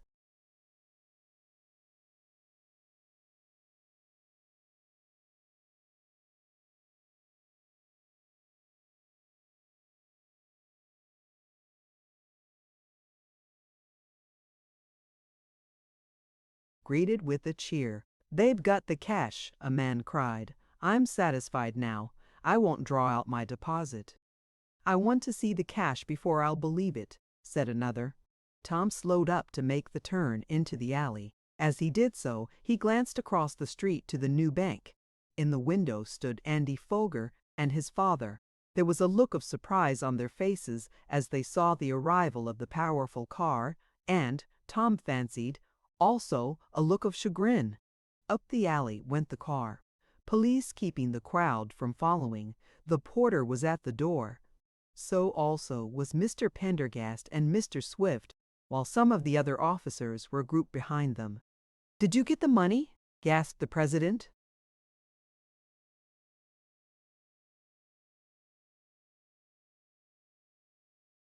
"We did," answered Tom. "Are we on time, Dad?" "Just on time, my boy. They're paying out the last of the cash now. You're on time, thank fortune." Chapter 21. Off to the Blythe race. From their task of handing out money to eager depositors, the wearied tellers looked up as Tom and Mr. Damon entered with the big valise crammed full of money. It was opened, and the bundles of bills turned out on a table. "Perhaps you'd better make an announcement to the crowd, Mr. Pendergast," suggested Mr. Swift. "Tell them we now have cash enough to meet all demands and that the bank will be kept open until everyone is paid." "I will," agreed the aged president. His announcement was received with cheers and had exactly the effect the inventor hoped it would. Many, learning that the bank was safe and that they could have their money whenever they wanted it, concluded not to withdraw it, thus saving the interest. Scores in the waiting crowd turned out of line and went home. Their example was contagious, and, though many still remained to get their deposits, the run was broken, only part of the $60,000 Tom and Mr. Damon had. Brought through after a race with time was needed. But had it not been for the moral effect of the cash arriving as it did, the bank would have failed. "You have a great car, Tom Swift," complimented Mr. Pendergast, when the excitement had somewhat cooled down and the story of the hold-up had been told. "I think so myself," agreed the young inventor modestly. "I must get ready for the races now. And as for those farmers, I think I'll send them a reward," went on the president. "They deserve something for the trouble they had with the load of hay. I certainly shall send them a reward," which he did, and a substantial one too. Of course, the holdup was at once reported to the police, after the run had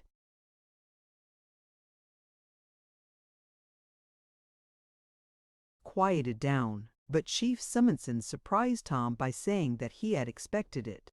"The gang that held you up," said the police officer, "was one that escaped from a jail about 20 miles away. I got a tip after you left that they were going to rob you, for, in some way, they learned about the money you and Mr. Damon were to bring from the bank. The unfortunate part of it was that the tip I got was to the effect that the holdup would take place just outside of Clayton. I telephoned to the police there just after you left, and they said they'd send out a posse. But the gang changed their plans and held you up near here where I wasn't expecting it. But I'll get 'em yet." Chief Simonson did not arrest the gang, but some other police officers did, and they were taken back to jail. They were not prosecuted for the attempted robbery of Tom, as it was considered difficult to fix the guilt on them, but they received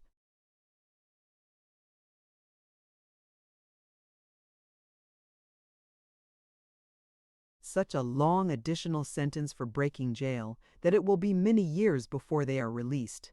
When Tom reached home that night, he found some mail from the officials of the Touring Club of America. It was to the effect that arrangements for the big contest had been completed and that contesting cars must be on the ground by September 1st. That gives me 2 weeks yet, thought our hero. He read further of the regulations covering the race. Each car must proceed from the hometown or city of the owner and go to the track under its own power. This was a new regulation, it was stated, and was adopted to better develop the industry of building electric autos. 2 passengers, or 1 in addition to the driver, must be carried, it was stated, and this one would also be expected to be in the car during the entire race.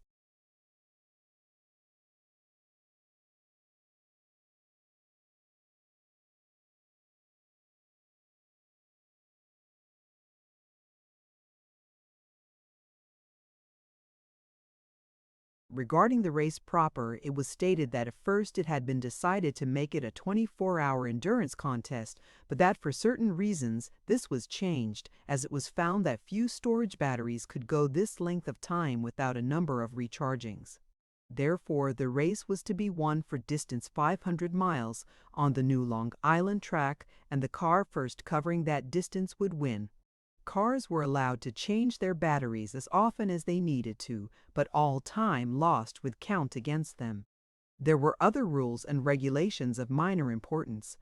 "Well," remarked Tom as he read through the circulars, "I must get my car in shape. It will be quite a trip to Long Island, and I think my best plan will be to go direct to the cottage we had when we were building the submarine, and from there proceed to the track. That will comply with the rules, I think. But who will I get to go with me? I suppose Mr. Damon or Mr. Sharp will be willing. I'll ask them."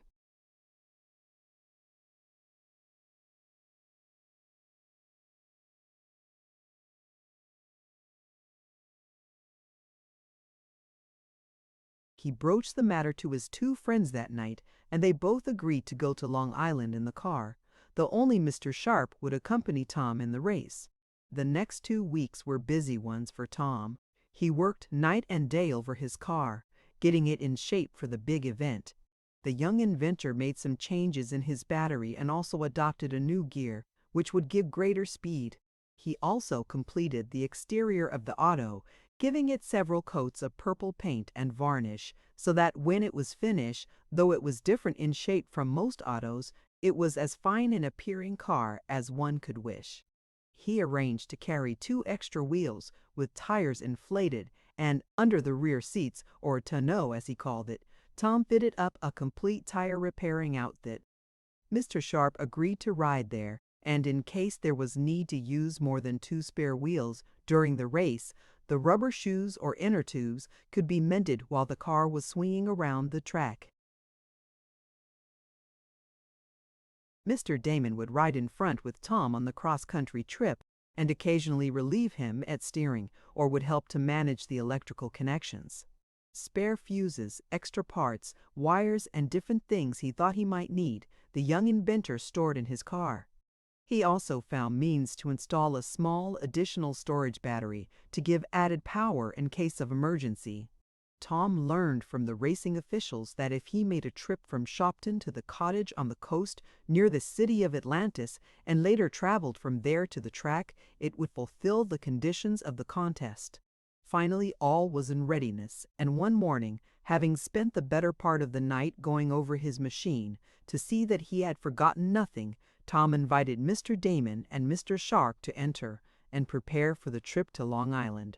"Well, Tom, I certainly hope you win that race," remarked Mrs. Baggert as she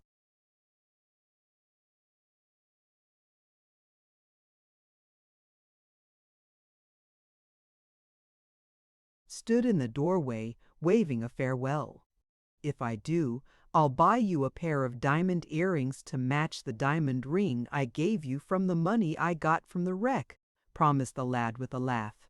"And if yo sees dat Andy Foger," added Eradicate Sampson, while he rubbed the long ears of Boomerang, his mule, "ef yo sees him, just run ober him once or twice for my sake, Mr. Swift."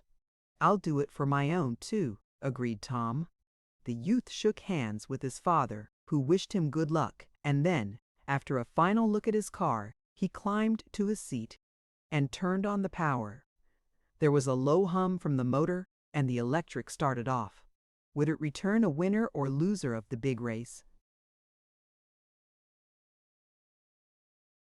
Chapter 22. I in a Ditch. Through the streets of Shopton went Tom Swift and his friends. News of the big contest the young inventor was about to take part in had circulated around town, and there were not wanting many to wish him good luck. The lad responded smilingly to the farewells he received. As they passed the bank, Ned Newton came out on the steps. "Wish I was going along," he called. "So do I," replied Tom. "How's everything? Is the bank all right since the run?" For he had not had time to pay much attention to the institution since his memorable race against time to get the money. "Stronger and better than ever," was Ned's answer as he came to the curb where Tom slowed up. "I hear," he added in a whisper, "that the other fellows are going out of business. Foger and his crowd, you know. They loaned money on unsecured notes to make a good showing, and now they can't get it back. But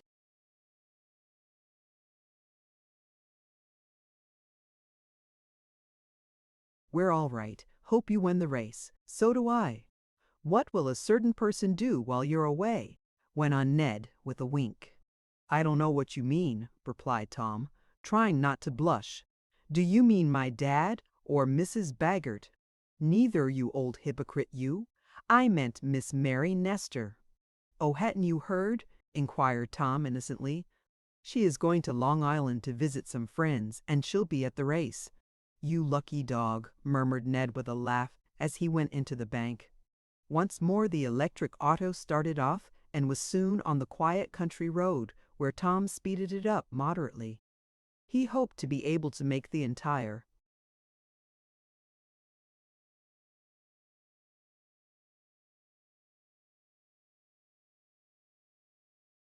distance to the shore cottage on the single charge of current he had put into the battery at home, and as there was no special need for haste, he wanted to save his power.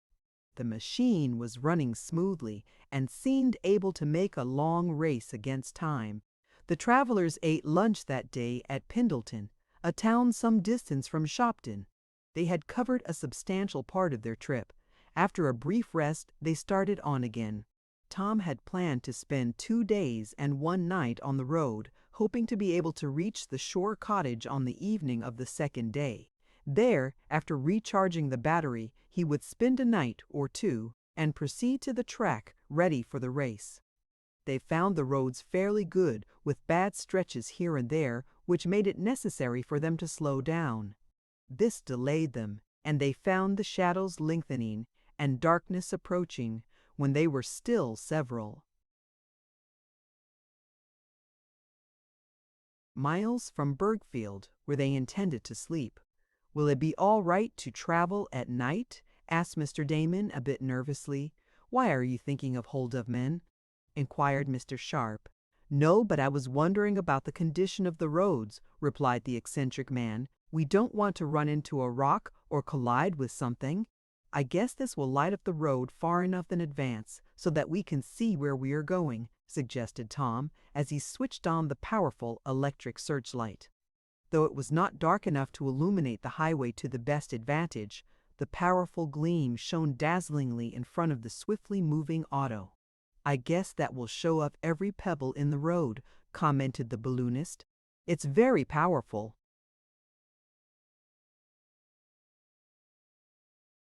Tom turned off the light, as, until it was darker, he could see to better advantage unaided by it. He slowed down the speed somewhat, but was still going at a good rate. "There's a bridge somewhere about here," remarked the lad when they had gone on a mile further. "I remember seeing it on my road map. It's not very strong, and we'll have to run slow over it." "Bless my gizzard, I hope we don't go through it," cried Mr. Damon. "Is your car very heavy, Tom?" "Not heavy enough to break the bridge." "Ah, there it is. Guess I'll turn on the lights so we can see what we're doing." Just ahead of them loomed up the superstructure of a bridge, and Tom turned the searchlight switch. At the instant he did so, whether he did not keep a steady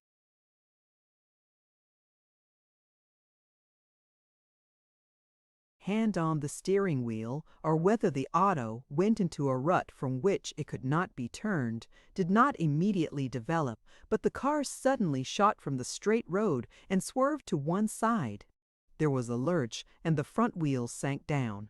"Look out! We're going into the river," yelled Mr. Damon. Tom jammed on the brakes and shut off the current. The auto came to a sudden stop.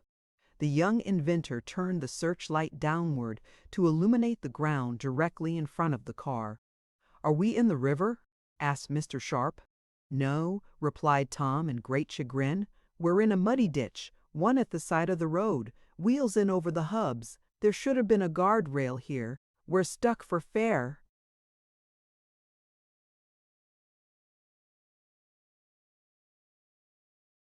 Chapter 23.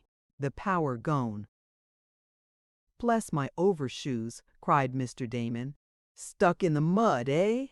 "Hard and fast," added Tom in disgust. "What's to be done?" inquired Mr. Sharp. "I should say we'll have to stay here until daylight and wait for some other auto to come along and pull us out," was Mr. Damon's opinion. "It's might unpleasant, too, for there doesn't seem to be any place around here where we can spend the night in any kind of comfort. If we had the submarine or the airship, now, it wouldn't so much matter." "No, and this won't matter a great deal," remarked the young inventor quickly. "We'll soon be out of this, but it will be hard work." "What do you mean?" asked Mr. Sharp.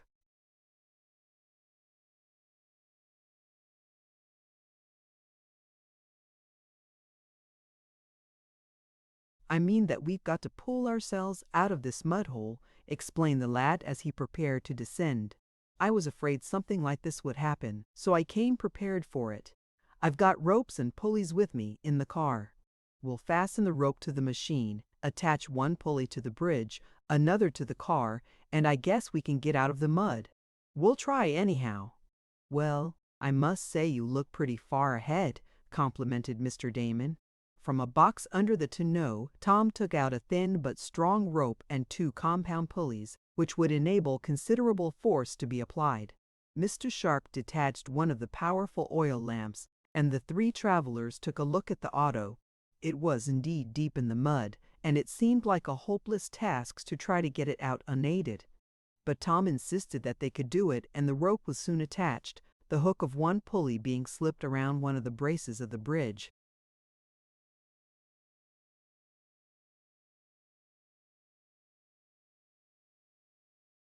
"Now, all together!" cried the lad as he and his friends grasped the long rope.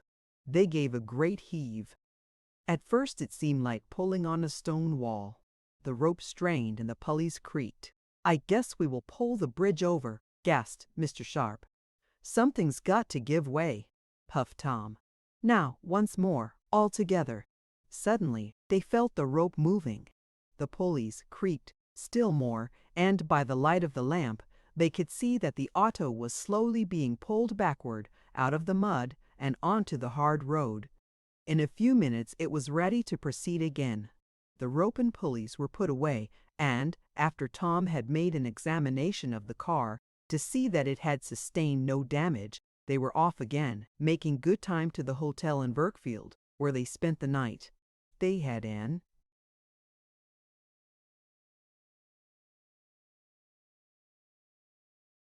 early breakfast, and as Tom went out to the barn to look at his car, he saw it surrounded by a curious throng of men and boys. One of the boys was turning some of the handles and levers. "Here, quit that!" yelled Tom, and the meddlesome lad leaped down in fright. "Do you want to start the car and have it smash into something?" demanded the young inventor. "Oh, nothing happened," retorted the lad. "I pulled every handle on it, and it didn't move." "Good reason," murmured Tom, for he had taken the precaution to remove a connecting plug, without which the machine could not be started. The three were soon under way again and covered many miles over the fine country roads, the weather conditions being delightful. On inquiry they found that by taking an infrequently used highway, they could save several miles. It was over an unoccupied part of country, rather wild and desolate, but they did not mind that. They were whizzing along, talking of Tom's chances for winning the race, when, after climbing a slight grade, the auto came to a sudden stop on the summit. "What's the matter?" asked Mr. Sharp. "Why are you stopping here, Tom?" "I didn't stop," was the surprising answer, and the lad shoved the starting lever back and forth, but there was no response. There was no hum from the motor. The machine was dead. "That's queer," murmured the young inventor.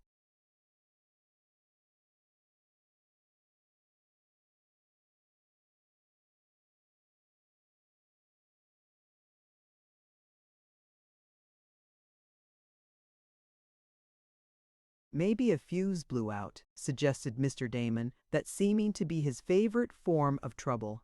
"If it had, you'd have known it," remarked Mr. Sharp. "There's plenty of current in the battery, according to the registering gauge," murmured the lad.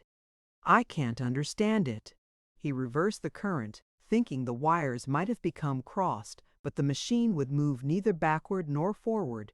Yet the dial indicated that there was enough power stored away to send it 100 miles or more. "Perhaps the dial hand has become caught," suggested Mr. Sharp. "That sometimes happens on a steam gauge, and indicates a high pressure when there isn't any.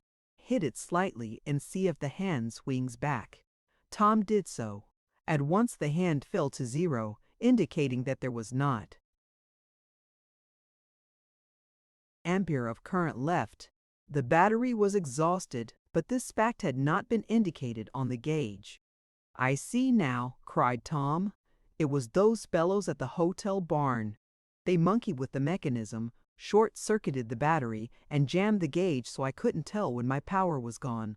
If I had known there wasn't enough to carry us, I could have recharged the battery at the hotel. But I figured that I had enough current for the entire trip, and so there would have been if it hadn't leaked away. Now we're in a pretty pickle." "Bless my hat band," cried Mr. Damon. "Does that mean we can't move?" "Guess that's about it," answered Mr. Sharp, and Tom nodded. "Well, why can't we go on to some place where they sell electricity and get enough to take us where we want to go?" asked the odd character, whose ideas of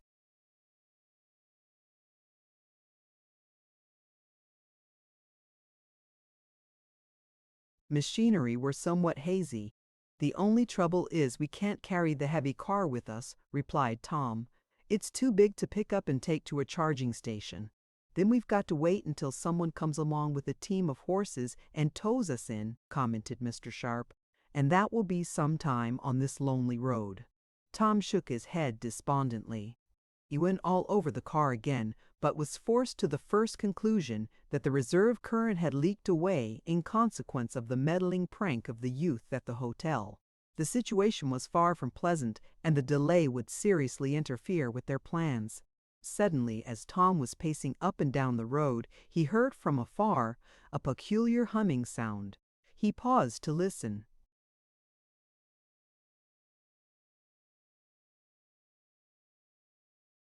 "Trolley car," observed Mr. Sharp. "Maybe one of us could go somewhere on the trolley and get help.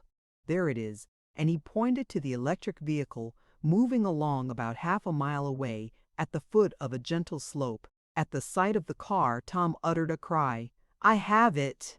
he exclaimed. "None of us need go for help. It's right at hand." His companions looked curiously as the young inventor pointed triumphantly to the fast disappearing electric.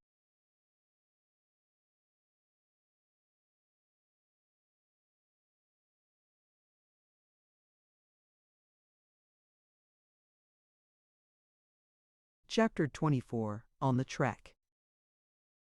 "What do you mean?" asked Mr. Damon. Will the electric trolley pull us to a charging station? No, we'll not need to go to a station, answered the youth. If we can get my car to the trolley tracks, I can charge my battery from there, and I think we can push the auto near enough. It's downhill, and I've got a long wire so we won't have to go too close. Good, cried Mr. Sharp, but attach the rope to the front of the car, Tom. Mr. Damon and I will pull it. You'll have to ride in it to steer it. We can take turns at riding, was Tom's answer, for he did not want his companions to do all the work. Nonsense. You ride, said Mr. Damon. You're lighter than we are, and can steer better. It won't be any trouble at all to pull this car downhill.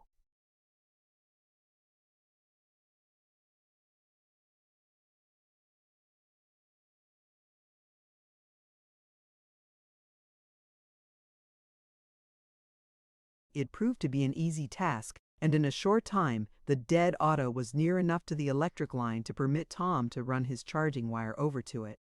"Why, bless my soul!" exclaimed Mr. Damon, looking up. "There is no overhead trolley wire. The car must run on storage batteries." Third rail, more likely, was the opinion of Mr. Sharp, and so it proved. "I can charge from either the third rail or the trolley wire," declared Tom, who was insulating his hands in rubber gloves and getting his wires ready. In a short time he had the proper connections made, and the much-needed current was soon flowing into the depleted battery, or batteries, for there were several sets, though the whole source of motive power was usually referred to as a storage battery. "How long will it take?" asked Mr. Damon.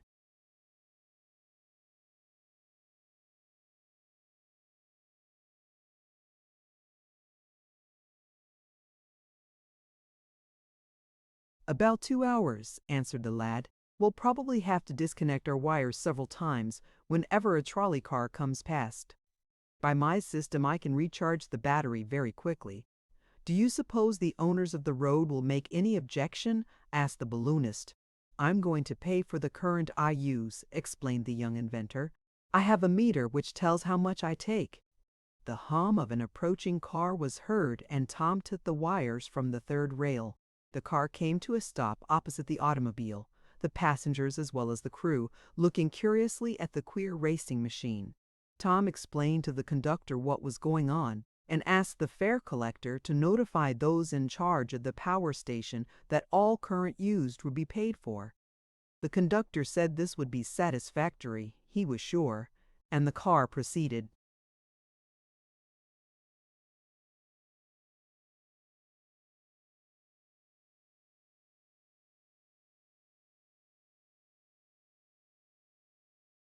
Tom resuming the charging of his battery, allowing plenty of reserve power to accumulate and making sure that the gauge would not stick again and deceive him, the owner of the Speedy Electric was soon ready to proceed again. They had been delayed a little over 3 hours, for they had to make several shifts as the cars came past. They reached their shore cottage late that night, and, after seeing that the runabout was safely locked in the big shed where the submarine had been built, they all went to bed, for they were very tired. Tom sent word the next day to the managers of the race that he would be on hand at the time stipulated, and announced that he had made part of the trip as required under the power of the auto itself. The next day was spent in overhauling the machinery, tightening up some loose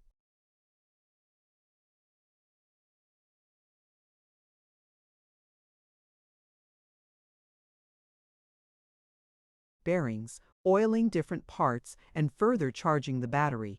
Tires were looked to, and the ones on the spare wheels were gone over to prepare for any emergency that might arise when the race was started. On the third day, Tom, Mr. Sharp, and Mr. Damon, leaving the cottage, completed the trip to Havenford, Long Island, where the new track had been constructed. They reached the place shortly before noon, and if they had been unaware of the location, they could not have missed it, for there were many autos speeding along the road toward the scene of the race, which would take place the following day. Several electric cars passed Tom and his friends, whizzing swiftly by, but the young inventor was not going to show off his speed until the time came. Besides, he did not want to run any risks of an accident. But some of the contestants seemed anxious for impromptu brushes, and more than one called to our hero to speed up and let's see what she can do. But Tom smiled and shook his head. There were many gasoline and some steam autos going out to the new track, which was considered a remarkable piece of engineering. It was in the shape of an octagon, and the turns were considered very safe.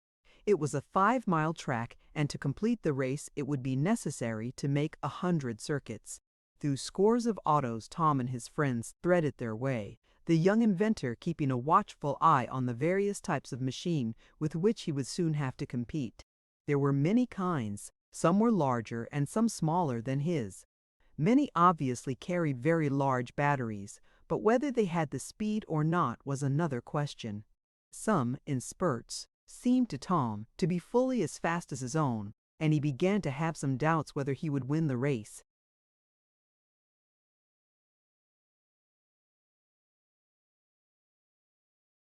But I'm not going to give up until the 500th mile is finished, he thought grimly. They were now in sight of the track and noted many machines speeding around it. "Go on in and try your car, Tom," urged Mr. Sharp. "Yes, do," added Mr. Damon. "Let's see how it travels." "I will, after I notify the proper officials that I have arrived," decided the lad. The formalities were soon complied with. Tom received his entry card after paying the fee, made affidavit that he had completed the entire trip from home under his own power, save for the little stretch when the car was pulled, which did not count against him, and was soon ready to go on the track. Only electric cars were allowed there.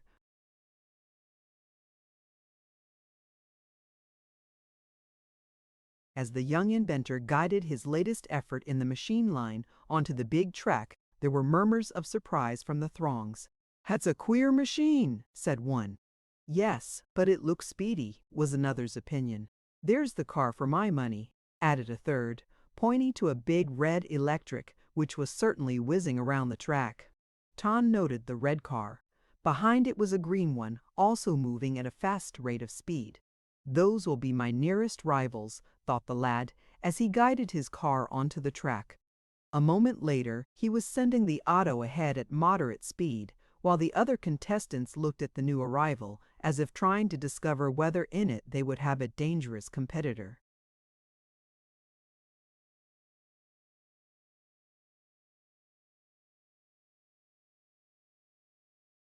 Chapter 25. Winning the Prize.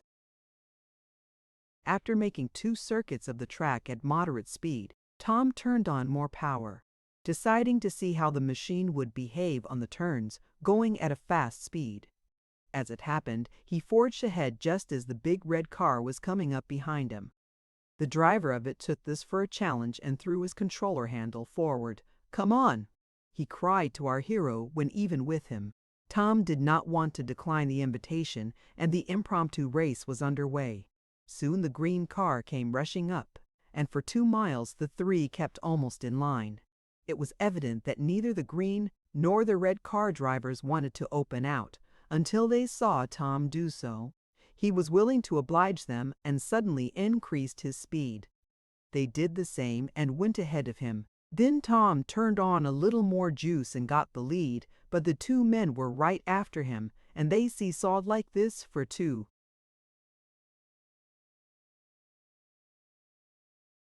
more miles. Then, with a cry, the man in the red car, with a sudden burst of speed, left Tom and the green car behind.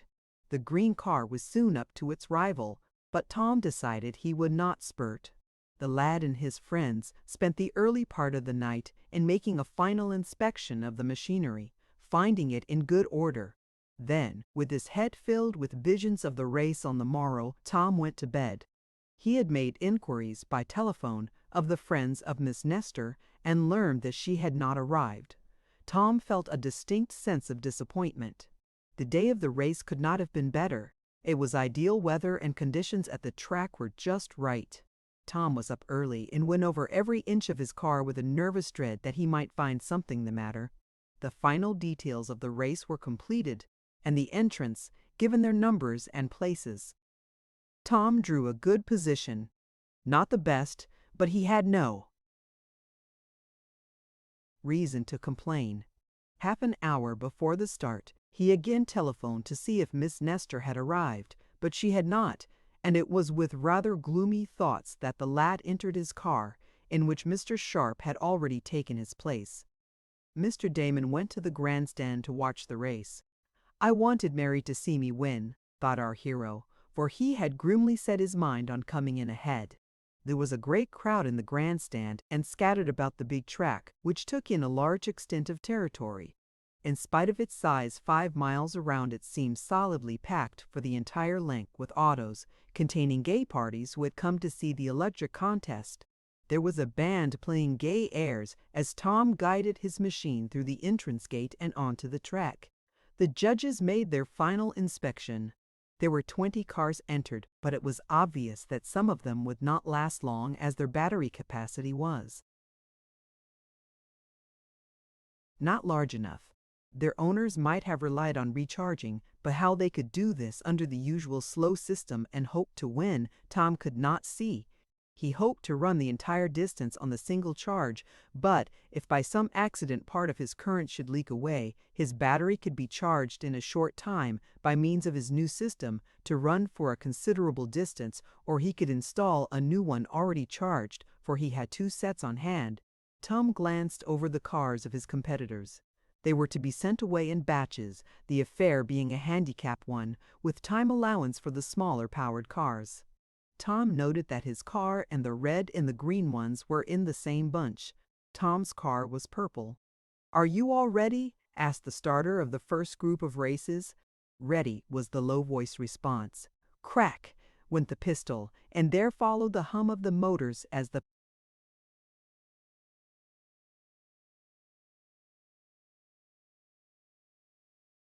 current set the mechanism to work.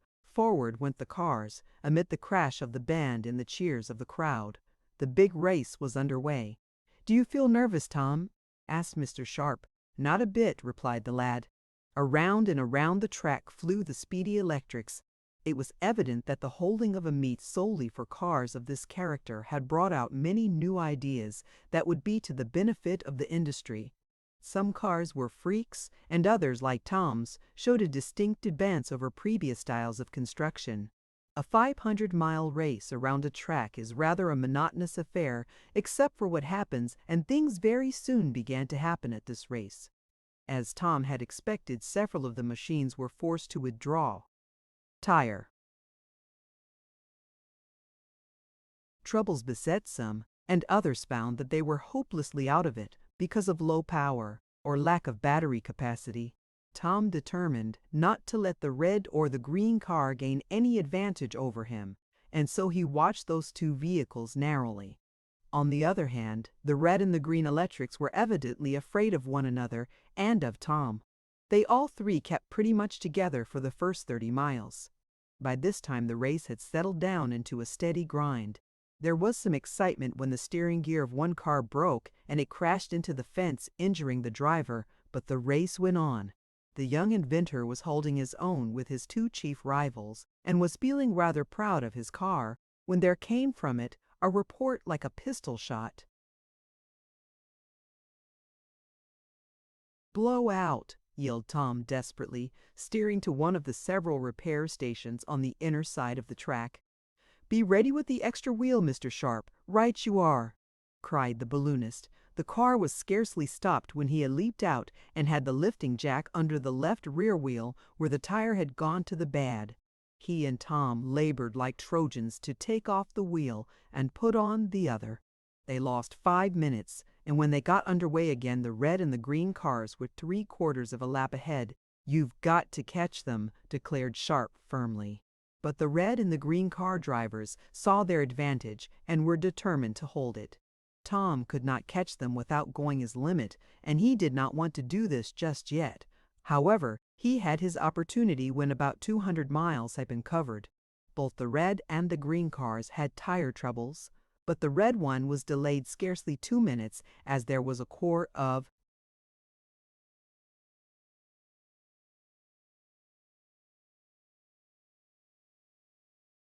mechanics on hand to take off the defective wheel and put on another.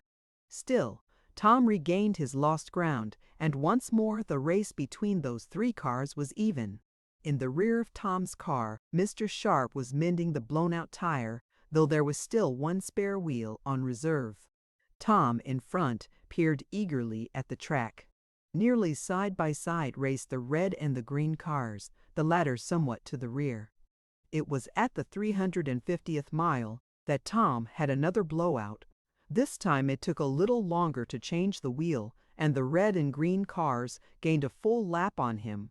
The track was now so dusty that it was difficult to see the contesting cars. Many had dropped out, and more were on the verge of giving up. With the odds against him, Tom started in to regain the lost ground, narrowly.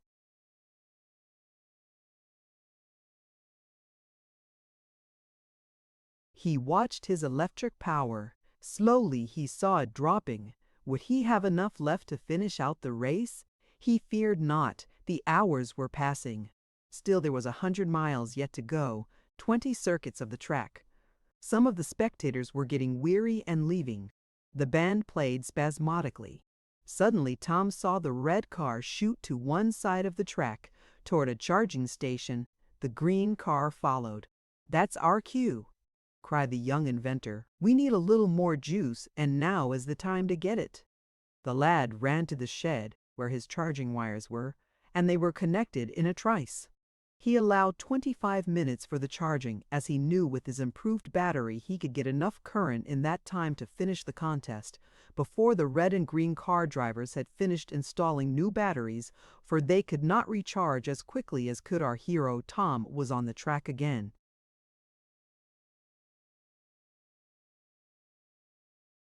But in a little while, his two rivals were after him.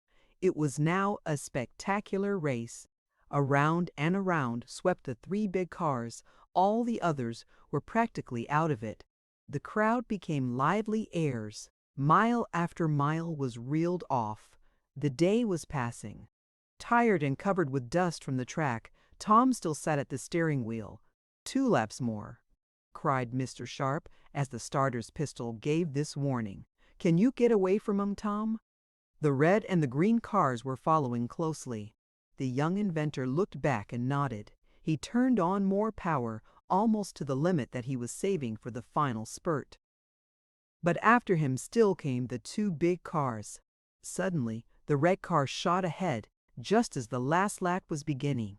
The green tried to follow, but there was a flash of fire, a loud report, and Tom knew a fuse had blown out. There was no time for his rival to put in a new one. The race was now between.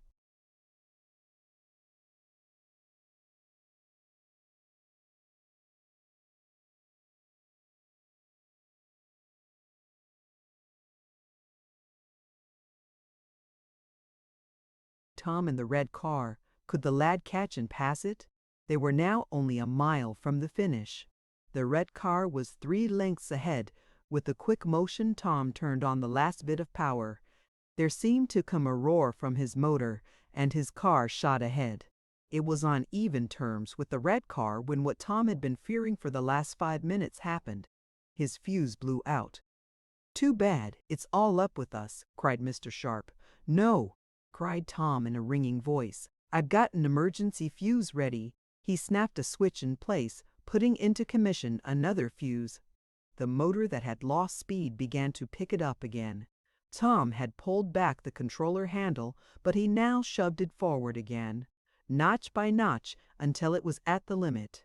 He had fallen back from the red car, and the occupants of that, with a yell of triumph, prepared to cross the line a winner.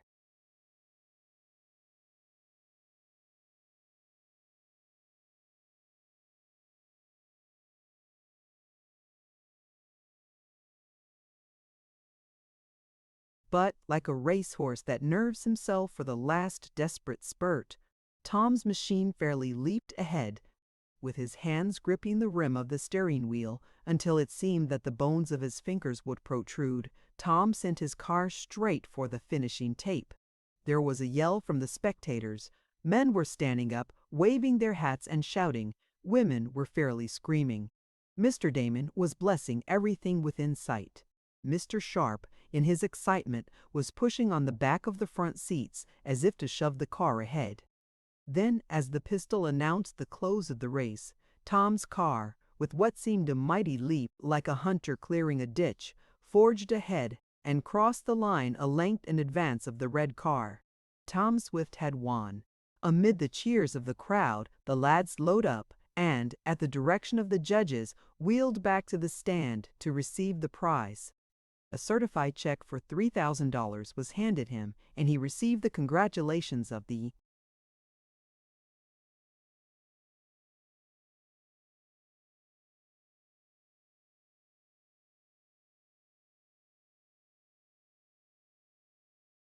racing officials. The driver of the red car also generously praised him. "You won fair and square," he said, shaking hands with Tom. The young inventor and his friends drove their car to their shed. As Tom was descending, weary and begrimed with dust, he heard a voice asking, "Mayn't I congratulate you also?" He wheeled around to confront Mary Nestor, immaculate in a summer gown. "Why? Why?" he stammered. I thought you didn't come." "Oh, yes, I did," she answered, laughing. "I wouldn't have missed it for anything. I arrived late, but I saw the whole race. Wasn't it glorious? I'm so glad you won." Tom was too, now. But he shrank back when Miss Nestor held out both daintily gloved hands to him. His hands were covered with oil and dirt.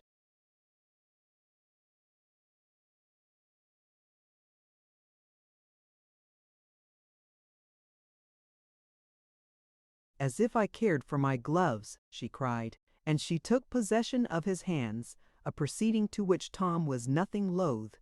"Are you going to race any more?" she asked, as he walked along by her side, away from the gathering crowd. "I don't know," he replied. "My car is speedier than I thought it was. Perhaps I may enter it in other contests." But what Tom Swift did later on will be told in another volume, to be called Tom Swift and His Wireless Message, or The Castaways of Earthquake Island, a strange tale of shipwreck and mystery.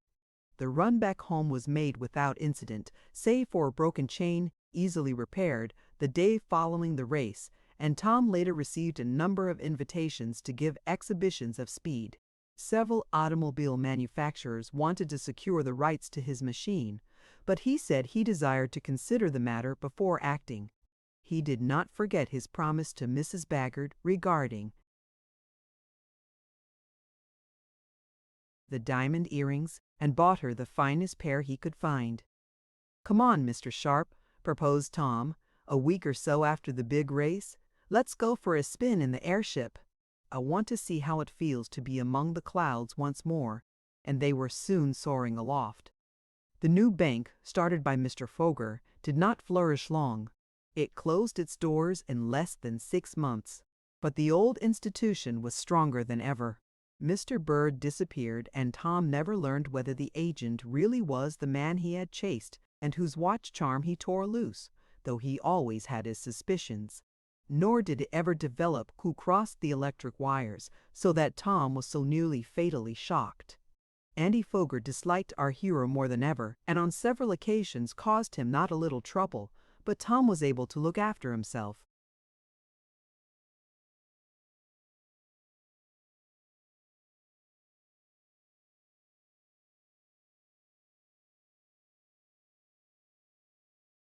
The end. Thank you for listening to this story. I hope you enjoyed the journey, the characters, and the world they carried with them. If you enjoyed this audiobook, please subscribe to the channel and leave a comment below. Your support helps keep these stories alive and allows more timeless books to be shared with listeners around the world. Until next time, thank you for listening.